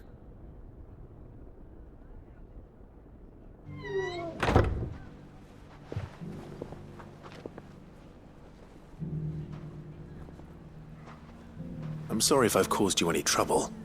That? Oh, no. That's just how his lordship is. Though the morning's events have left him somewhat fractious. He has been dispossessed of his luggage, you see. The thieves also made away with a considerable amount of coin. coin the innkeeper will soon be keen to collect. I don't suppose a certain blade was among the stolen items. A single-edged sword. It was purchased from a merchant friend of mine. Ah, you know Lady Karen. Yes, I'm afraid it was. Then I'll retrieve Lord Ignac's luggage. But I have one condition. You have but to state it. You are welcome to anything that is within my power to grant. I want an audience with Lord Ignac. A few minutes should be enough. Then I'll be on my way. A condition I would be a fool to refuse. Of course, you shall have your audience. I don't suppose you saw where the thieves went? I did not, no. Though some discreet inquiries made on his lordship's behalf mean that I know where you might find them. The bandit's bed. Every ill-gotten coin in Dalimil is said to pass through that disreputable corner of the Valcroy. And that's where I'm heading. I shall speak to Lord Ignac in your absence, and arrange for an audience upon your triumphant return. That will be very kind of you. Farewell, and best of luck.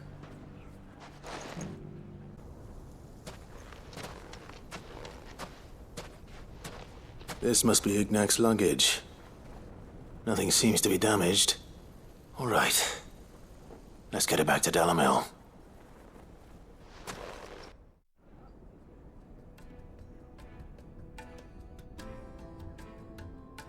I hear I have you to thank for the return of my effects. What shall I call you, my good man? Wyvern. Glad to make your acquaintance. A formidable name indeed. Well, Wyvern, I appear to be in your debt. Redeem here tells me you wished for an audience. Is that all? A few moments of your time should suffice, yes. You're a peculiar fellow, Wyvern. All right, speak. Master Wyvern was wondering if you could tell him about a certain single-edged sword you recently acquired. Oh, a true work of art, that one. Karen drove me hard on the price, but I would have sold her Radim here to get my hands on that sword. It was made in the Outer Isles, far beyond the Twins, and is used exclusively by the practitioners of a unique school of swordsmanship. They believe no combat should ever exceed a single strike, and hone their blades to such perfection that none ever does. Each sword is made for that one perfect stroke, and for that stroke only. They crack upon a second blow. There's a brutal sort of beauty to it, really. But how do they hone such an edge? Fine question. Why, they use a whetstone, of course. Whetstones, rather. A whole array of them, ranging from the coarse to the fine. 10,000 licks with the sharpening stone, then 10,000 more. But it is the final stone which lends the blade its legendary sharpness. A mineral quite foreign to this great realm of ours. And that is the key. The secret ingredient. Wyvern, it occurs to me that my little lecture is hardly equal to services rendered. Take this, together with my regards. The very stone of which I spoke, far rarer among collectors than even the blade itself, and a far more fitting payment. Thank you. Pardon the intrusion, my lordship. However, it is long past time we prepared ourselves to depart. So it is. I am locked in bitter competition with a rival collector of curiosities. I am one step ahead of the unscrupulous scoundrel, but he is hard at my heels. Are there many other collectors out there? Too many to count, but only one do I consider my nemesis. Lord Byron Rosfield. And is a perennial thorn in my side. I can imagine. Farewell, Wyvern. May our paths cross again. Radim, we mustn't dawdle.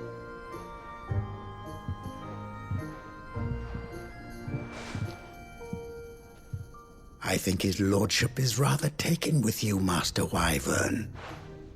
Thank you again for your assistance. Coming, my lordship. I'll be right there.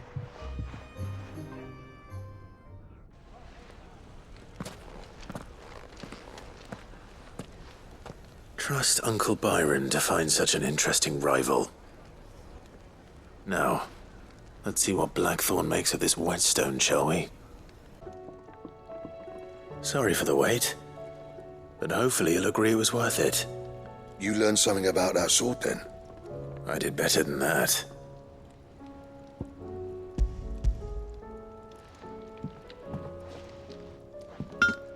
A whetstone? Yes, but not one you'll find anywhere in Valisthea.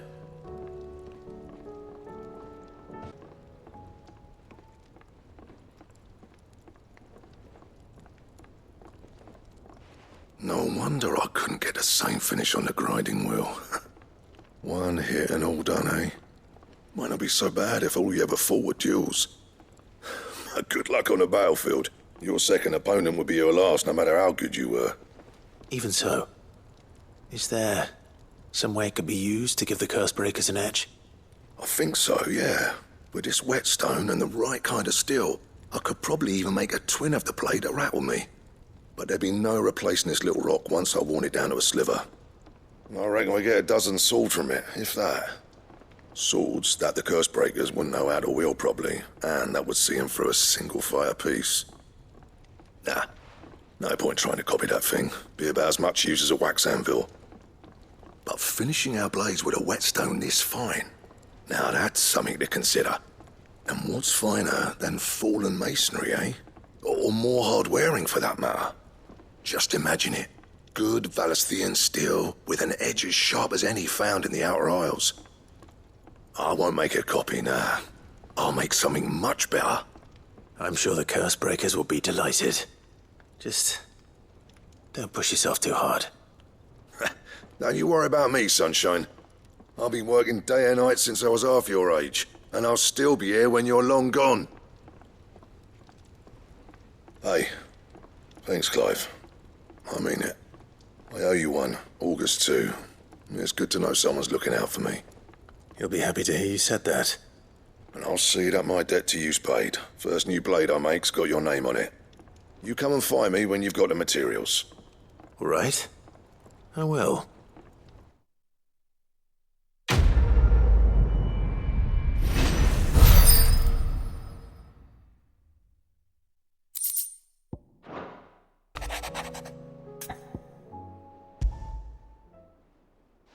Rutherford.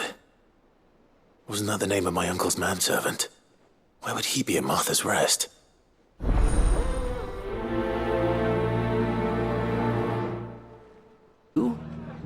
It is you. Then you received my letter.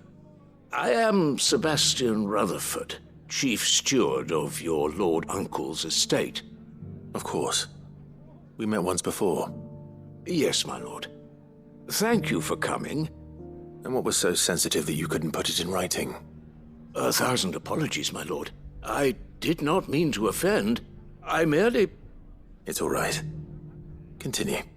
I am here at Martha's Rest, at the behest of your Lord Uncle, tasked with learning what I am able of the realm's current state of affairs. And what I have learned is grim. The fall of the Mother Crystals has left Storm in a state of utter disarray.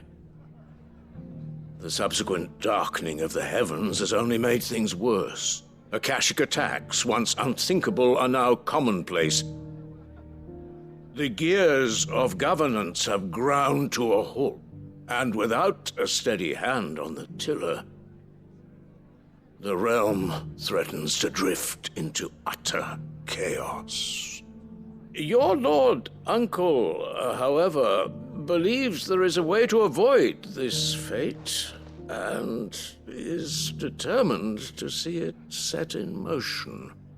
That sounds like quite the undertaking. It is.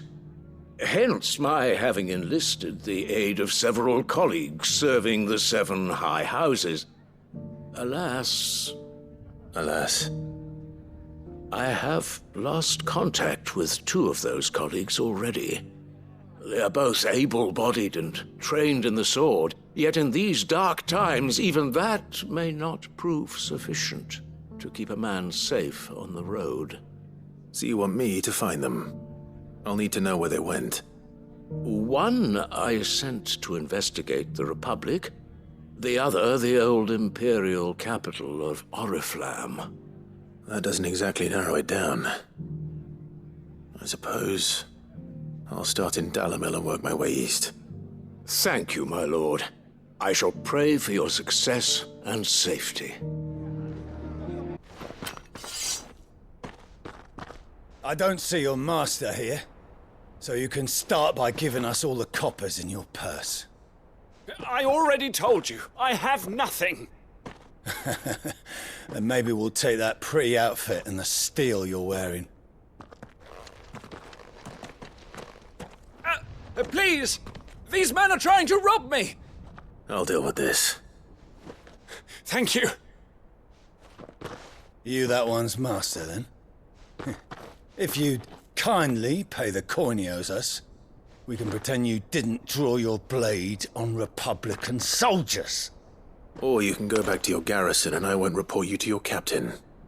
Oh, you're more than welcome to. He hasn't had many visitors since we slit his throat. I'd expect as much from Hugo's faithful, but these were men of the fist. Much has changed in the Republican army since they lost their rock. You've seen this kind of thing before, then? Many times. I was sent here to observe the situation. You're one of Rutherford's men. He sent me to look for you. Well, then you have my thanks. I fancy I could defend myself against 1, perhaps 2, but a whole regiment. I arrived in Dalimil several days ago, but when I called upon the captain of the local garrison to make inquiries, his men confiscated my effects and locked me in a cell. The captain is no more, and his men make the rules now. Fortunately, I was able to bribe my way free, only to be stopped again by those soldiers you so kindly dispatched. What of the Fist's Central Command? Surely they wouldn't allow such lawlessness amongst their ranks. I would imagine they are unaware of it. Most of the army has fallen back to the capital and hunkered down behind her walls. Those who weren't recalled now rule the fringes unchecked, answering to no one but themselves. Then it's worse than we imagined. You should return to Rosaria. It's not safe here. I'll find a caravan heading north. You won't mind if I borrow one of these soldiers' coin purses?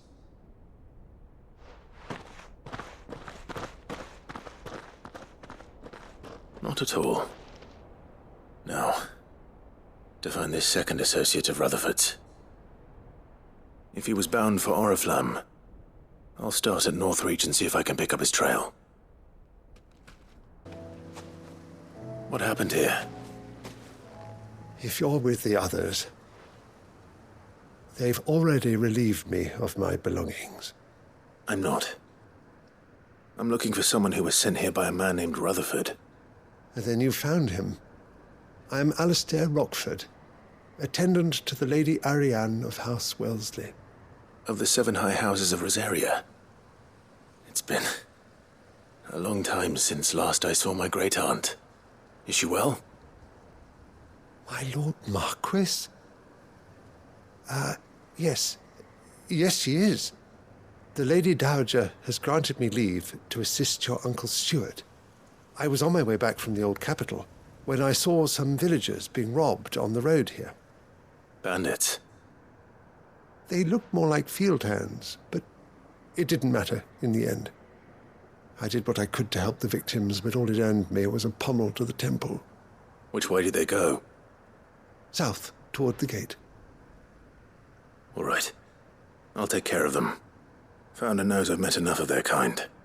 You head back to Northreach, visit the Vale, tell them I sent you. Thank you. I shall. Founder be your shield.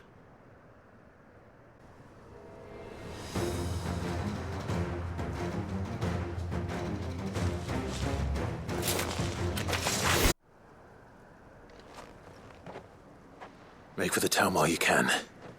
There may be more bandits nearby. You don't need to tell me twice. Many thanks, traveller. This looks to be all of them. I thought I told you to make for the Vale. And stand by as ill might befall the heir to the ducal throne. It's just Clive, and I'm fine. Which is more than can be said for you. I will survive. Strange that the garrison wouldn't intervene in such a brazen attack so close to their gates. The garrison have their hands full inside the city. Some days they don't even send out patrols. There are few hands left to work the fields, and even fewer to transport the grain. The market stalls are nearly bare, and the price for what remains is exorbitant. It's not uncommon to see a fight break out over a crust of bread. When I said the ones who attacked me didn't have the look of bandits, I meant it. They were probably just desperate. Rockford, listen to me. If you are to continue your investigation, you first need to seek the attention of a healer. Of course. I shall return to Northreach right away.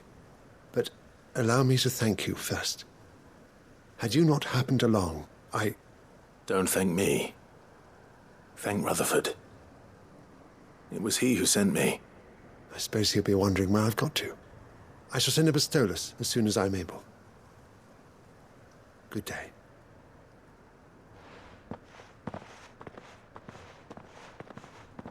My uncle certainly has his work cut out for him. If it isn't already too late. I see you're still here. The Rest's location affords a constant flow of traders, and with it, a constant flow of information. Speaking of which, I received word from both my associates. They have resumed their investigations, thanks to you. I only happened to be in the right place at the right time. They both seem to think the realm's prospects rather grim. I am afraid that grim would be putting it lightly. Storm is in crisis, and if we are to free her, we must work quickly. And we must work together. Such is your Lord Uncle's wish. As it is mine.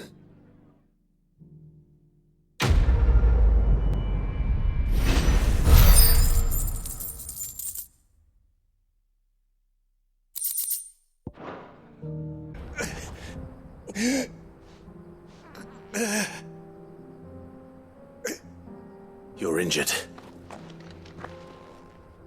What happened here? Where are your comrades? Ether flood up ahead. It swallowed our camp while we slept. My own men did this. Turned every last one of them. There's a village not far from here. Tabor. The people were kind to us. It's only a matter of time before they won't stand a chance. We can't let those monsters reach the...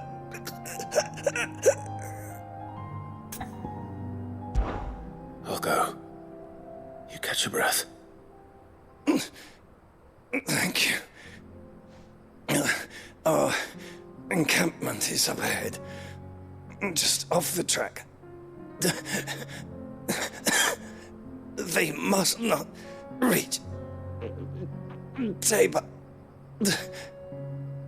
Forgive me, Lord Cougar. Rest well, soldier.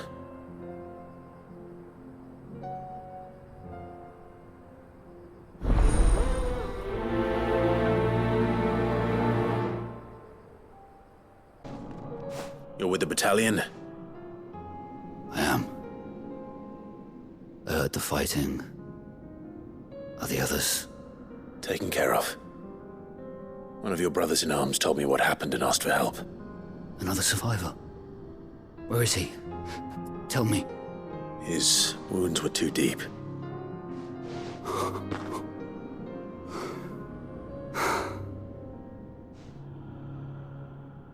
He was right to send you. Those things you slew are no longer my brothers. Tabor is safe thanks to you. Here, you've earned it.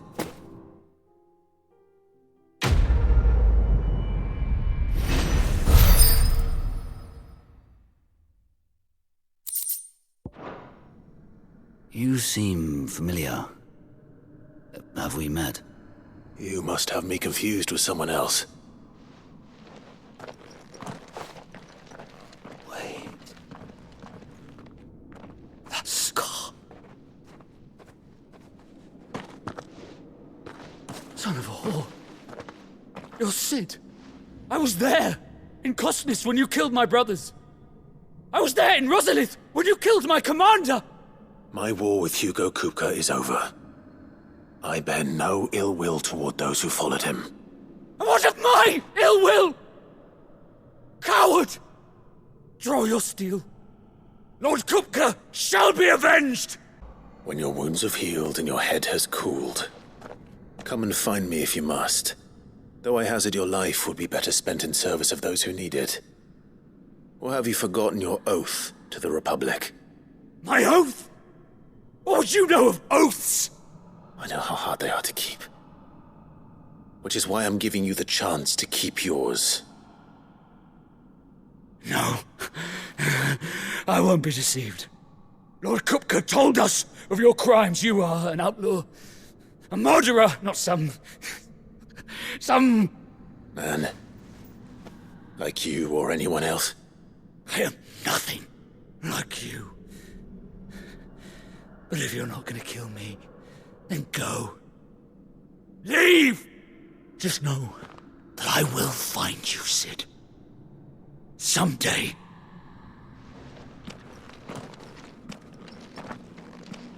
You is bold.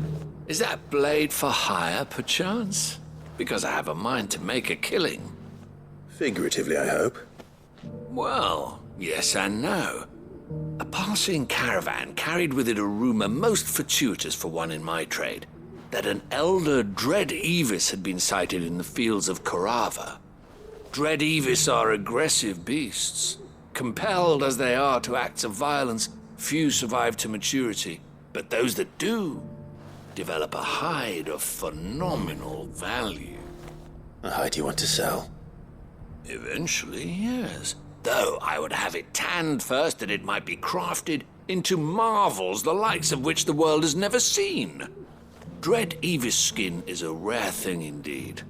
But the worked hide of a well-aged beast, now that would fetch such coin that Gilbert himself might weep with envy. Bring me that beast's skin and I will share with you the bounty of our combined labors. All right. I'll hunt your Evis. Of course you will. When one lives in such troubled times, it is a fool who lets opportunity slip his grasp. Leave Tabor through the east gate, but take the path that branches west. Once you reach the checkpoint at Tovany, you are a mere stone's throw from the fields of Korava. I eagerly await your safe, and above all, triumphant return.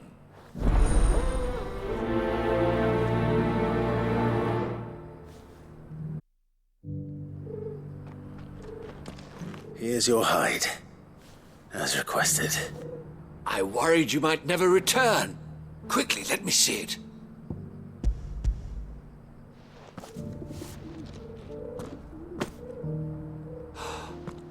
Oh, as supple as a maiden's cheek, yet as adamant as her virtue. This is everything I had hoped for, and more. Clearly, my trust in you was not misplaced. You must be a hunter of considerable talent to have bested the beast with nary a scratch. Join me as my honored partner. With my means and your might, we shall be as wealthy as the merchant kings of Zemeckis. I don't plan on making a habit of this. I'm busy enough as it is. Very well. Though I believe fate had a hand in our meeting, it would be unbecoming of me to beg. Do not allow me to keep you from being about your business. Here, for the hide.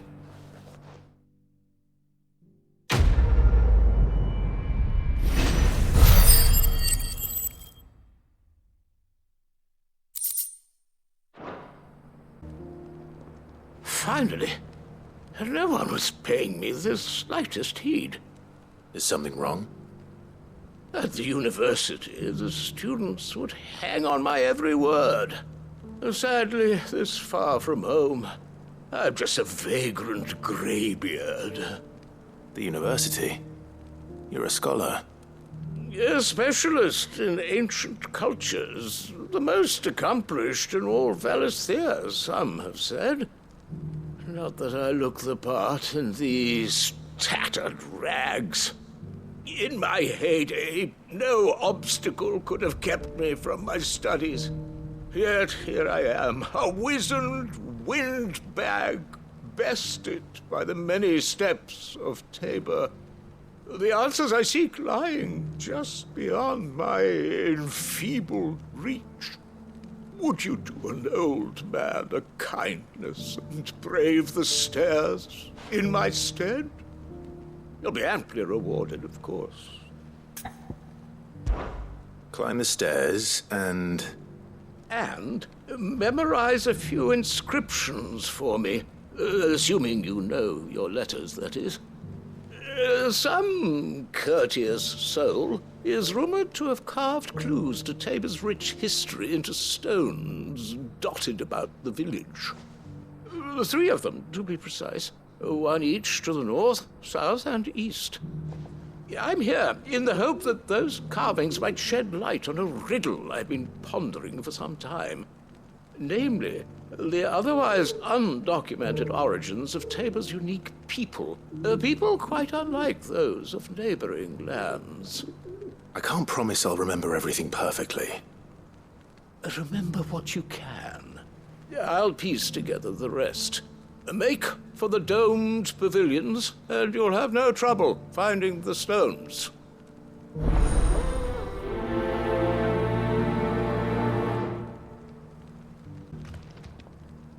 The engravings were in good repair, considering their age. Would that I could have seen them for myself. Come, don't tease me now. What did you learn of this place and its people?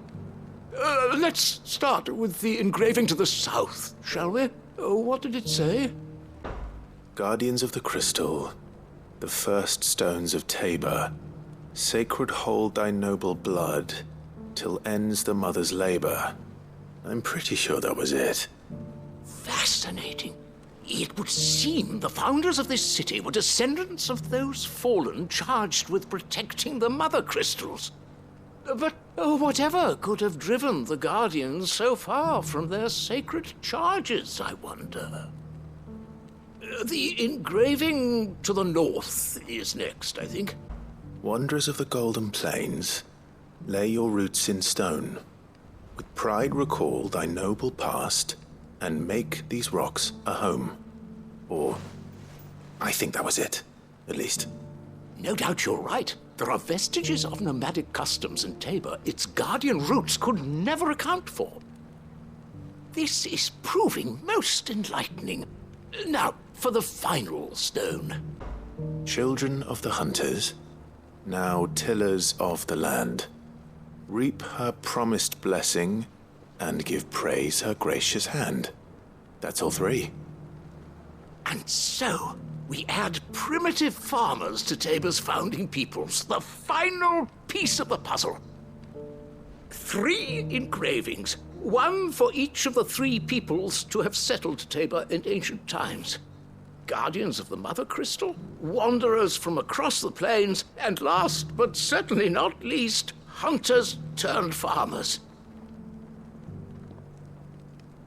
Little wonder it was so difficult to trace the roots of Tabor's culture. Those roots reached down through 3 distinct traditions.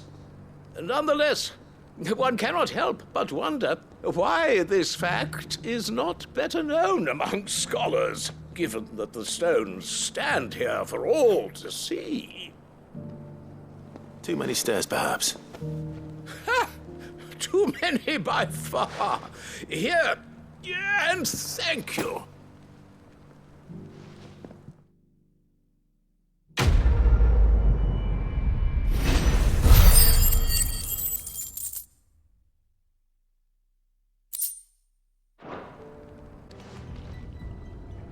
Clive, I fear that I must bid you farewell. As you know, our time grows short. The Lord Chief Justice's vultures are circling. We must strike now. Before we part, I want you to know that, though I may not always have been your most vocal ally, I trust you, as I trusted your predecessor.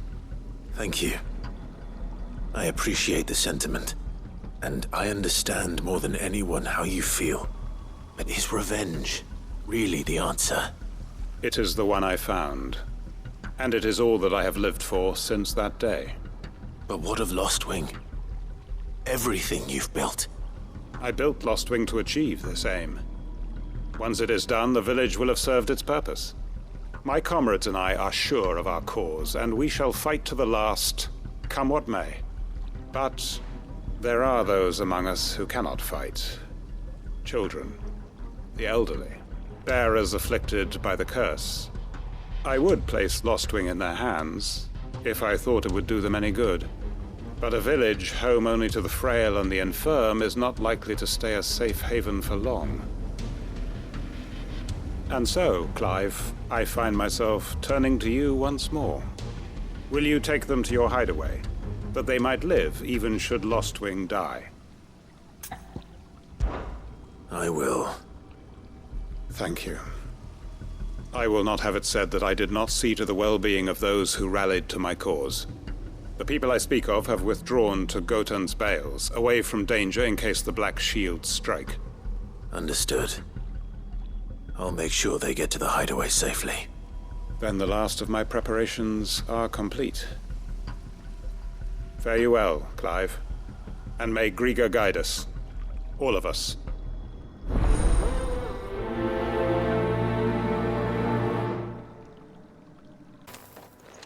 Everyone, Quinton has asked that you come with me. He can no longer guarantee your protection, but I can. There's a safe place I can take you to. Well, if that's what the Master thinks best. Sid, none of us would be standing here today if it weren't for Master Quinton. We owe him our lives, so we ain't about to start telling him what he should do with his. If he's saying we ain't safe in Lostwing no more, it's 'cause he ain't coming back. And if that's what has to happen, then so be it. I only hope he can see this through to the end. That we get to see justice done. I hope so too. Oi! You lot! Where's everyone else? They ain't already left, have they? They've gone with Master Quinton. Fuck! Fuck! Fuck! What's wrong? I've just come from the Justice's manor. We have to get Quinton to call off the attack. It ain't just the Black Shields protecting the place. He's got a guard dog and all. A fucking monster. They don't stand a chance against that thing. If I don't get the message to them, they're all gonna fucking die. No. We can't let this happen. Sid! Don't worry about us. You've got to catch up with him. We can't let Quinton die before that bastard does. All right. I'll do what I can. Where is this manor? It's way over to the east, through the woods. Heaven Hall, he calls it. Promise us, Sid. Promise us you'll do what you can. Quinton, are you all right? No. But I am alive. Which is more than I can say for my comrades. They followed me without question all the way here. And they died. For nothing.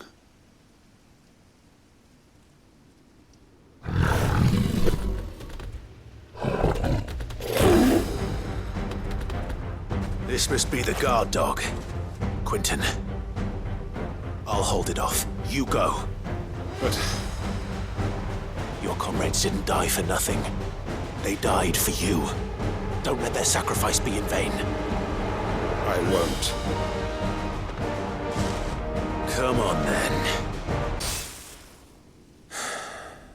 If only we'd arrived earlier.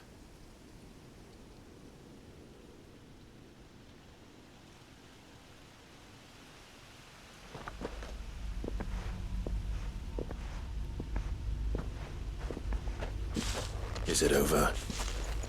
It is. He wept and begged for mercy.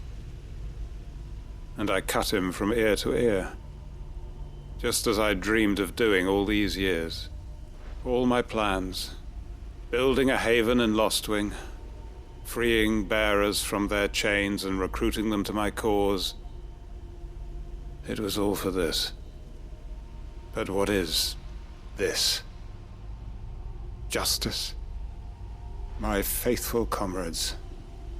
All those lives lost, so that I might take another. Quentin. Master Quentin! Oh, thank Grieger you're safe. You're alive. And so are you. I'm so sorry. I tried to warn you about that thing. And I hate to say it, but there's more bad news. It's Lostwing. It's been flooded. What?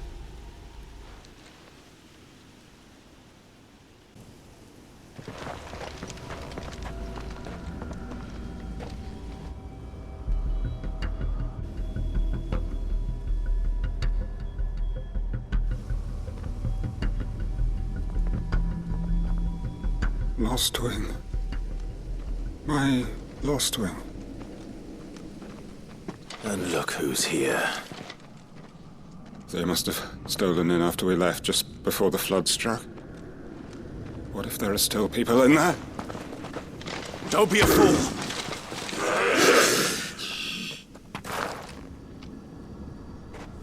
Damn it.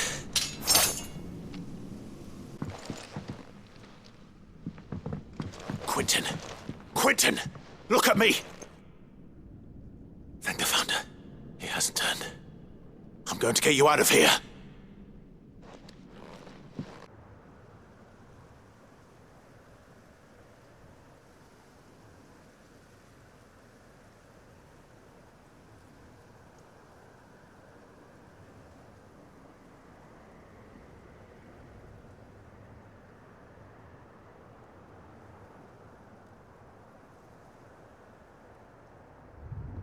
Welcome back to the land of the living. Is Lostwing? The flood has filled the valley. I see. Then all is at an end. A strange way to achieve one's life's ambition. No, Master Quentin. Save your strength. Why?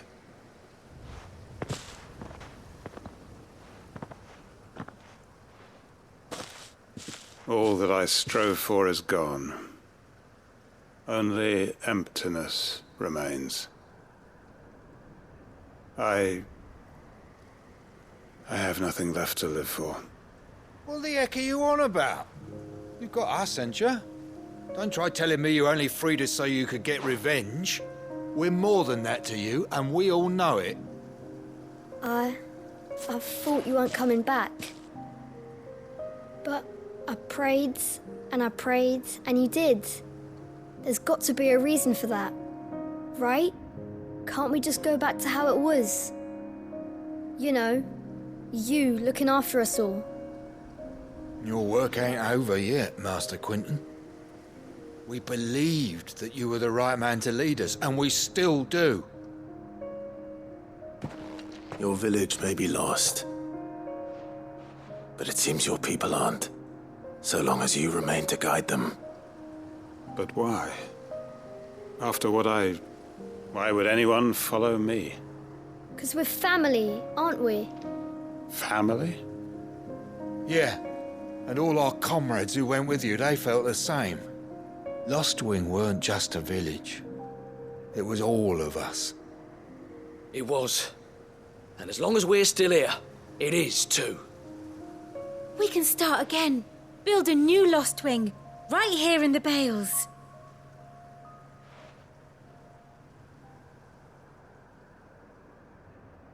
A fresh start.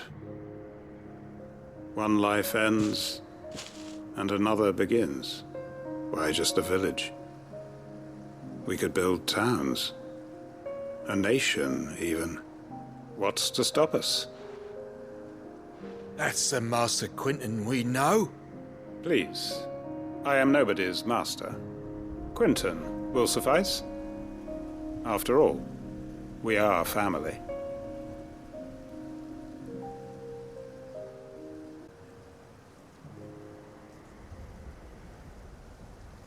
Permit me to withdraw my request. I will no longer be needing your help in looking after my people. I'll pretend you never asked.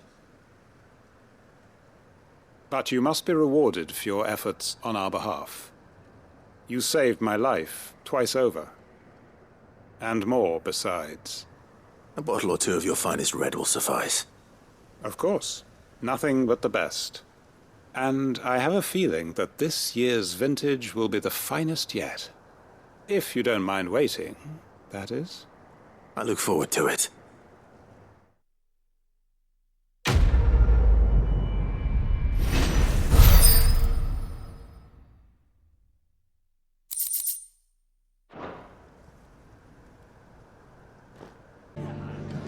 Ah, Clive. Just the man I was hoping to see. Oh? And why is that? You remember how some of Sir Wade's guardians took up residence here after the Akashic attacked? Well, now the rest have come to join him. Seems their barracks in the Lazarus have been lost to an ether flood. Now, I don't mind having a few more brave boys around to keep them animals at bay. I ain't daft after all. But we ain't got nowhere for 'em to bed down. Poor buggers are having to make do with haylofts and chocobo pens. I'd build 'em a new barracks here if I could. But where would I put 'em? There just ain't enough room up here on the rock. Which leaves us in a bit of a pickle. The people we're counting on to keep us safe are living like beggars. I see. And it ain't just that lot. There's bears to think about too. There's been more and more of them turning up lately, coming from all over looking for safe haven. But there's only so many we can shelter with the room we've got. We can't keep cramming more and more people into less and less space. What we need is a new home for our new arrivals. And that's what I was hoping you might help me with. If it ain't too much of a burden, of course. It's no burden. Thank you, Clive. So, where were you thinking of making this new home? Well, I reckon we could do a lot worse than Eastpool. Eastpool. It's been a long time since I thought about that place. It was a tragedy, what happened. And if any of us could have done anything to stop it, we would have. But what's done is done. And those who lived there wouldn't have wanted the village they loved to be left in ruins. I suppose you're right. The blight might be pressing in, but I reckon it's got a good few years left in it yet. There's just one problem. A band of cutthroats have made it their den, and they don't seem like they'll be moving on in a hurry. Nasty bastards they are too. I've lost some good men to their raids. Would have sent someone to clear 'em out sooner if my boys didn't already have their hands full fending off the Akashic. But now we've got a few more guardians of the flame to call on. I reckon it's time we made our move. What do you say? Fancy leading a raiding party? I do. Eastpool was once home to people I loved. I won't have bandits sully those memories. I'll gladly drive them out of there. And I know the men will gladly follow you. I've already shared a few thoughts with Sir Wade about how we might be able to win the place back. And I dare say he's got some ideas of his own too. Why don't you go and talk to him? Of course.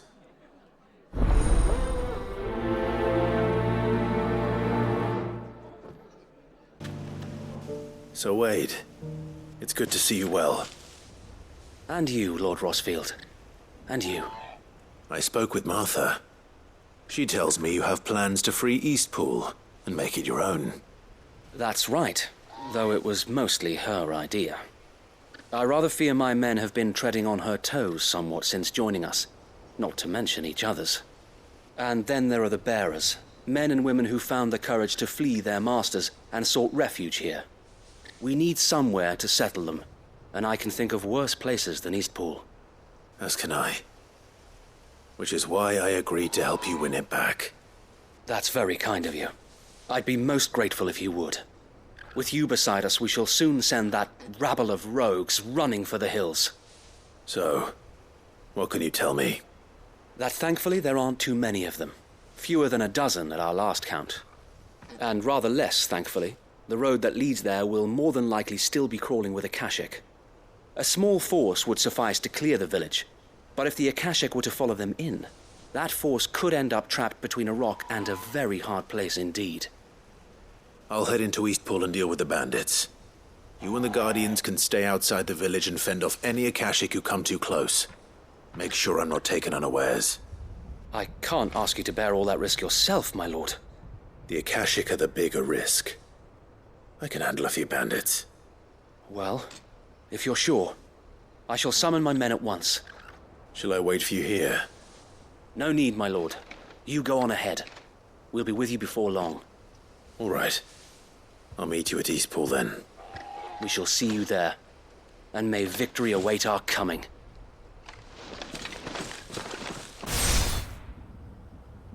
Any more surprises? I'll take that as a no. Bravo. A magnificent display, my lord. You were watching? I thought you were keeping an eye out for Akashic. We were. Put down more than a few on the road, then arrived just in time to see you slay that... whatever it was. Let's hope it was the last of its kind.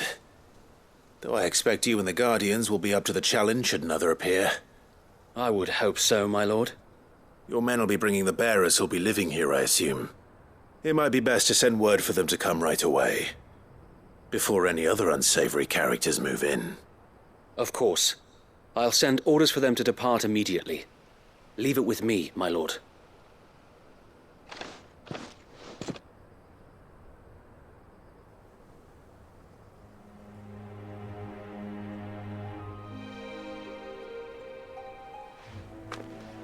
Home. Without masters. No. We're the masters now. Our lives are our own at last. That's all of them, and not a single Akashic in sight. Now to begin the important work of rebuilding the place.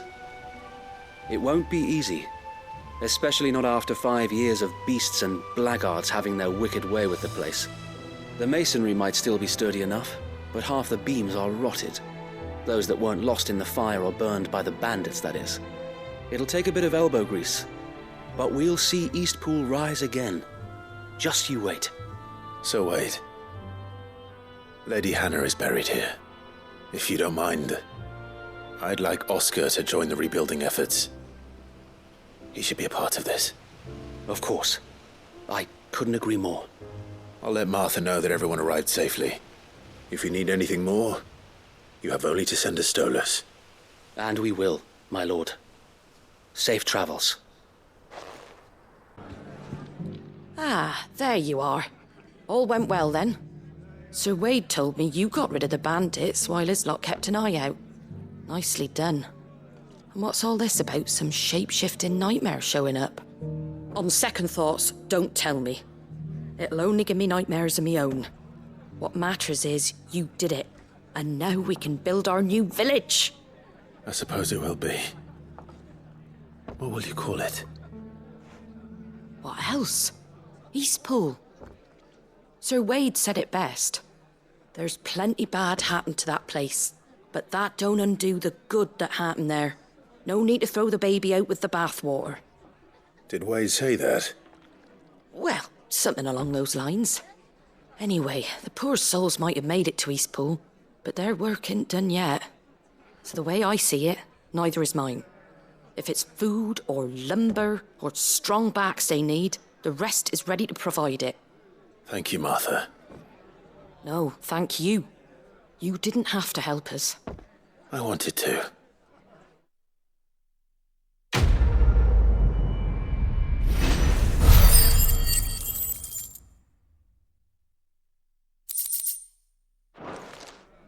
We'll need help. Clive, your timing is impeccable. It just so happens that right at this very moment, we're in need of someone with your talents. And what talents would those be? Why, your fearlessness and your skill with a blade. I'm listening. Well, as I'm sure you're aware, when these dark skies swept over the Republic, so too did a wave of chaos and confusion. Randalar has been particularly badly affected. Many of the capital's bearers have lost their masters, or taken the opportunity to flee them. None remain free for long, of course. Most find themselves under the protection of the Fist before they get far. But the army too is in disarray, and finds itself unable to provide for its new charges, which means it has been looking to sell. And you've been looking to buy, to make sure these masterless bearers remain that way. Precisely. It's the perfect opportunity to free dozens more, and for an attractive price, no less. So where does my skill with a blade come in? Though we may have the funds to buy these bearers, we have nowhere to house them. So we've been searching for a place where they can be resettled. Somewhere far from the prying eyes of those who would see them enslaved once more. And we believe we have found one. Cashlock. A small hamlet hidden in a canyon. The place was abandoned a long time ago, but when the men moved out, the beasts moved in. And so we seek the aid of a fearless swordsman to encourage them to look elsewhere. You'll help, won't you? How could I refuse? Excellent. Theo, if you wouldn't mind making arrangements for the transportation of our guests, as we discussed. Of course. Leave everything with me. Sounds like you'll have your work cut out for you. I will. We have an entire village to stock and furnish. Residents and all. Even if I begin right now, I'll be working day and night. So I'd better get started. Try to clear the place out before the wagons roll in, won't you? I'll do my best. You will find a village in Chadra's Thread, past Lateney's Cleft. My man there will open the gate for you. All right. Wish me luck. I'm sure you won't need it.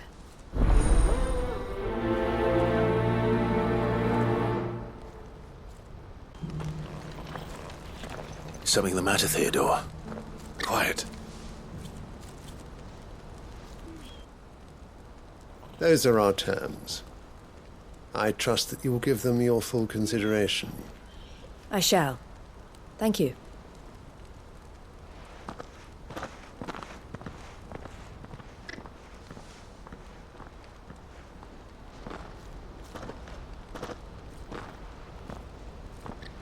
Him again. Someone you know? Yes. And, no. But enough about him. How did you fare down in Cashlock? It's done. The village is safe now. You made quick work of it, as always. I should go and let Eloise know. Don't let me keep you. But Clive, don't tell her I was watching her, will you? She'll only get upset. I'll explain everything once you've finished with your report. All right. We'll speak then.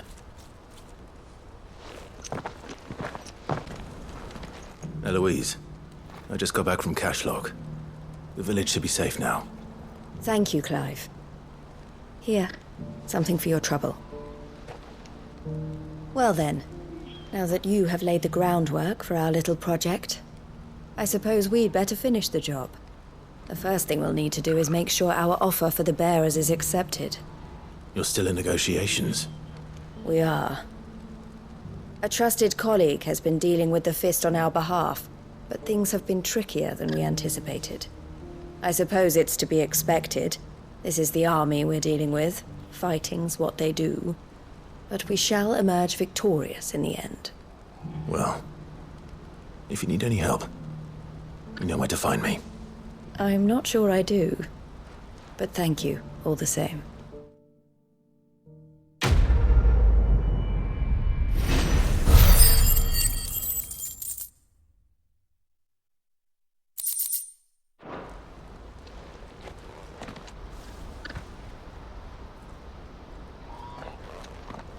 Ah, Clive. You wanted to talk? The man I was watching earlier, the one speaking to my sister.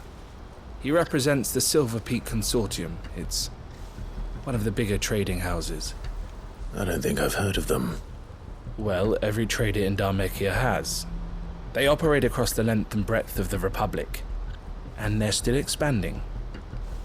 They've been trying to get Eloise to join their ranks for some time now, and judging by her reaction earlier, I'd say she had half a mind to accept their latest offer. And you'd rather she didn't? I would rather she did what makes her happy, and I would never deny her such an opportunity. Eloise saved me from slavery, and we have striven to save others like me ever since. But this was not the life my sister wanted, nor the one she deserves. I won't let her give up on her dreams again for my sake. She freed me from my bonds, and she must be freed from hers in turn. You're a good man, Theo. I have always been grateful for what my sister did for me, and I want to repay the favor by letting her live her own life. But each time an opportunity to do just that arises, she turns it down. For my sake. She loves you. And I love her. Which is why I want this time to be different. To show her that I don't need to be watched over anymore. Though I'm sure I'll still need some help from time to time. I trust that I can count on you. Always. Thank you, Clive. Well then, I had better get back to work. These bearers aren't going to move themselves. That's a job for the Crimson Caravans.